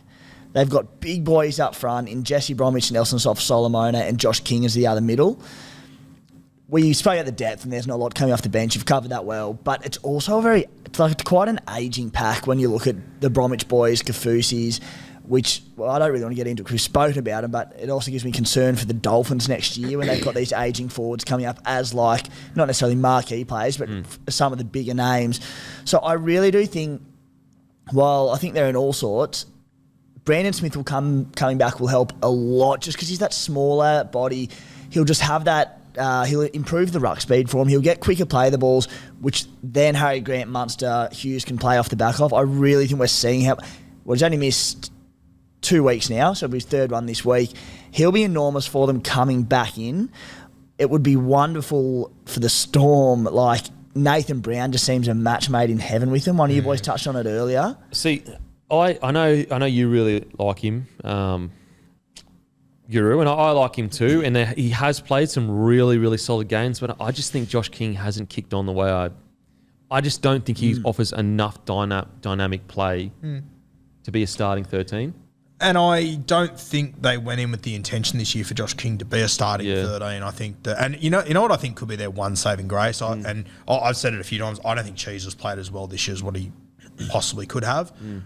The way that I've watched him play, I almost think he's been carrying injuries or something. I don't think he's been 100%. This month off that Cheese is having could be massive for him. Fuck, if he can come back fresh and be the forward that we know he can be. I mean, I was sitting there in 2020 saying he is the best momentum forward in rugby league. He was a joke, honestly. And if he can come on, he can change their season. He can change their season. For sure. He is the guy that this, as much as it's come in a really shit way that he's had this break, the silver lining for the Melbourne Storm could be that you get a fresh Brandon Smith who's got 8 weeks left at the Melbourne Storm. Well, if you, let's say you get Brandon Smith back, you get Josh King to the bench. I actually, as I said, I do like Josh King. He gets through real high quality work, misses very little tackles, does the hard hit ups. But Josh King on the bench with a Kamakamitha, maybe an Alec McDonald, maybe a Wishart, and Cheese starting, that just is a much stronger side, in my opinion, a much stronger side. The only problem is that Storm's season almost hinges on Cheese now. Like if Cheese can't come out and do something special, they're in a really tough spot. And I do think again, I know I've kind of harped on it, but I do think they deserve, I guess, a pass in the sense that, honestly, I reckon you go back in the history of the game and very rarely would you see 4 players over a span of 2 years be signed as marquee players for other clubs after you just lost the greatest player of all time in Cameron Smith, or definitely the greatest 9. You lost Cronk, you lost Slater. And then on top of, so if, we say it every week, Storm are the team that turned it around. I just think that the concern I have with the Storm is that without Ryan Pappenhausen there, when Pappenhausen was out and Munster was in, they were lacking, I guess, explosiveness around the ruck. I just think that the Pappenhausen loss is almost, they can't recover from it. And I think compounding of the other thing that's been overlooked is, as you said, the forward pack, I agree with you, incredibly important, but guys like Remus Smith and Jennings, just those sort of guys, like... They were so solid for him, mate, especially last year. Remus Smith is a classic. You don't realise what you've got until he's not there. I mean, I'm now looking at their outside backs going, they look so fragile every single week. And Remus isn't a superstar. He's not... when you put the stars up on the billboard from Melbourne Storm, you wouldn't even consider Remus Smith, but he does a job every single week. defensively solid. He's solid in attack. Well, two of their like Nick Meaney, fringe first grader when he first come across. Yep. I think he's been really good though. But then you've got Dean Eremaya, who is a rookie. Then you've got Seve, who is literally doesn't even have a picture on NRL.com, so he's not. That means he's not in their top 30. Then you've got Olam, who's gun. Then you've got Green Anderson, who definitely wasn't in their top squad. So you look at that backline. That is a super inexperienced backline. Like it's. Fuck, I'd love to do the maths. It might be the most inexperienced backline in the competition. It seriously might, because like, you got Olam sitting at like 60 games maybe. You've got Meaney sitting at 50 maybe. Yeah. Outside of that. And like that's like they've also had guys like Will Warbrick, who's been really impressive in reserve grade, but he's been injured for a couple of weeks. I mean, didn't they pluck young Tonamapea a few weeks ago? Like they signed him out of nowhere as extra depth. Like yeah, they I are think he was 20th. Man. 20th, yeah. Like they are 18th. They're just struggling to put together. He doesn't even have a picture. Yeah, that's yeah. And you know what? As you said before, credit to them for being patient with Jack Howarth. I would have pressed the fucking panic station button by now and chucked him in. Yeah, absolutely. I would have absolutely too. So their backline to start the year was Pappenhausen, who's gone, Jennings, who's gone, Remus Smith, who's gone, Olam, who's still there, and Coates, who's injured. So they basically have a reserve grade backline. So, I mean, look, is it, like we say all that, like, is it any wonder they're struggling? Like, that's a massive injury toll to key players. And I mean, at the exact same time, and once again, credit to the Melbourne Storm, they're struggling. I'm more worried than I ever have been. They're fifth. Yeah, I know. Yeah. You know, it's such a tough one because you go, okay, they've got a reserve grade backline, and these guys might develop into first graders for sure. We never know. But then you go, but they still have Harry Grant, Cam Munster, Jerome Hughes. Like, there's other clubs in the top 6 that would kill for that. Like, you know, for example, I know Cowboys and the Sharkies have developed into great backs, but, you know, Cam Munster versus Townsend or Hughes versus Townsend, you'd probably, you know what I mean? So it's, I don't know. I'm so unsure about the Storm, but it is the most concerned I've been for the last, at least the last, when was the last time? 2015, I think, that they went on a bit of a poor run. Pretty Yeah, they lost 4 in a row in 2015. And, you know, back then and back in 2012, like, you had this big 3 that could drag you out of just absolutely anything. And it's tough down there at the moment. It's tough. Yeah, the concern is I don't see any, like, young superstars coming through there at the moment. So this could be something that is a little bit of a hurting period for longer than we think. Like, I've got no idea what that 17 is going to look like round 1 next year. Yeah, I think it's going to be very different. I think they're going into the market. I think he even came out, Bellamy, and said that they're looking for outside backs. So, yeah, look, interesting times. But, look, every club goes through it. Not to say that they're definitely in a lull right now, but, you know, like, we've all had to deal with it as fans. So, Yeah. finally the Storm might have to deal with it just a little bit. Jesus. Has Craig Bellamy, has he come out and said is he coaching? He's definitely coaching next year. Is that as far as he's... Yeah, I think next year is as far as he's fully committed to. It'll be interesting to see how they go in the recruiting market. If people know that... Well, he's going to be at the club, though. So he's signed a 5-year deal. And I think if he retires from coaching, he becomes like the general manager of footy or whatever. But, I mean, I tell you what, losing Munster now, it could be devastating for the club if they lose Munster. But, anyway, Storm fans, this is what it feels like to lose, bruh. Welcome to reality. Yeah, welcome to reality. The rest of us had to fucking deal with. Now, onto the Rabbitohs. Honestly, Lockie Ellis, easily his best game in a long time. I thought he was outstanding. Latrell Mitchell is an absolute motherfucker. You know, I thought Tass had some good moments. Cartwright did his job on the centre there. Like, missed a couple tackles, but I think he did well for a guy that's not a centre. Keon has just kicked on. Jairo was outstanding. Demetrio deserves a massive rap. Jason Demetrio, it has not been smooth sailing. He has this club, you know, within a bee stick from the top 4. Who knows? You just don't know what's going to happen. And they look confident. They look ready and raring to go. Look at their bench. Havili ran for 165 metres. Tom Burgess ran for 145 metres.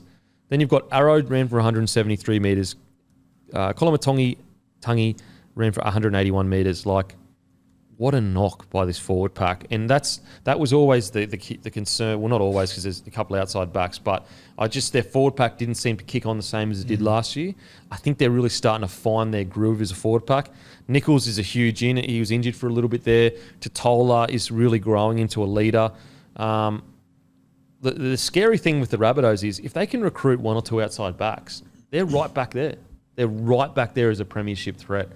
Some say they could even make a charge this year. I think Demetrio deserves a massive rap. And, Rabbitohs, they're firing. And we just don't know. Anything could happen with this Rabbitohs squad. Thoughts, Guru? They're a team you don't want to fuck with come finals. Not with Latrell Mitchell-Angry. You do not want to slice at the Rabbitohs at all. And that's crazy. Like, we look back at the start of this. I remember sitting here after week 4 and 5 and saying, oh, geez, they've done well. They've won one game, but they could have won 3 more of those games. Now they've got this 10 weeks of really easy games. They weren't that impressive during that 10-week period. No, I thought they were going to miss out on the 8, honestly. Yeah. If I'm being honest, 6 weeks ago, I thought they were Gonskis. And they're 1 win out of the 4, and I don't think they've taken advantage of their draw. Just another guy you mentioned there, Ilias, he's obviously scored a couple of tries last few weeks. It's been fantastic. I had a look at the game that he got hooked in and the 3 games before that. So across those 4 games, he missed 20 tackles. It's now been 4 games since he got hooked. He's missed 7 in those 4 games. So maybe Demetrio was right.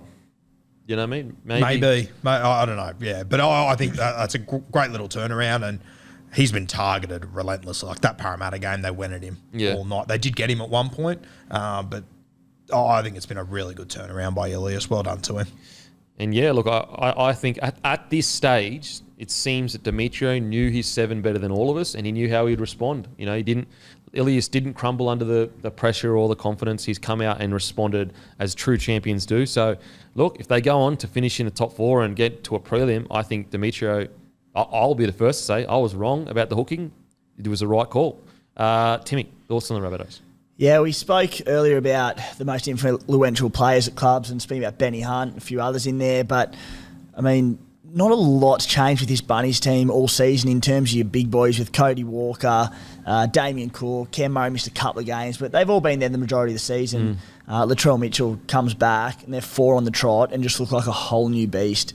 So, I mean, the influence he has on this team, it's just his stocks, we knew how good he was, but his stocks have gone through the roof the last month because they're a new side, aren't they? Remember there was a world 24 months ago where people were so like cemented on the idea Latrell was not a fullback. Now look at him. He loves it. He loves the chip, like he loves his back against the wall. And like obviously yeah, the comment where, what was it, 6 weeks ago, someone said Rabbitohs aren't going to make the 8. Yeah. Latrell responded and said, I want to see this comment in a few months. Boom. They've lost, I think, 1 game since or something. That's crazy. Just amazing. Like he is just, he's just the a other freak. thing is too, like, you know, people said he wasn't up for being a fullback a couple of years ago. I think he's looking very fit at the moment, but I still don't think he's at his fittest. He's absolutely got more in him. I think it was on the weekend, or maybe it was the weekend before, I noticed there was one play where he put in a kick and it landed about a metre out from the try line and he made the tackle. And he turned to AJ and said, you go to fullback. Yeah. Just give me a break. Like, he's doing what he's doing, and I don't think he's at his full fitness yet, which makes sense. Match fitness, it will come. But, mate, give him another month. Come finals time. He'll be ready and raring. And, like, Latrell doesn't need a reason to have a chip on his shoulder. Yeah. Yep. Like, it's going to be them versus the world come finals time in their eyes, and I can't wait. I can't wait to watch them. Yeah, and honestly, massive credit to the Rabbitohs identifying to get him out of Australia, over to America, get him away from everything, focused on getting his body right.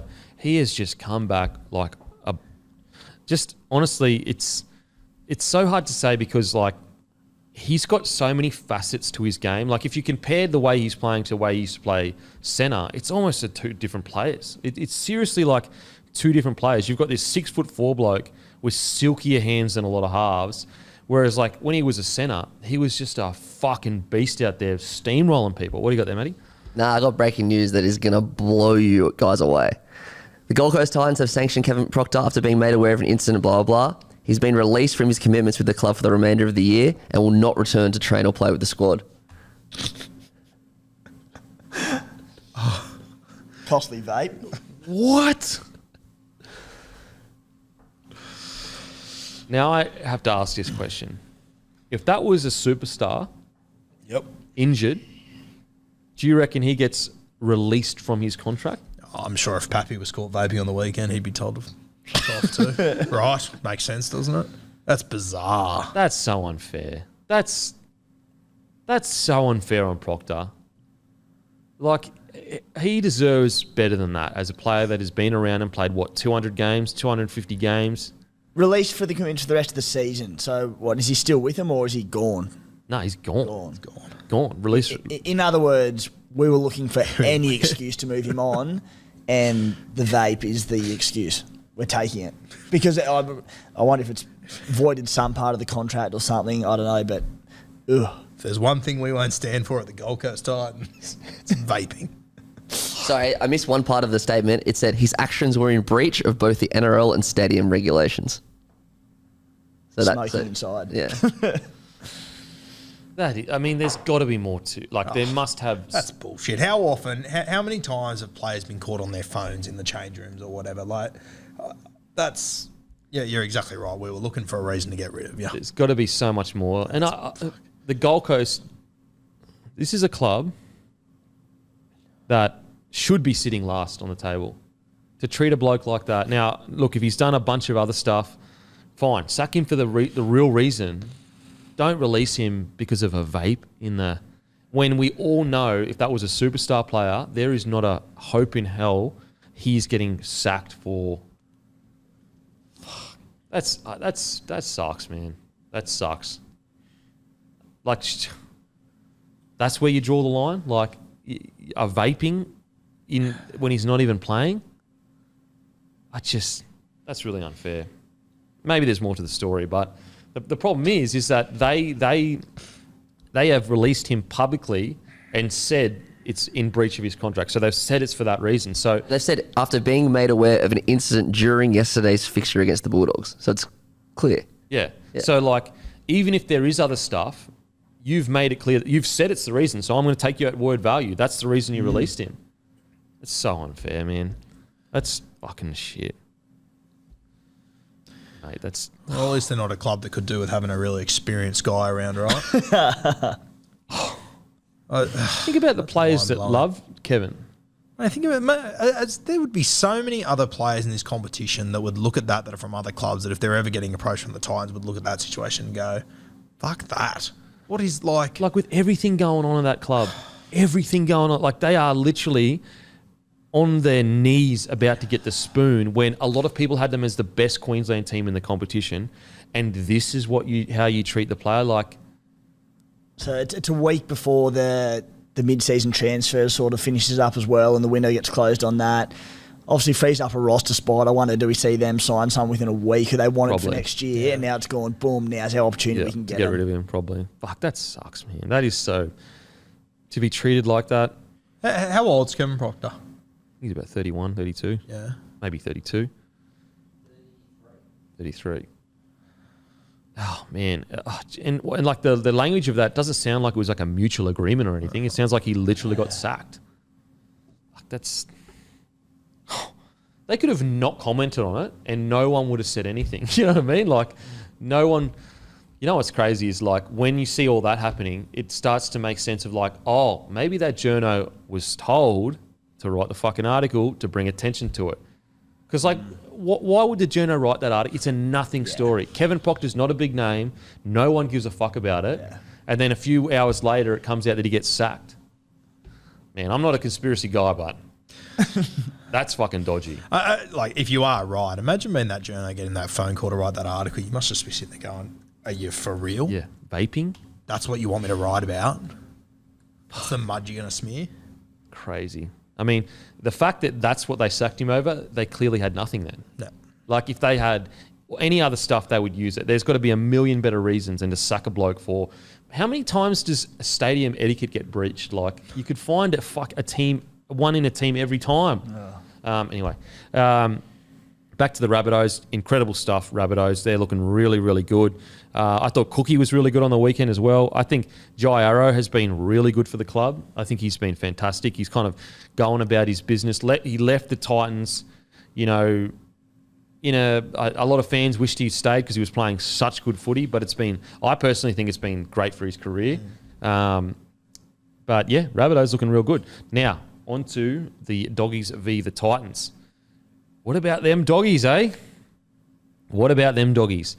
We've spoken about it a little bit, but I just think they're seeing the benefit of keeping a 9, 6 and 7 together, playing footy and getting used to each other. Matty Burton is playing outstanding footy.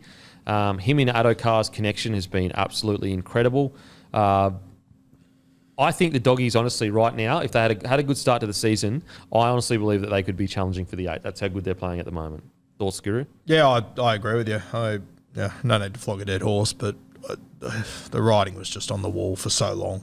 How to play this spine, I can't believe how long it's taken them to see it. And a similar situation with the Titans too. We'll get to that soon. But mate, Jake Averillo, he wasn't playing in this game either, so missing their fullback. They had Declan Casey, who made his debut 3 weeks ago, playing fullback. Like, I genuinely think that if Canterbury would have started with this from the start, and when I say from the start, I mean December, let them train together. Yeah, I definitely think they could have been pushing for a top 8 berth, 100%. Yep. I mean, you look at their outside backs. My man Kiraz, 167 metres. Shop, 124 metres. Burns, 107 metres. Addo-Carr, 317 metres. Matty Burton, 100 metres. And also, people that are like, oh, it's just intercept. That's not the same metres as, a bloke that takes a bunch of hit-ups. If he scored 2 length of the field tries on kick returns, would you say the same thing? No, you would say that's fucking amazing. He scored 2 length of the field tries. Intercepts are the hardest thing to pull off because they're so risky. So that 317 metres is just as valuable as if he made 2 length of the field kick return breaks and scored. So massive game from Josh Addo-Carr. I think Raymond Faitala Mariner, I think he's really, really growing back into that form that he was playing a couple of years ago. 129 metres, 62 post contact, 29 tackles, 0 missed. Look, I know I've said it for quite a while, but unless Paul Vaughan's on a massive wicket, I'm surprised they didn't keep him. I think he's doing a great job in the front row. I really, really do. Thoughts on this game, Timmy? Yeah, you boys touched on it, and Guru was about to go into the Titans there. It was just the contrast of the spines for me about the Dogs keeping the spine together, and they're reaping the rewards of it. The Titans, who have done the complete opposite and chopped and changed all season, just looked dysfunctional. Their attack had no cohesion to it. And I just thought it was really interesting seeing those two side by side and the difference it's made.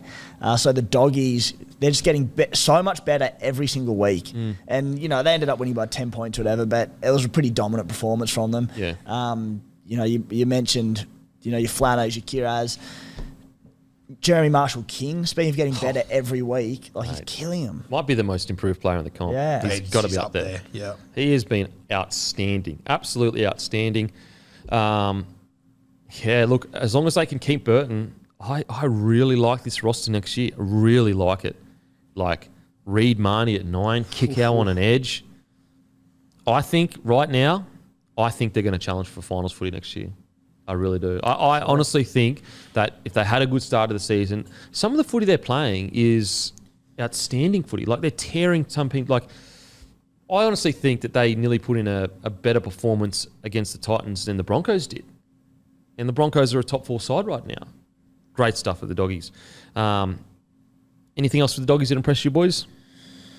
No, I just think they're heading in the right direction. It's good to see. Yeah, I'm just having a look at the ladder now. Like, out of all the bottom 8 teams, if the Bulldogs are playing them this weekend, I'd give them a really good shot to beat them. Yeah. And even some of these top 8 teams, I think they'd give them a run for their money as well. So with those additions next year, and with a whole pre-season and this season under their belt playing together, I think they're going to be a force next year. Yeah, I really... Do you re-sign Potter? I think you give him another year. I really do. Yeah, I don't know. It's tough, isn't it? Like, you've obviously got all these rumours about Cam Serraldo, but I mean, we have seen the hotshot Penrith assistant come into a Canterbury system before, so it is a little bit worrying. I don't know, but mate, Nick Potter keeps winning. Isn't that what you want to do? Yeah, and he's not going to break the bank. Maybe you I don't know. Like, he's proven, like he's done at least some coaching. I think he'd be pretty hard done by if he didn't get a crack at it. Now, I know Serraldo's the next big thing, but, you know, at the end of the day, he hasn't coached first grade yet. We just don't know how it's going to go. Whereas Potter's got these guys into at least playing at a level that is comparative to the other top 8 sides, then in the like 6 to 10. Yeah, but in saying that, if Serraldo ends up being everything that people have given him raps for, then, you know, fuck, you go that direction. So really exciting times. And look, Bulldogs have got some of the most passionate fans in the competition. I love seeing them get behind a team that's winning. Now, Titans. Look, we spoke about it during the game. That team, without Toby Sexton's short kicking game, would be honestly absolutely struggling. I also have a massive man crush on Tino, getting booed every single run, and he didn't give a fuck. He didn't give a fuck. Matter of fact, he got booed every run, and he was public enemy number 1.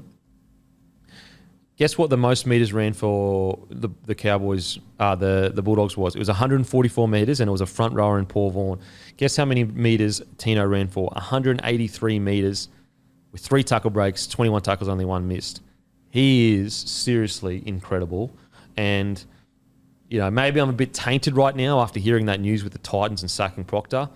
But if they continue to struggle, I personally don't. I think he should find, like, I don't think it'd be good for his career to continue to struggle. Now, obviously, you want the Titans to go well, and Tino can be that guy. But what I don't get with what I didn't see yesterday from the Titans forward pack is your leader is getting booed. The opposition are flying out of line. They're trying to hurt him, all this kind of stuff. And I just didn't see any like mongrel and aggression from the rest of the boys getting on the back of Tino and going, fucking, that's our leader that you're having a crack at.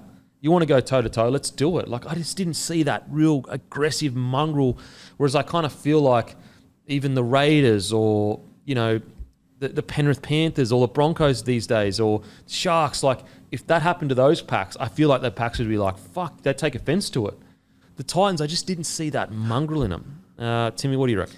So hard not to directly link attitude between players and take it back to the coach. Like, if players... I'm not saying they don't love Justin Holbrook at all, but when players love their coach, they normally go there and rip and tear. And all right, the footy might not be great, but they might be making mistakes and not winning games, but the effort's there. They're a side that just don't look like they want to be out there at the moment. Not outside of Tino, who's, as you said, ripping and tearing. I'm like, comparing them to the Dogs again, I thought it was just a fantastic contrast for both sides, who look like they would have died for Mick Potter on the weekend because they want to win so bad. They're putting in everything. They're running hard, tackling hard. Some of the crap that the Titans dish up, like individual efforts each week, I just really question how badly they want to be out there and how quickly they're counting down these days to the end of the season. What do you reckon, Guru? Yeah, I agree with what you said there, that Tino, like, he was going at Tavita Pangai Jr., and I just felt like he was the only Titan out there. Until Aaron Clark got on the field, he has been a revelation playing through the middle. So good. Mate, like we said all pre-season, we didn't think he was a hooker. I was right there, but I was wrong because I didn't think he'd be a good 13 either. I can't believe... I thought he'd be a good 13, honestly did. Think he'd be as good as he is, though? Not this good, but I thought he'd be a good 13 in today's game. Yeah, I can't believe how much impact he's having. And, mate, if I'm picking that team next week, I'm going Booth at 9, I'm going him at 13, I'm moving Tino into the front row. Yep. I'm bringing Campbell in at fullback, and I have to have Brinson in the team, so I put him back at 6. But I just... stop outthinking the route. I reckon you just got to let this Aaron Clark go and play for as many minutes until his ass falls out. Yeah, I agree. Tino front row. I've always thought Tino's a front rower. Yeah. And you just get him and Moe, and before the game, you go, boys, I just want you to fucking rip and tear. You get Aaron Clark at the 13. He clearly can ball play because he's a hooker. I mean, he came on in 54 minutes. He ran for 146 metres, had 7 tackle breaks, a line break assist and offload, 24 tackles, 0 misses. Like Aaron Clark being moved into the forwards, this is where he belongs. At the very least, he's the perfect 14. The perfect 14. But just the concern for the Titans is I just don't see that mongrel. I just don't... You know, they just don't seem to be gelling as well as they should. Like, they have some really good individual performances sometimes. Like, Sammy, I thought he was pretty good on the weekend. You know, he had a try assist, 167 metres, 5 tackle breaks. But, yeah, just at crucial times, they seem to make the wrong decision very often. And the concern for the Titans is they're no closer to settling on a spine. Because when Foran comes next year, what, is Sexton gone? Is Brimo gone? Is Campbell gone? And they're not the sort of a team that next year they're going to be able to afford to fuck around for the first 6 weeks to work out what works best. No. You have to nail it from round one if you're going to be competitive in this competition, if you're a team like the Gold Coast Titans. So it's going to, and I mean, as you said before, we spoke about during the game, Toby Sexton might have the best short kicking game in the NRL. He's got the best repeat set. Best repeat considering how many opportunities he gets to show it, how much pressure he's always under. He's the only one that kicks in the fucking team, and he just makes it work every single time. They would be in all sorts without his short kicking game. Yeah, it's just, I don't know what to say with the Titans. Unfortunately, it's just been a year from hell, and a couple of weeks ago I was like, Holbrook, no, I think he deserves another year, or he should have another year, but it's getting hard. It's getting really hard to back that. I'm getting less and less convinced that, this is the squad that is going to work well with Holbrook. The one that I can't believe he hasn't got more out of it is Mo Fodawaker. Mo was Queensland's best forward. Was it last year? Yeah, the he was Origin fantastic. Series? Yeah, he was fantastic. He lost his Origin jersey this year, and I don't know how they're not getting a response out of him. I don't know if he's carrying an injury, what it might be, but it looks like he's not getting a response out of too many of these guys. What do you reckon, Timmy? There is one bloke that we've gone past that deserves a shout out, and that is Fafita of the JoJo variety. Yeah, he was good. What a little gun. Yeah. How about him trying to chase down, not trying to, running down Josh Addo-Carr. That's the energy I want to see. Yeah, and just exactly like about players not wanting to be there. This is a bloke in his second game in the NRL flying across the field like Mission Impossible running down Addo-Carr. He got close, and he also made sure that both those conversions were taken from out wide. So that is the stuff you love to see. He's lightning, but just looks a goal to me. Yeah. I like him. Did you see him get out of the in-goals last week? Yeah, it was amazing. Very impressive. And he was really good in the trials too. I will say Kieran Foran is going to be a godsend. That he cannot arrive sooner. Like, if I was a Gold Coast coach, I'd be packing his bags for him to get him up there. Seriously, he cannot come sooner. So hopefully the Titans can bounce back next year. I think this year is going to be it's pretty much done. Now, quickly on to Tigers as Cowboys. We've kind of spoken about this already, but we'll go through it. Speak about Cowboys first. They tend to have this game in them sometimes. They had it against the Penrith Panthers a while ago. Just a mountain of errors. 16 errors. And it's hard to talk about in a positive light for the Cowboys because they didn't deserve to win the game.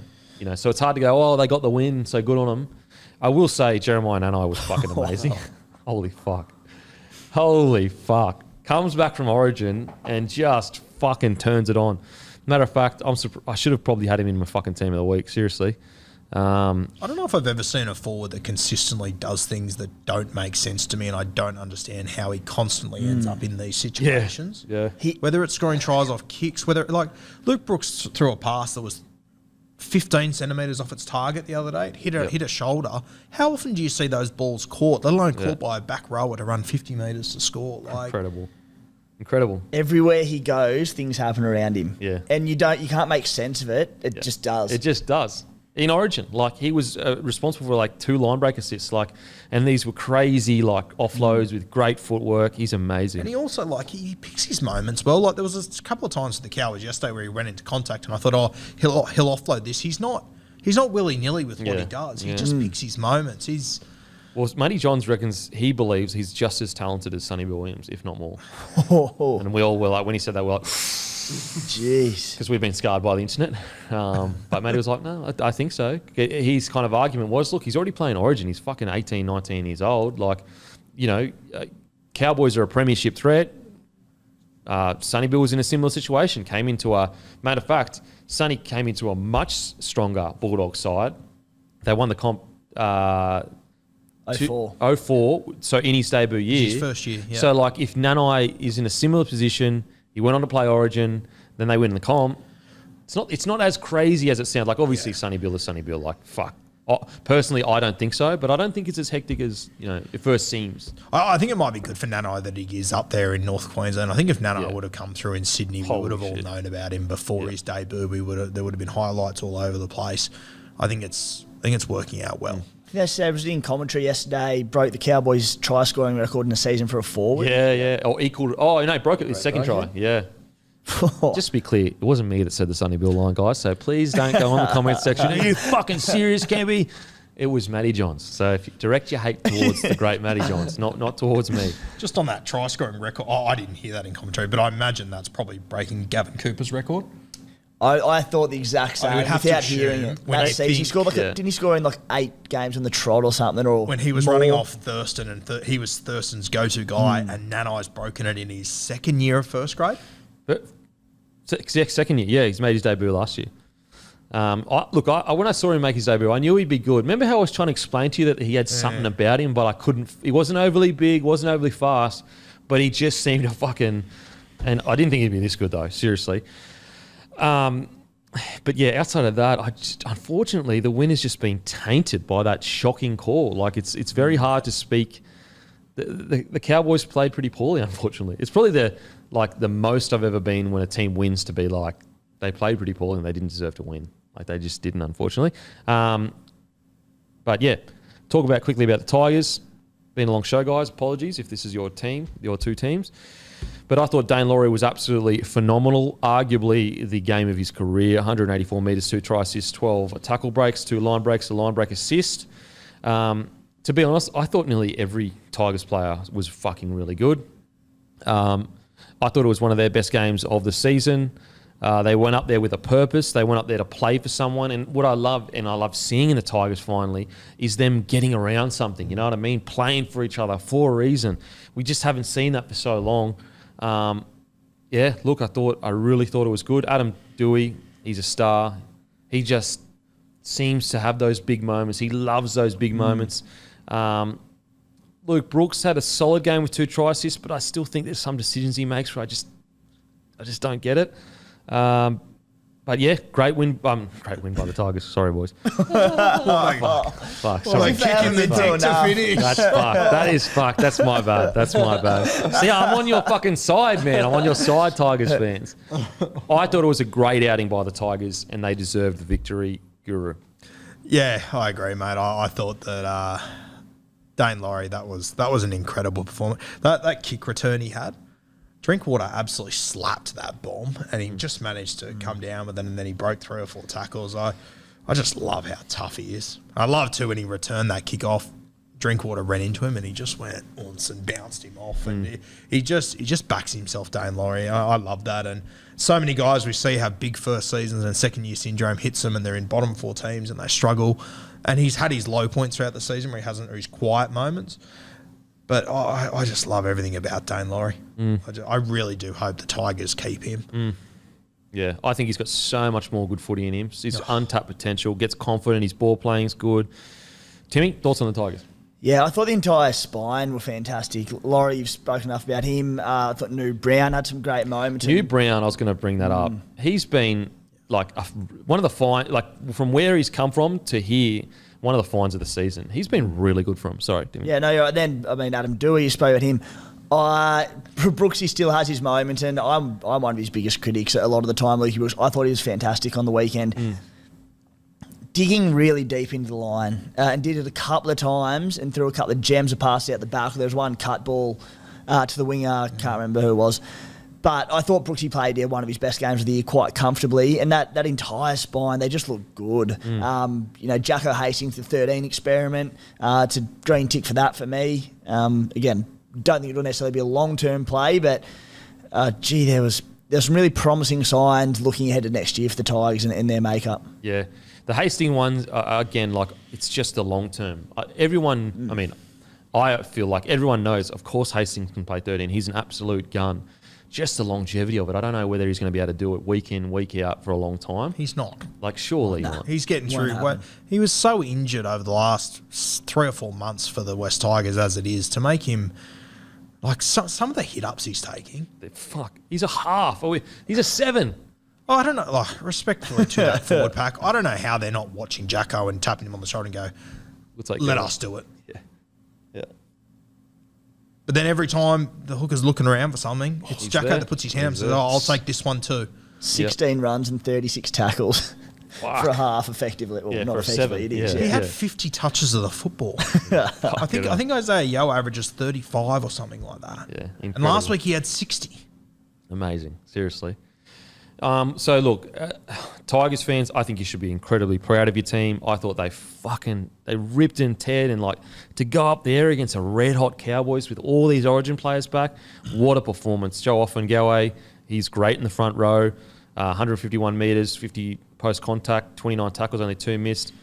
Yeah, I thought it was a great knock. I really, really did. And you know, this was with a guy like Ken Mamalo. You were essentially without Ken Mamalo because he got 10 he only played 56 minutes, but he had, he didn't get enough time to like build into the game. And usually he's really good at that. So you had him 10 in the bin. So for 20 minutes of the game, you didn't have your strike winger on the field. So what a performance. What a performance. If I told you the Tigers hung in a game against North Queensland up there when the Cowboys scored in the first minute and the Tigers had a sin bin, you would have laughed at me. Said no chance. Yeah. No chance. Incredible performance. They deserved everything. They deserved the win, and unfortunately they didn't get it. But the good thing is they got something to build off now. They've got something to build off. So hopefully they can continue playing this kind of footy, and leading into next year, Api Coruscant, Kikau, Coruscant, Papali'i, looks pretty bloody good to me. Looks pretty bloody good to me. Matter of fact, if they can play like that with those recruits, they should also be in the same boat as the Bulldogs. You know, challenging around that 12th to 8th position. So really exciting. And shout out to Brown. I think he hasn't got his contract for next year, and he's like implored the club to sign him. I think he'd be a great signing as a good number 14, a good backup as well for Api Coruscant. Anyway, that is us done and dusted for the week, guys. Make sure to check out SC Playbook's new statistics site, scplaybook.com.au. Got all the stats on there for Supercoach.